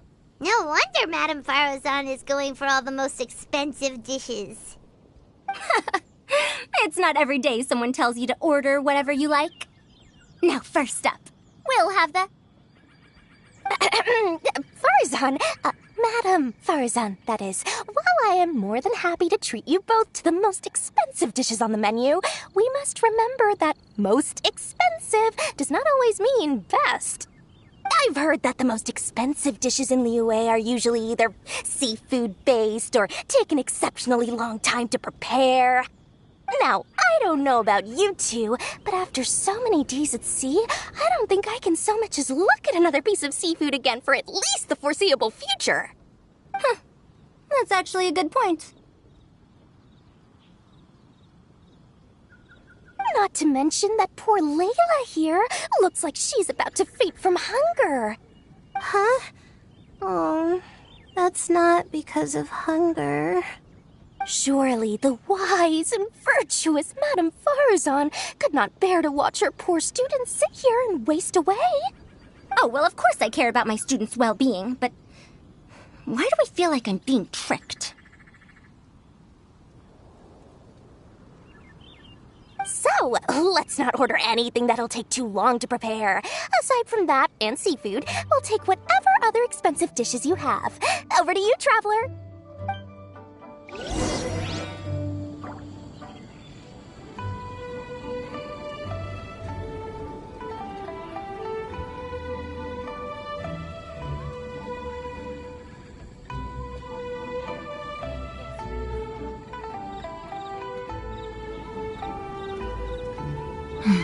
Now, this is what I call a moment of solitude.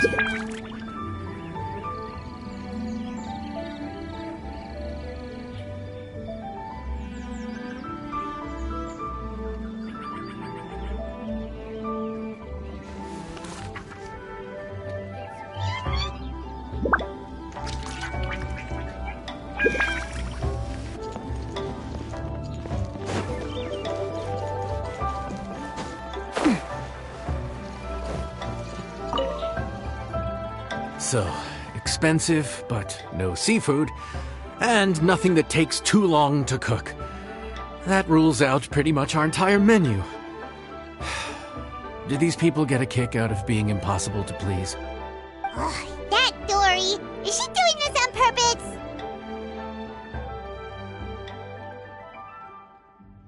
This isn't Lioli Pavilion or Xinhua Kiosk. This is Wangshu Inn. We don't stock up on rare and exotic ingredients. We only get them in if someone puts in a special reservation. Well, if we're stuck with regular ingredients and we're on a time limit, there's only one way to bump up the price. And that's by cooking a dish that uses the chef's expertise and creativity to the fullest. As it happens, I know a recipe for something called trembling strings and rushing reeds. It can be whipped up quickly with what we already have in the kitchen. One plate usually goes for 30,000 mora. 30,000? But if it's quick to make and isn't fancy, what exactly makes it so special? Quick doesn't have to mean quick and easy. To perfect this dish, you need expert knife work and very precise control over the heat. You have to finely slice several different types of meat into fine threads, knead them together into strips, then gently stir-fry them in the pan. What you end up with is a whole variety of flavors that come through layer by layer. This dish is unique in offering a harmonious blend of multiple kinds of meat, all cooked to perfection, while still bursting with their own distinct flavors. Do it right, and you've got a culinary masterpiece in your hands. But if you botch it, it's just a bunch of meat thrown on a plate. Oh, Paimon gets it now! So this dish gets its value not from the ingredients, but the chef's expertise! Now, don't worry. I can take care of the kneading and other prep work for you. You just focus on bringing it all together. Believe in yourself. You can do this! And if you mess it up, Paimon will still be happy to eat it.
Food's ready! Please enjoy.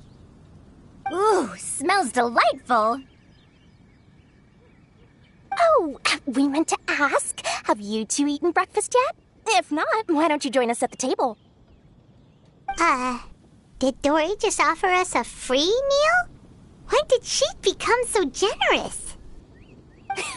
Let's not forget that the biggest business deals are always settled over a meal. Come on, sit down and join us. Everyone, dig in. This dish looks simple enough, and I did my research, so surely it can't cost all that much. Worst case scenario, maybe 10,000 mora? This dish had better be worth working overtime all night for. Well, traveler, this is the moment of truth. Oh, so tired.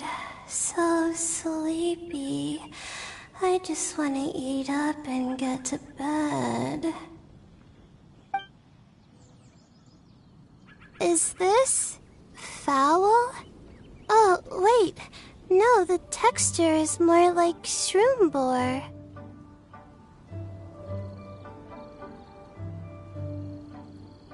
There's a different flavor in every bite. And the discerning palate might detect a hint of something smoked, too. Quite marvelous. How is this made? Ham? But I don't see any ham anywhere. Oh. Haha! So you've noticed.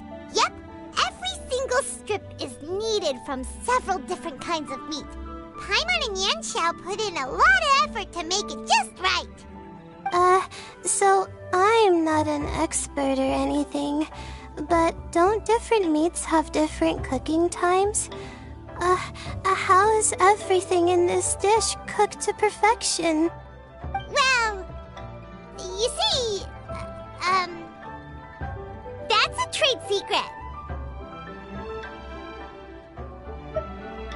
Wow. So this dish really is one of a kind. That makes the whole trip worth it. By the way, does this special dish have a name? Ah! Paimon forgot to mention that part. The dish is called Trembling Strings and Rushing Reeds, alluding to the way that the different threads of meat are woven together.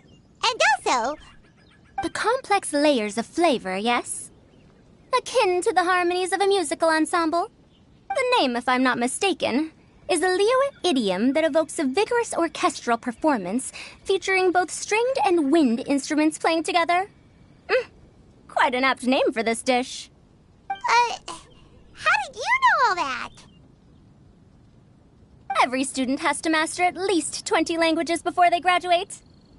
Wait, is that not a requirement anymore? Huh? Oh, that used to be a thing? Oh, Paimon almost forgot that you're also from Haravatat. So, anyway, how much does this dish cost? Oh, don't worry, not too much. That'll be, 30,000 mora, please and thank you. 30,000?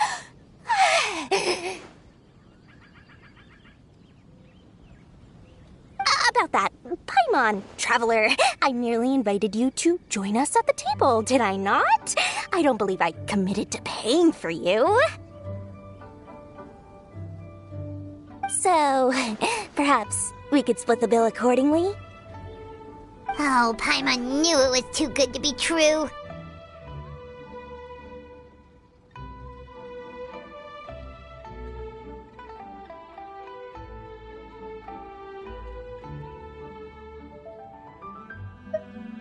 Hey, there's no need to... well, it was your hard work anyway. You can call the shots. 20% off of 30,000? That's still a pretty hefty expense. All right. I'll just consider that the cost of learning about this dish. Once I'm back in Sumeru, I'll be sure to find someone to help me recreate the dish. And then I'll make it all back.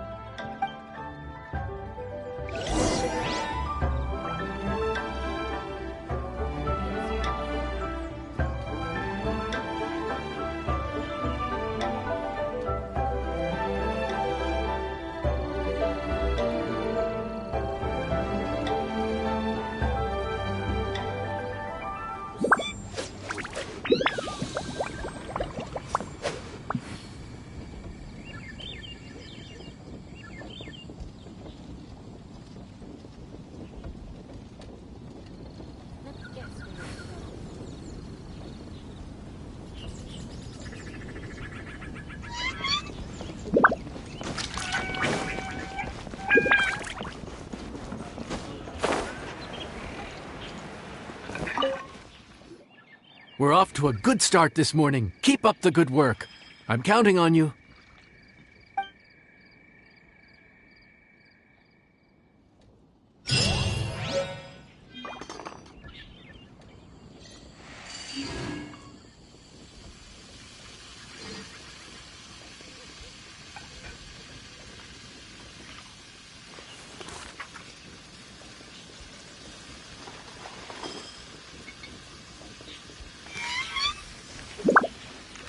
Ugh, too salty.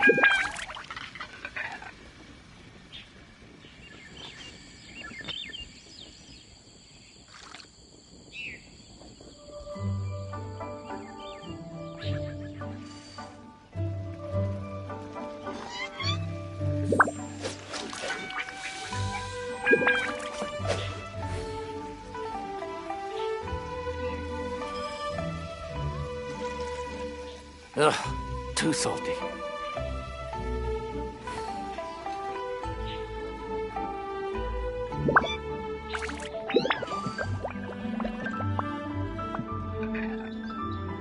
If my calculations are correct, Wanwen Bookhouse is due to receive a batch of new releases today. Might we add a small detour to our adventure? Ugh, too salty.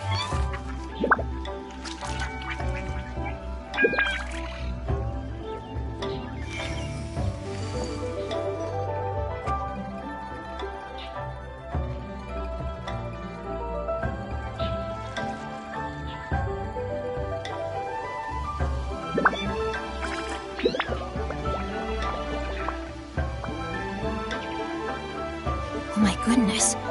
Oh my gosh. Wow. Ugh, Huh? too salty. All will be revealed in the next volume? Drat.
Did you hear what happened? It's the Academia.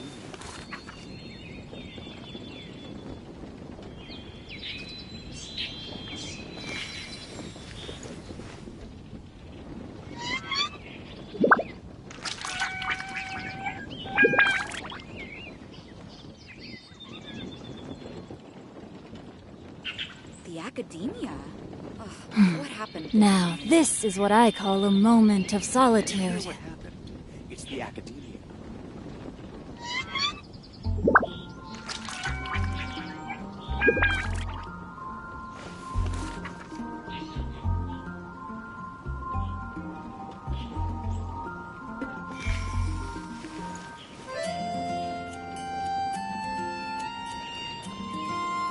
The Academia?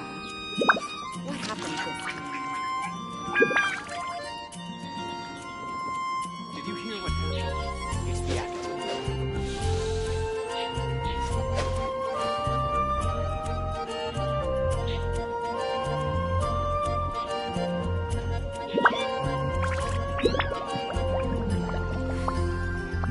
The Academia?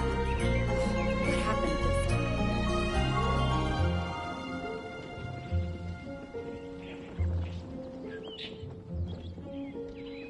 Did you hear what happened? It's the Academia.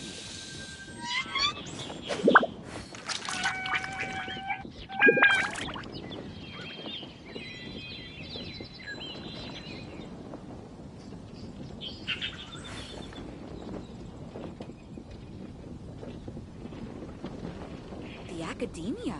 Ugh, what happened this time? Hear what happened. It's the academia.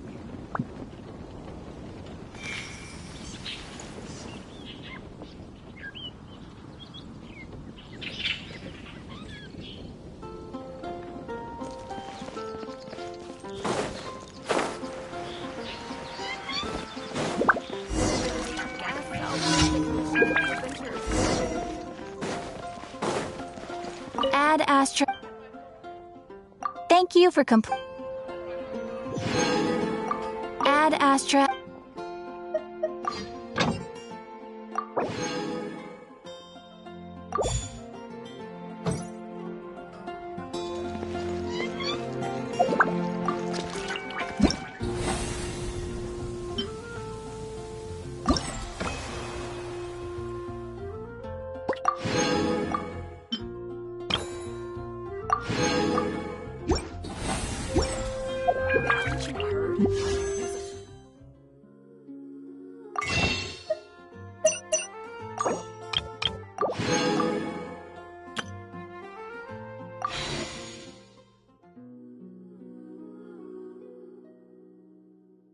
I never embark on a journey without a good book to accompany me.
Swirl!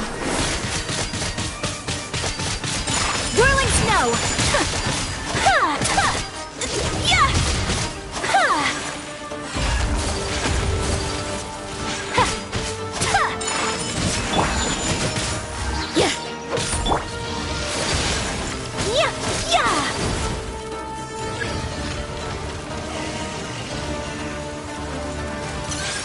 My apologies!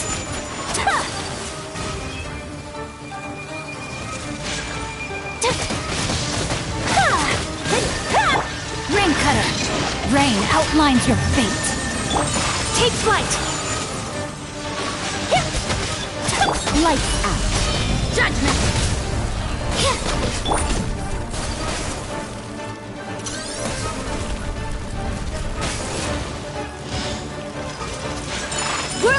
Yeah! Kamisato out! Sumetsu! Rain outlines your fate.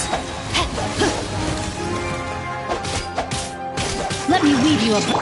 My apologies! Yeah!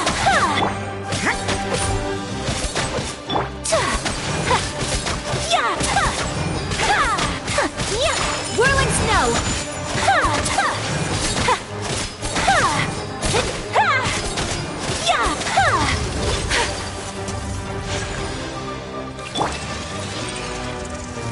Hey! The Temple of Wisdom! No, my sword! Rain outlines your fate.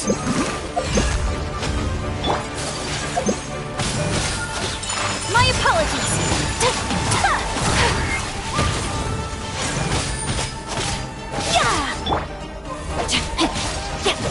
Time to act.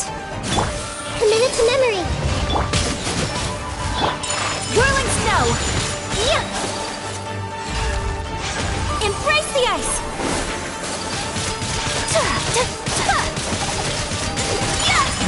Rain cutter, know my sword. Rain outlines your fate.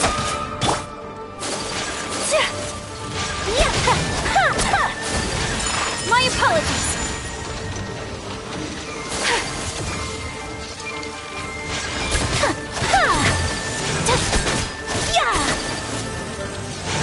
Whirling snow!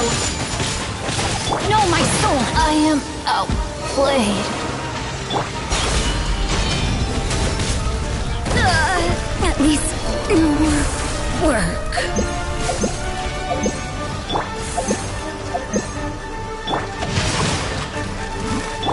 My apologies!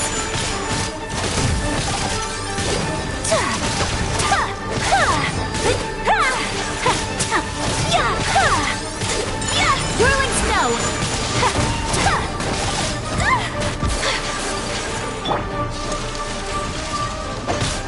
Rain outlines your fate. Witness the power of good luck. My apologies!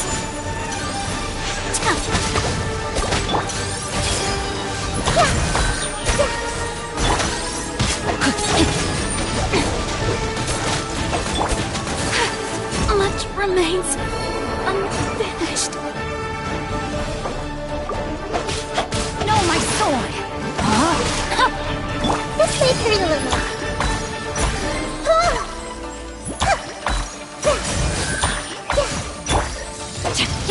Body and...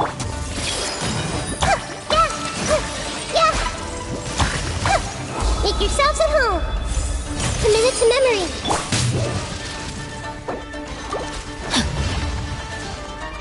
Know my sword. Rain outlines your fate. Grow, grow, grow.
to memory. You can't run! No, my sword! Let me weave you a birth. Whirling snow!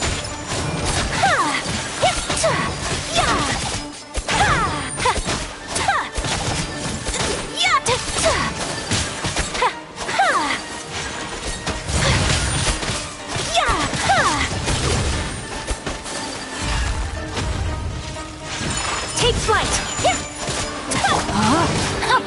Rain outlines your fate. Let's play pretty little. Yeah. My apologies. Judgment!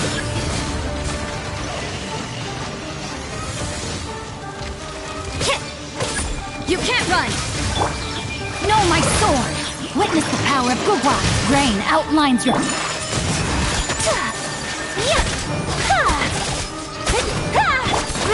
Grow! Yeah!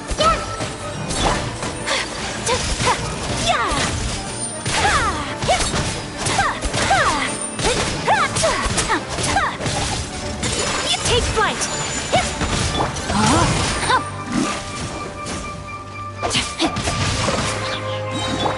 Sakura swirl! Whirling snow! Lights out! Judgment! Let's play pretty little. Sharing my knowledge. Let me weave you a verse. Take flight!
A blade embraces its duty, as a jeweler cherishes their gems.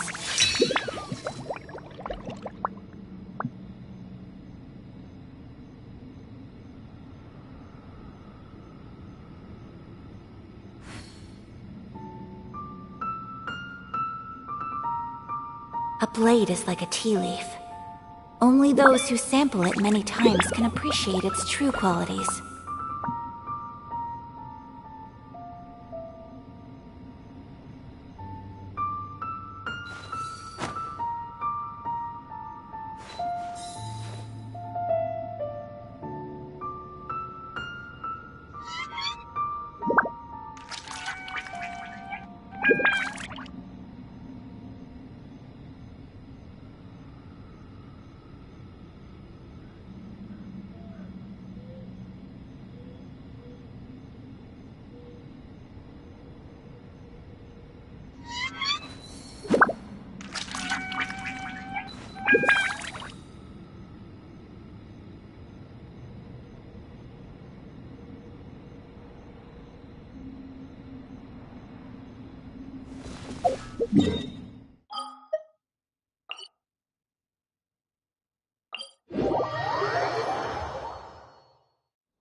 Of the Electro Archon. May the blossoms of the sacred Sakura bloom.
I created another universe and founded paradise. For I, Fischl, am the Prinzessin der Verirrt...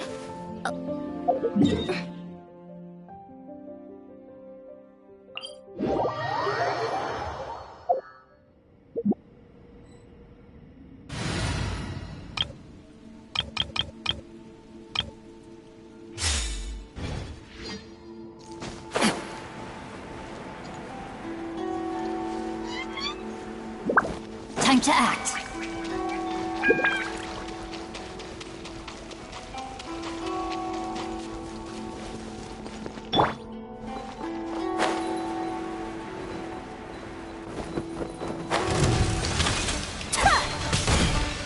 No, my sword! Whirling snow! You can't run! Everyone hold hands!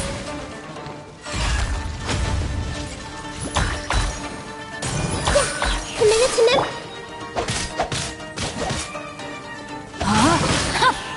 Rain cutter! My apologies!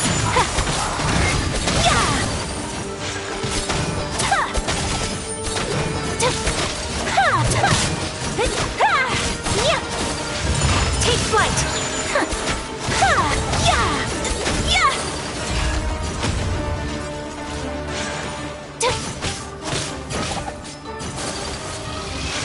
Whirling snow!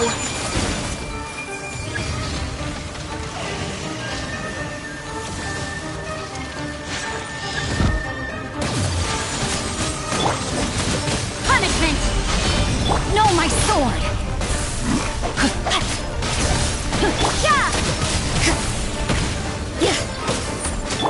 Take flight! This may hurt a little. Make yourself at home!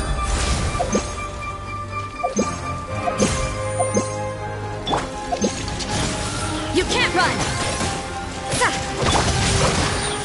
Rain outlines your fate. Witness the power of whirling snow!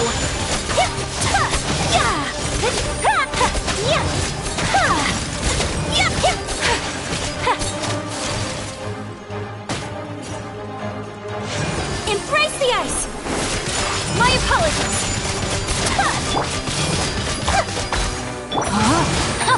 No, my sword! Lights out! Let me weave you a verse. Whirling snow!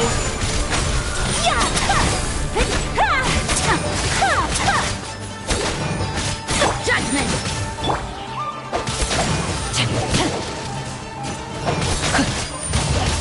Is this my final job? Rain outlines your fate.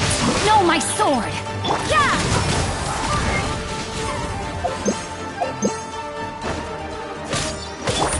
Take flight, judgment!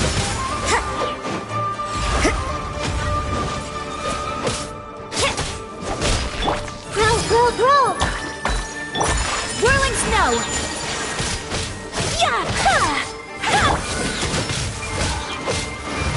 Rain outlines your fate. No, my sword! My apologies!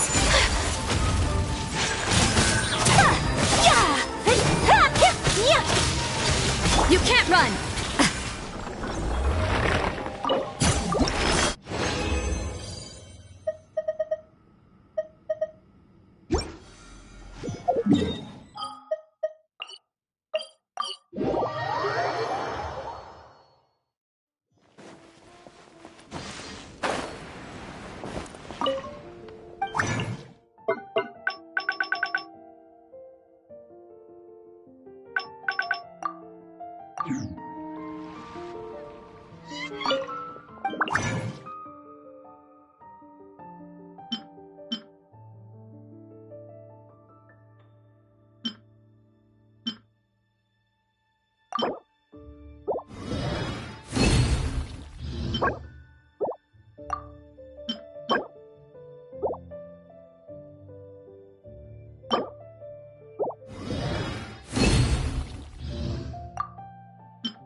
Welcome. How can I help you?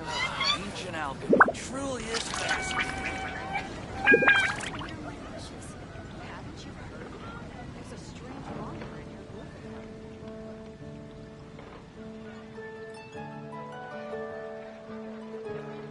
Work hard and live each day to the fullest.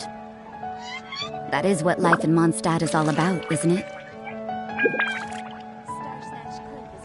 Welcome. How can I help you? I guess I'll post a commission at the Adventurers Guild.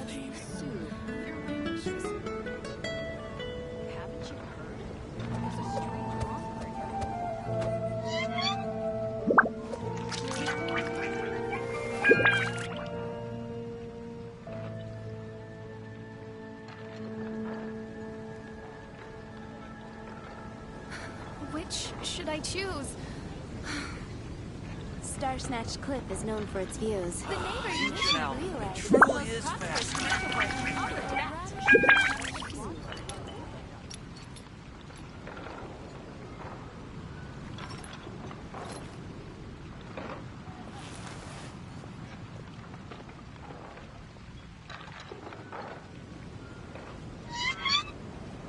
Star Snatch Cliff is known for its I'll views. post a commission at the Adventurers Guild. The neighboring nation of Liyue. Everything is negotiable, except overtime.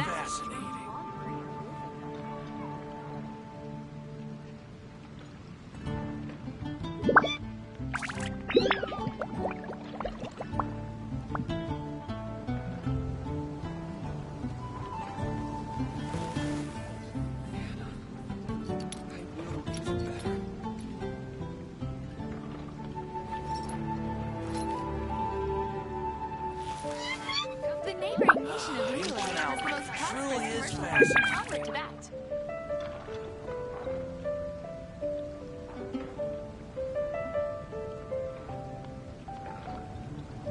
Don't we have a job to do?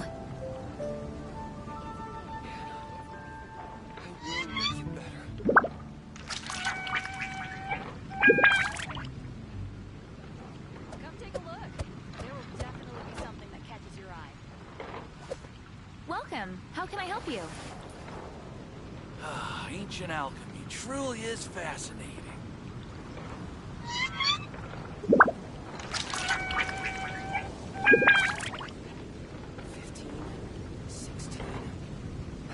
That's a nice haul. Everything is negotiable, except overtime. Ancient alchemy truly is The neighboring fascinating. nation of Liyue has the most prosperous commercial port in all of Tibet.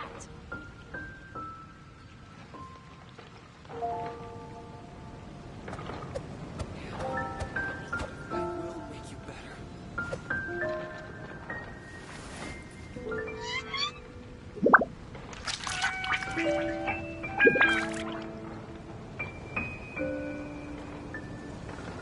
Ancient alchemy truly is Don't we have a job to do? Welcome. How can I help you? 16. That's a nice haul.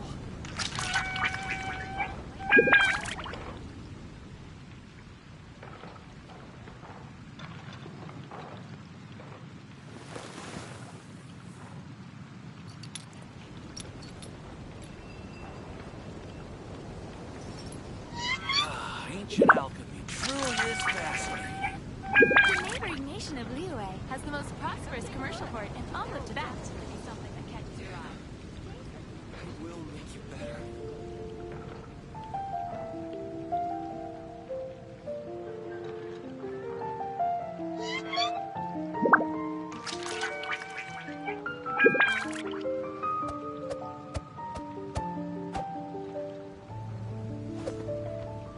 Ancient alchemy truly is fascinating. Haven't you heard? There's a strange wanderer near Luthen. The neighboring nation of Liyue has the most prosperous commercial port in all of Tibet.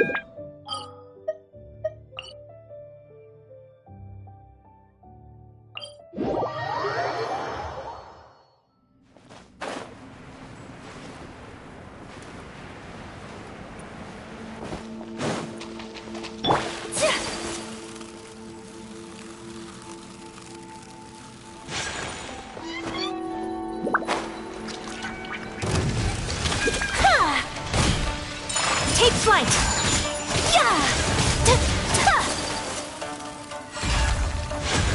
Kamisato art! Sumetsu! My apologies! Rain outlines your fate. Witness the power of Guwa! This may hurt a little. Punishment! Yeah! Change of plans. Whirling snow! Ha! Yeah! Ha! Yeah! Ta! Ha! Ha! Yeah! Yeah! Yeah! Know my sword! I have taught you everything I know.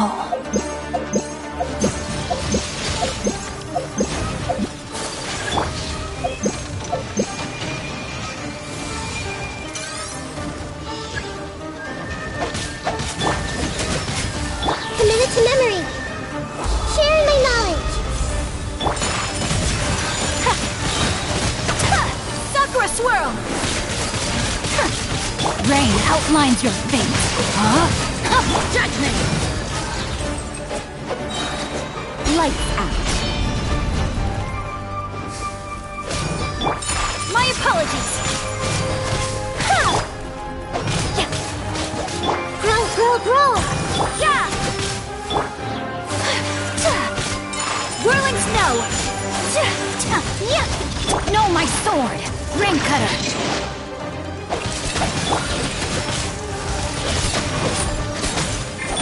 Take flight! Embrace the ice! Whirling snow!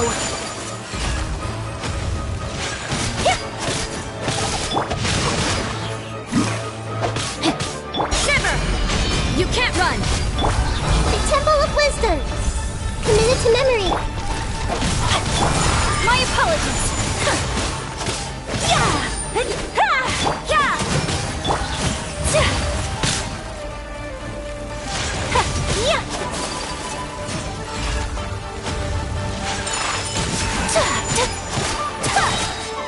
Yeah! You can't run!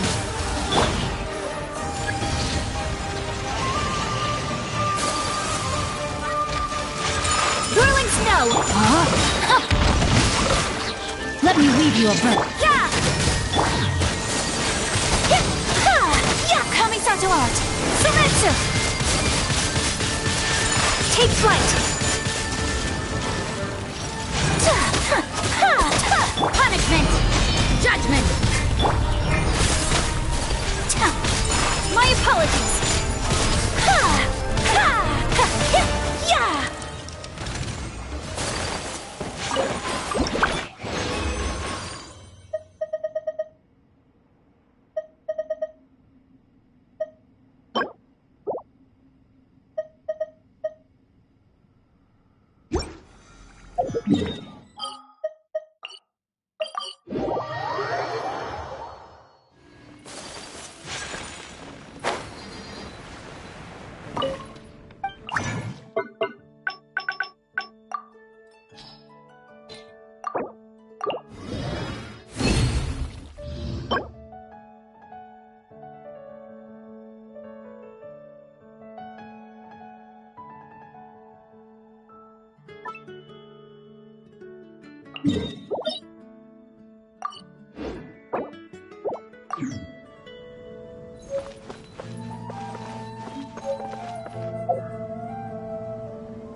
Welcome. How can I help you?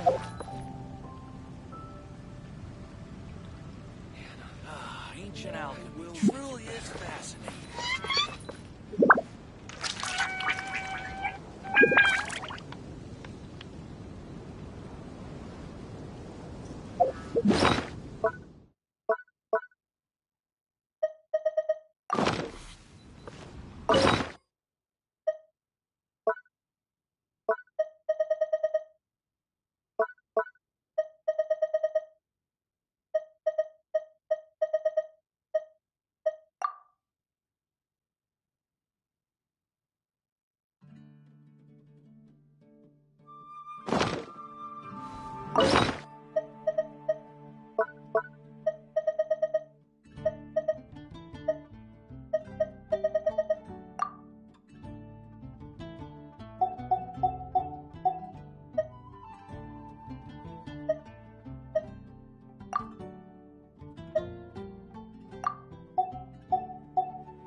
There's a strange bond word.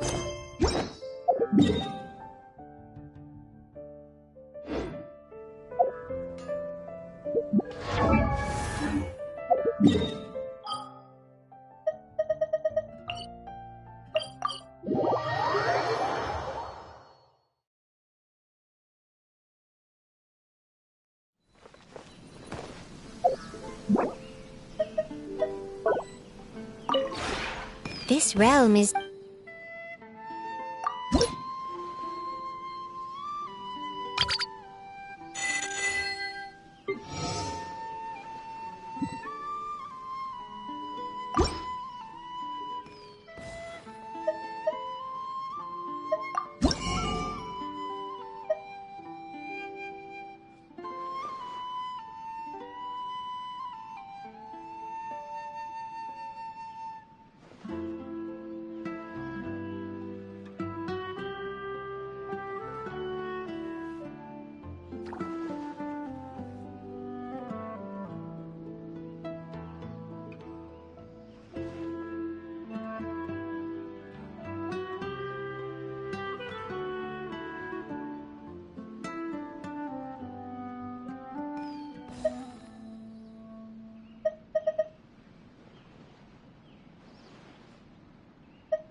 If you ever...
This realm is...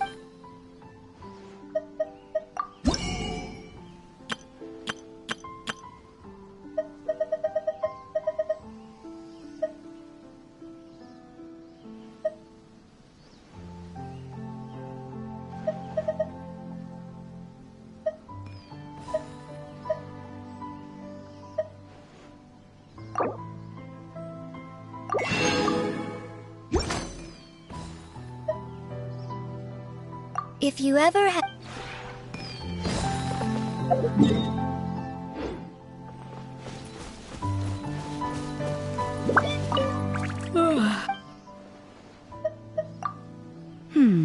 We'll drink to our heart's delight, and who cares if we get drunk? I never allowed myself to get drunk. I used to think it was idiotic to leave yourself vulnerable in front of others. But my perspective on that has changed. Huh. Maybe it's because I trust you. But that's beside the point. Angel Share or the Cat's Tail? Which one you want to go to?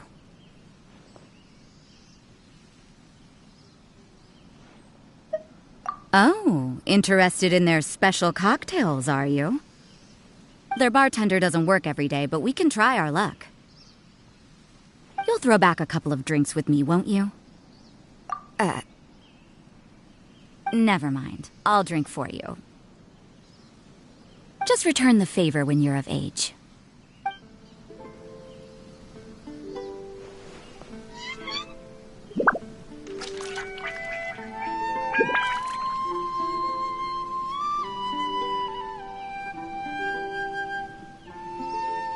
So this is a day in the life of the Traveler.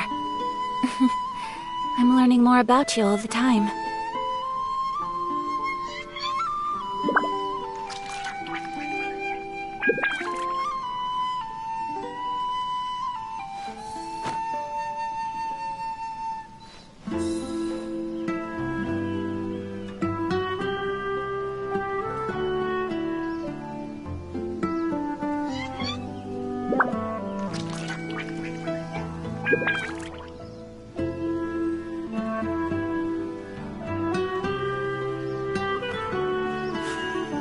A blade embraces its duty, as a jeweler cherishes their gems.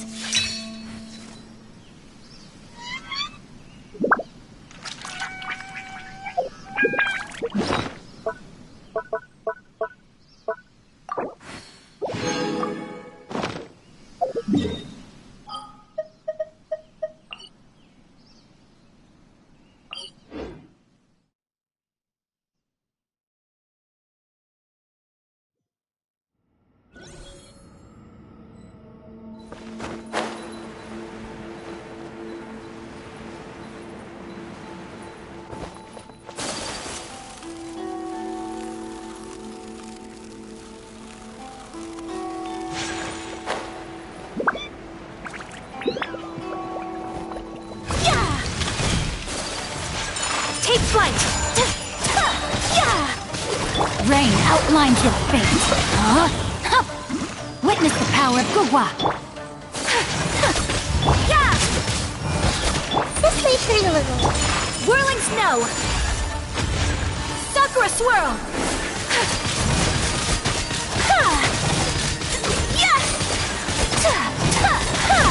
My apologies. No, my sword! May my final stand be a monument to chivalry. Whirling snow!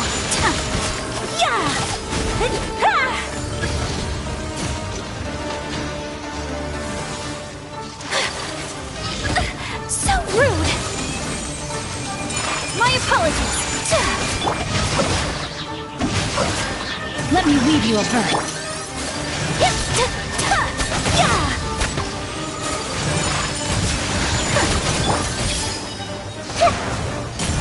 Make yourself at home. Judgment! Lights out.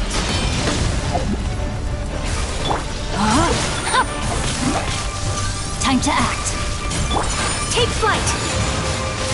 Embrace the ice.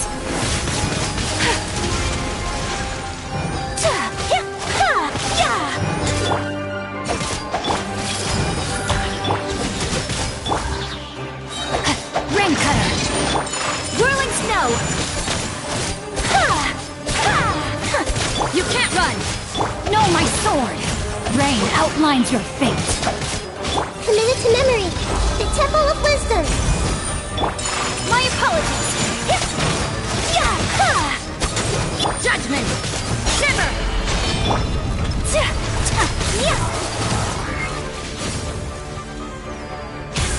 Take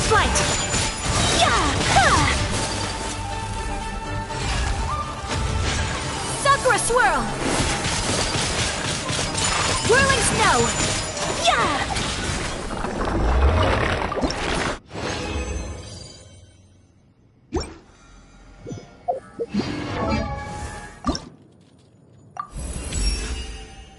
Though I cling to that.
There's still a lot of room for improvement with this machine.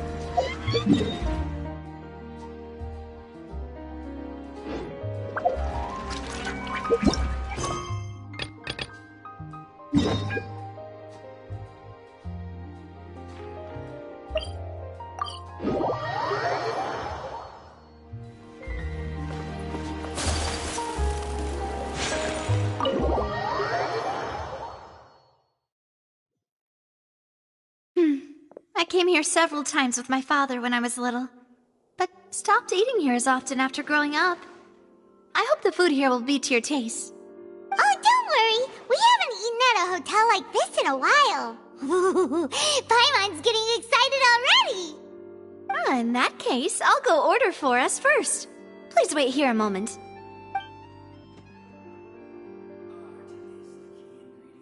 Ooh, everything looks so good. People in Fontaine sure know how to enjoy life. Why, of course. Go ahead, try whatever you like. If the food's good, I'll make a group reservation for the rest of Spina di Rosula next time. And if it's not? Well, then I'll still bring everyone. Albeit with only one dish per table. You, sure have your own way of doing things. Oh, we called this a farewell meal, but we could also treat it like a victory feast, right? We did just win that case after all.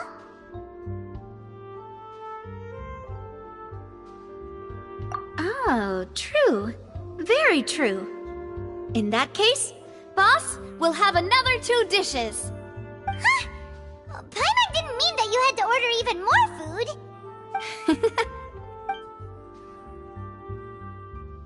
Speaking of cases, do you think that the mastermind behind the serial disappearances will get caught soon now that this has all happened?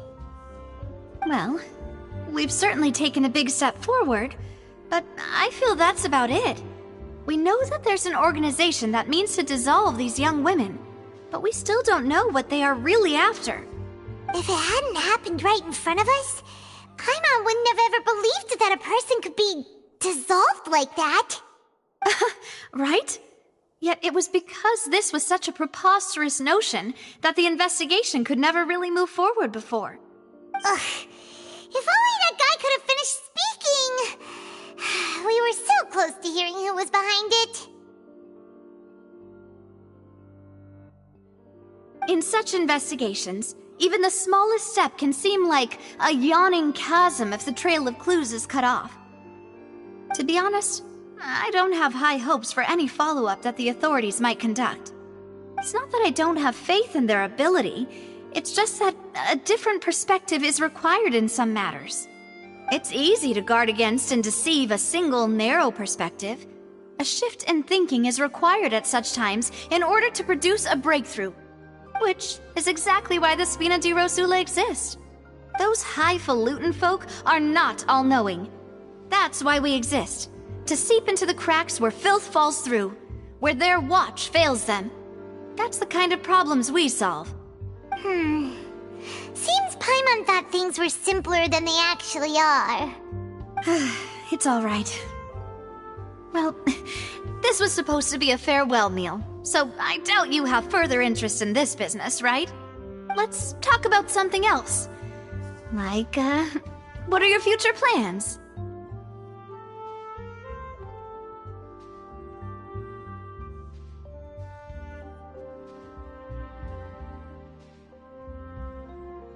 That's true. We didn't have a chance to speak to her after the trial ended.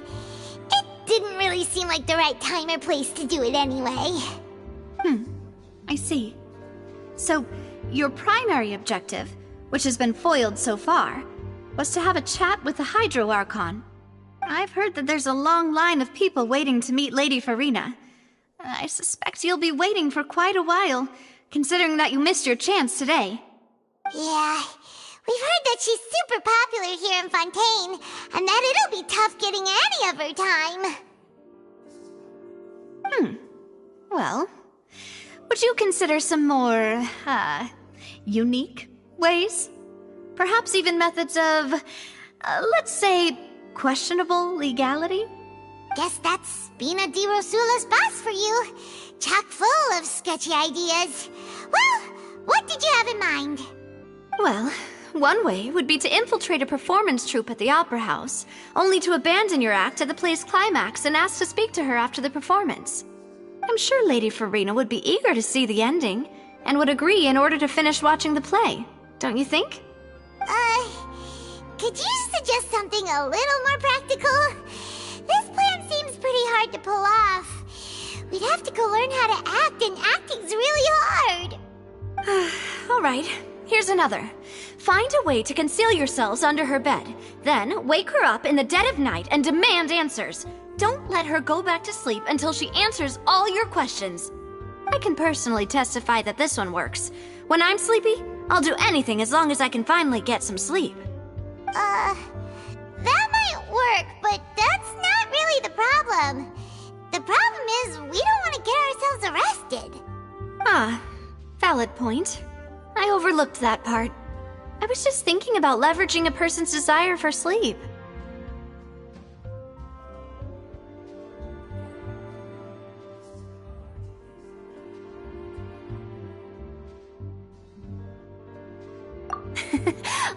All right, no more joking around. Perhaps you could... Oh, I don't know. Cut the line when she's on a break. You did defeat her in court, clearing citizens of hers from false accusations. False accusations she had nearly upheld personally. I imagine that she feels quite ashamed about the whole thing. You mean that if we catch her while she's on a break, she might be too embarrassed to refuse? Oh, that does make some sense.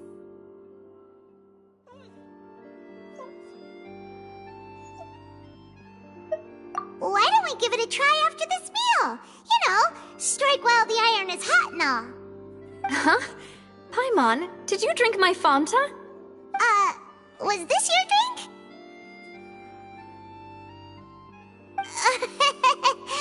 Sorry about that. Paimon wasn't really paying attention and the cup was right next to Paimon. Would you like to order another? No, it's fine. We're just about done here.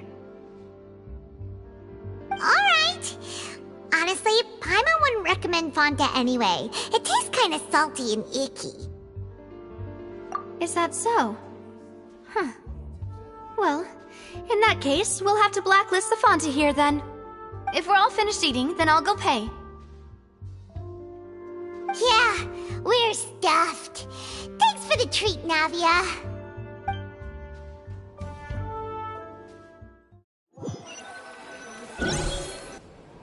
Oh, so full.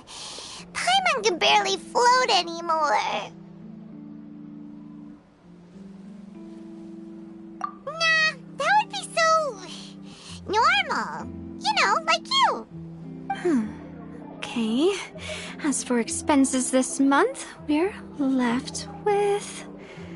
Hey, Navia! What are you doing over there? Oh, nothing. It was just a meal, you know? Nothing the Spina di Rosula can't cover.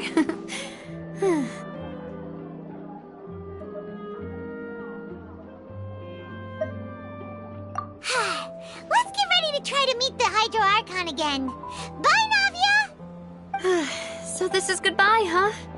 Well, if you do encounter any other trouble in Fontaine, you're always welcome to contact the Spina di Rosula. I'll give your request the highest priority. In any case, I wish you smooth sailing. I'll see you again, partner. See ya!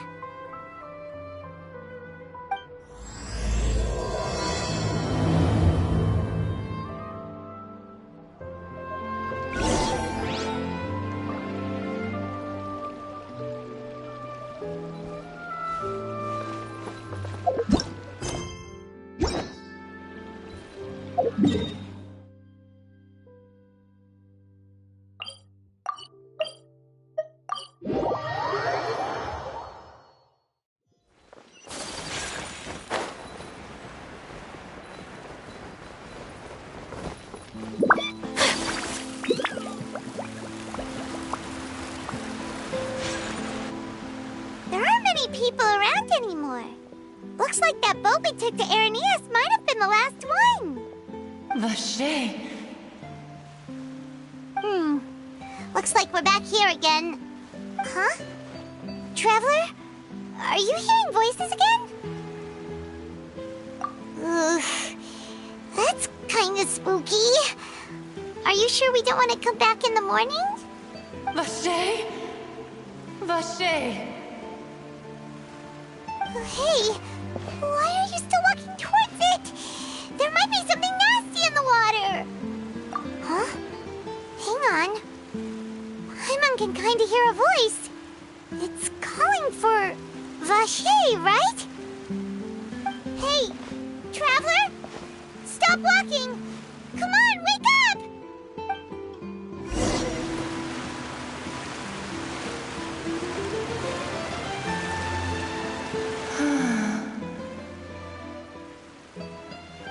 Vache, are you... my dear Vache? No, wait. You seem to be someone else. Do you know Vache? Do you know where my love is? Wait. Who am I? I'm very sorry. I fear I do not know. My memories feel like they have been washed away like a flood. So many fragments dissolved amidst the tide, never to be recovered. How much have I lost? How many things that I once held dear while on land have I since forgotten? Yes, that is what I was once. But now, I am but the consciousness of one who has lost their form. I do not know how I came to be like this either. I only vaguely remember being covered in light blue water, and then all grew dim.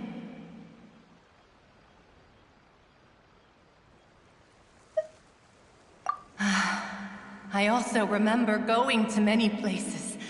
I loved adventure, loved exploring places of peril. No matter where I went, Vache would go with me. I knew how dearly he loved me, and I also loved him equally as much. But now, we can no longer go back. The pain of such parting, I never knew how heavy it could be. No, our reunion no longer has any meaning. There is no way for us to create any new memories. The thought of me gives him no succor, so let it lie forgotten beneath the waters. If you meet Vache, tell him not to look for me. Tell him to move on. That is the only thing I still remember. Perhaps that is so, as I was submerged in the waters, losing consciousness. I saw Vache above the surface. His eyes were filled with such sorrow, such longing. If only I could have comforted him, told him that I did not suffer. Indeed, I had felt a great warmth. Is that what you call it? Dissolving? If anything, I consider it a form of release. It was a state of neither fear nor frenzy, with only an endless peace, like the water's still surface. I could also liken it to being a thirsty person who drinks water for the first time, and only then sees how they have lived for so long in a world of endless want and anxiety.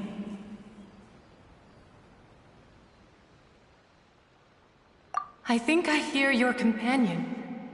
It's time for you to go, I think. Farewell, then. I am glad that you were able to sense my presence. Remember, if you see Vache, tell him not to seek me out any longer.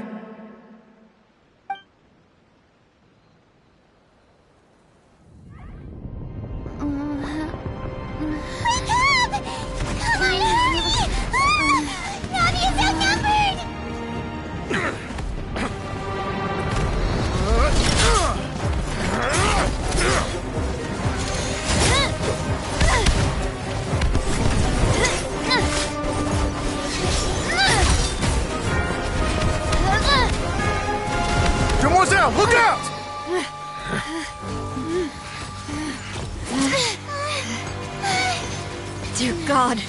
It's a whole army of Gardamex.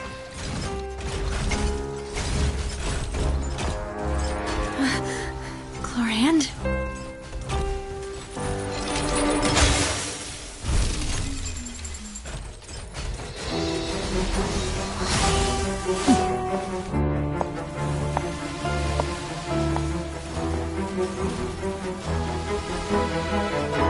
Quick, now's our chance!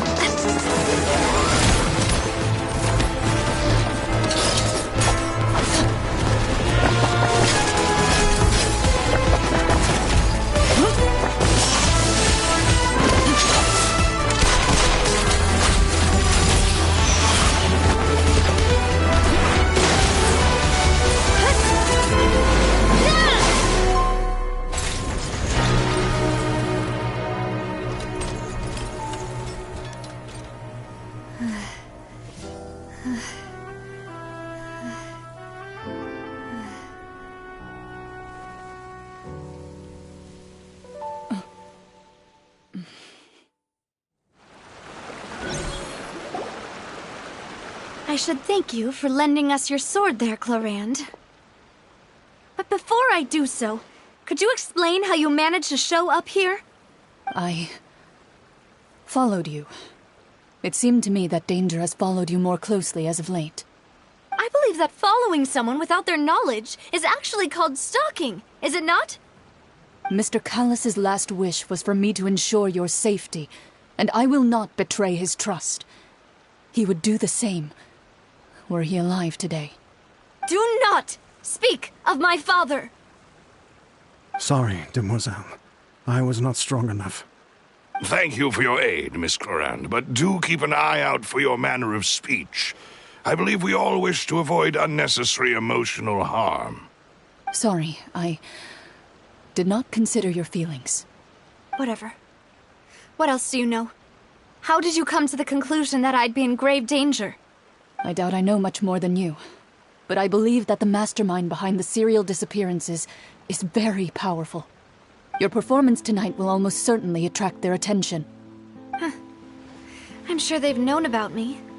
To be honest, I'm shocked it's taken them this long to act against me. And what about these Gardamex? I thought only those associated with the Maison Gardiennage could control them. None of these mecha have serial numbers. I was sure to check a moment ago. They are not the ones used by the authorities to enforce the law. I can only conclude that some powerful or wealthy party must have obtained them via illegal means, deploying them as a private force of sorts. What? Your point being that they're out of Spina di Rosula's league, then? Yes. Be careful, and do not act rashly. I will continue investigating no matter what. We will bring the truth to light. That's my father's true last wish. Regardless, thank you for your help today, Chlorand. But if you get any ideas, tell me first. I don't much appreciate being followed. I do not think that they'll strike again anytime soon. So I shall stop following you. Good day, all.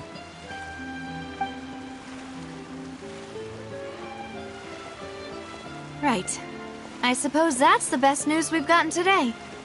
Demoiselle, I believe that Miss Chlorand was being sincere with you. If we tried, we could attempt to thaw relations a little. I know, she's... Oh,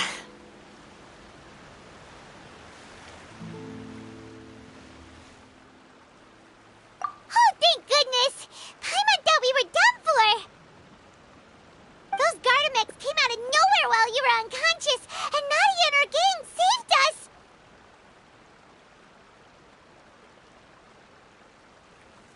Oh, and there was that champion duelist named Chlorand who came out to save us too! We got lucky there. Paimon probably couldn't have fought them off otherwise. Oh, come now. Forget all that polite talk. That wasn't really a farewell meal we had back there. Not for me, anyway. In truth, I hope that every meal we have together shall be a victory feast. As such, we're still partners. There's no need to thank me. It will take 50 years for me to match Demoiselle's magnanimity. If it were me, I would have joined the Spina di Rosula on account of her goodwill long ago. All right, you two. That's enough. Actually, Navia, how did you know that we were in danger? You sure did show up in the nick of time. Well, to be honest, you're the one who tipped us off, Paimon. Huh? Really? Paimon contributed somehow? Ooh, Paimon's even more amazing than she thought! Yes, all thanks to you grabbing my drink by mistake. How did that help? After we parted ways, I was on the way back to one of our bases when I suddenly thought of what you said. That the Fanta tasted kind of salty and icky.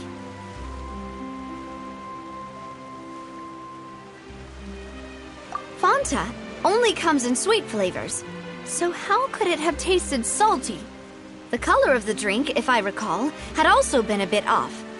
So the Fanta had been spiked with water from the primordial sea? Yes. So, if you hadn't drunk that cup for me...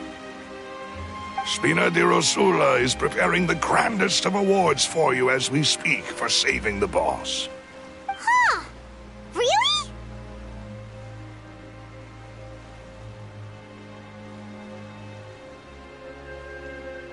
I sent people to Hotel de Boer to investigate, but whoever did this left no trace at all.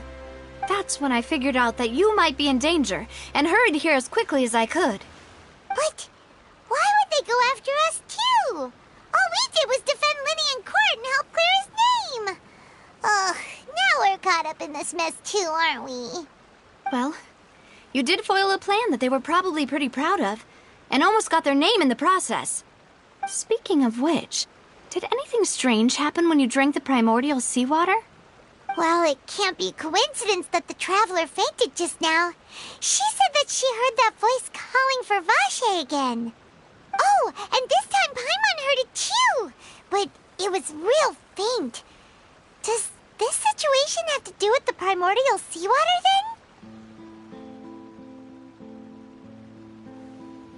Does that mean the primordial seawater raises someone's sensitivity to hydro when it's used on people who are not from Fontaine? That doesn't sound like too much of a bad thing, to be honest. New intel? While you were out cold? Well, let's hear it, shall we?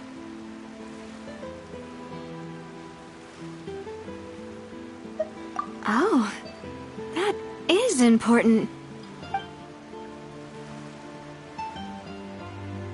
Vache. That name doesn't ring a bell. I suppose he hasn't stepped forward as a witness in court lately. Since he saw that young woman dissolve, he was at least at the crime scene. But he never gave testimony or any information regarding people dissolving in the primordial seawater.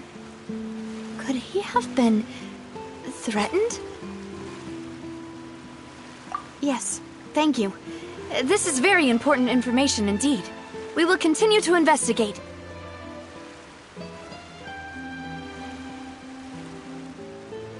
Oh, you mean you'll help us investigate? Well, you did say that our farewell meal didn't really count. That means we're still partners, right? And besides, we're in this now whether we like it or not.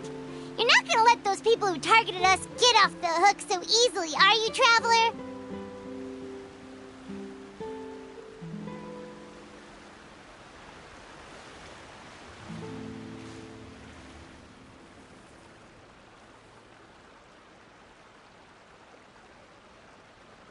Demoiselle, do try not to look quite so pleased. You are the face of Spina di Rosula, after all. You talk too much. Well, in that case, let's head back to one of our bases, shall we? I'll arrange accommodations for you. We also have some plans to go over, and hopefully we can deepen our bonds as partners. But we'll take that one step at a time, I guess. Don't worry, you two. With us around, our base is definitely secure.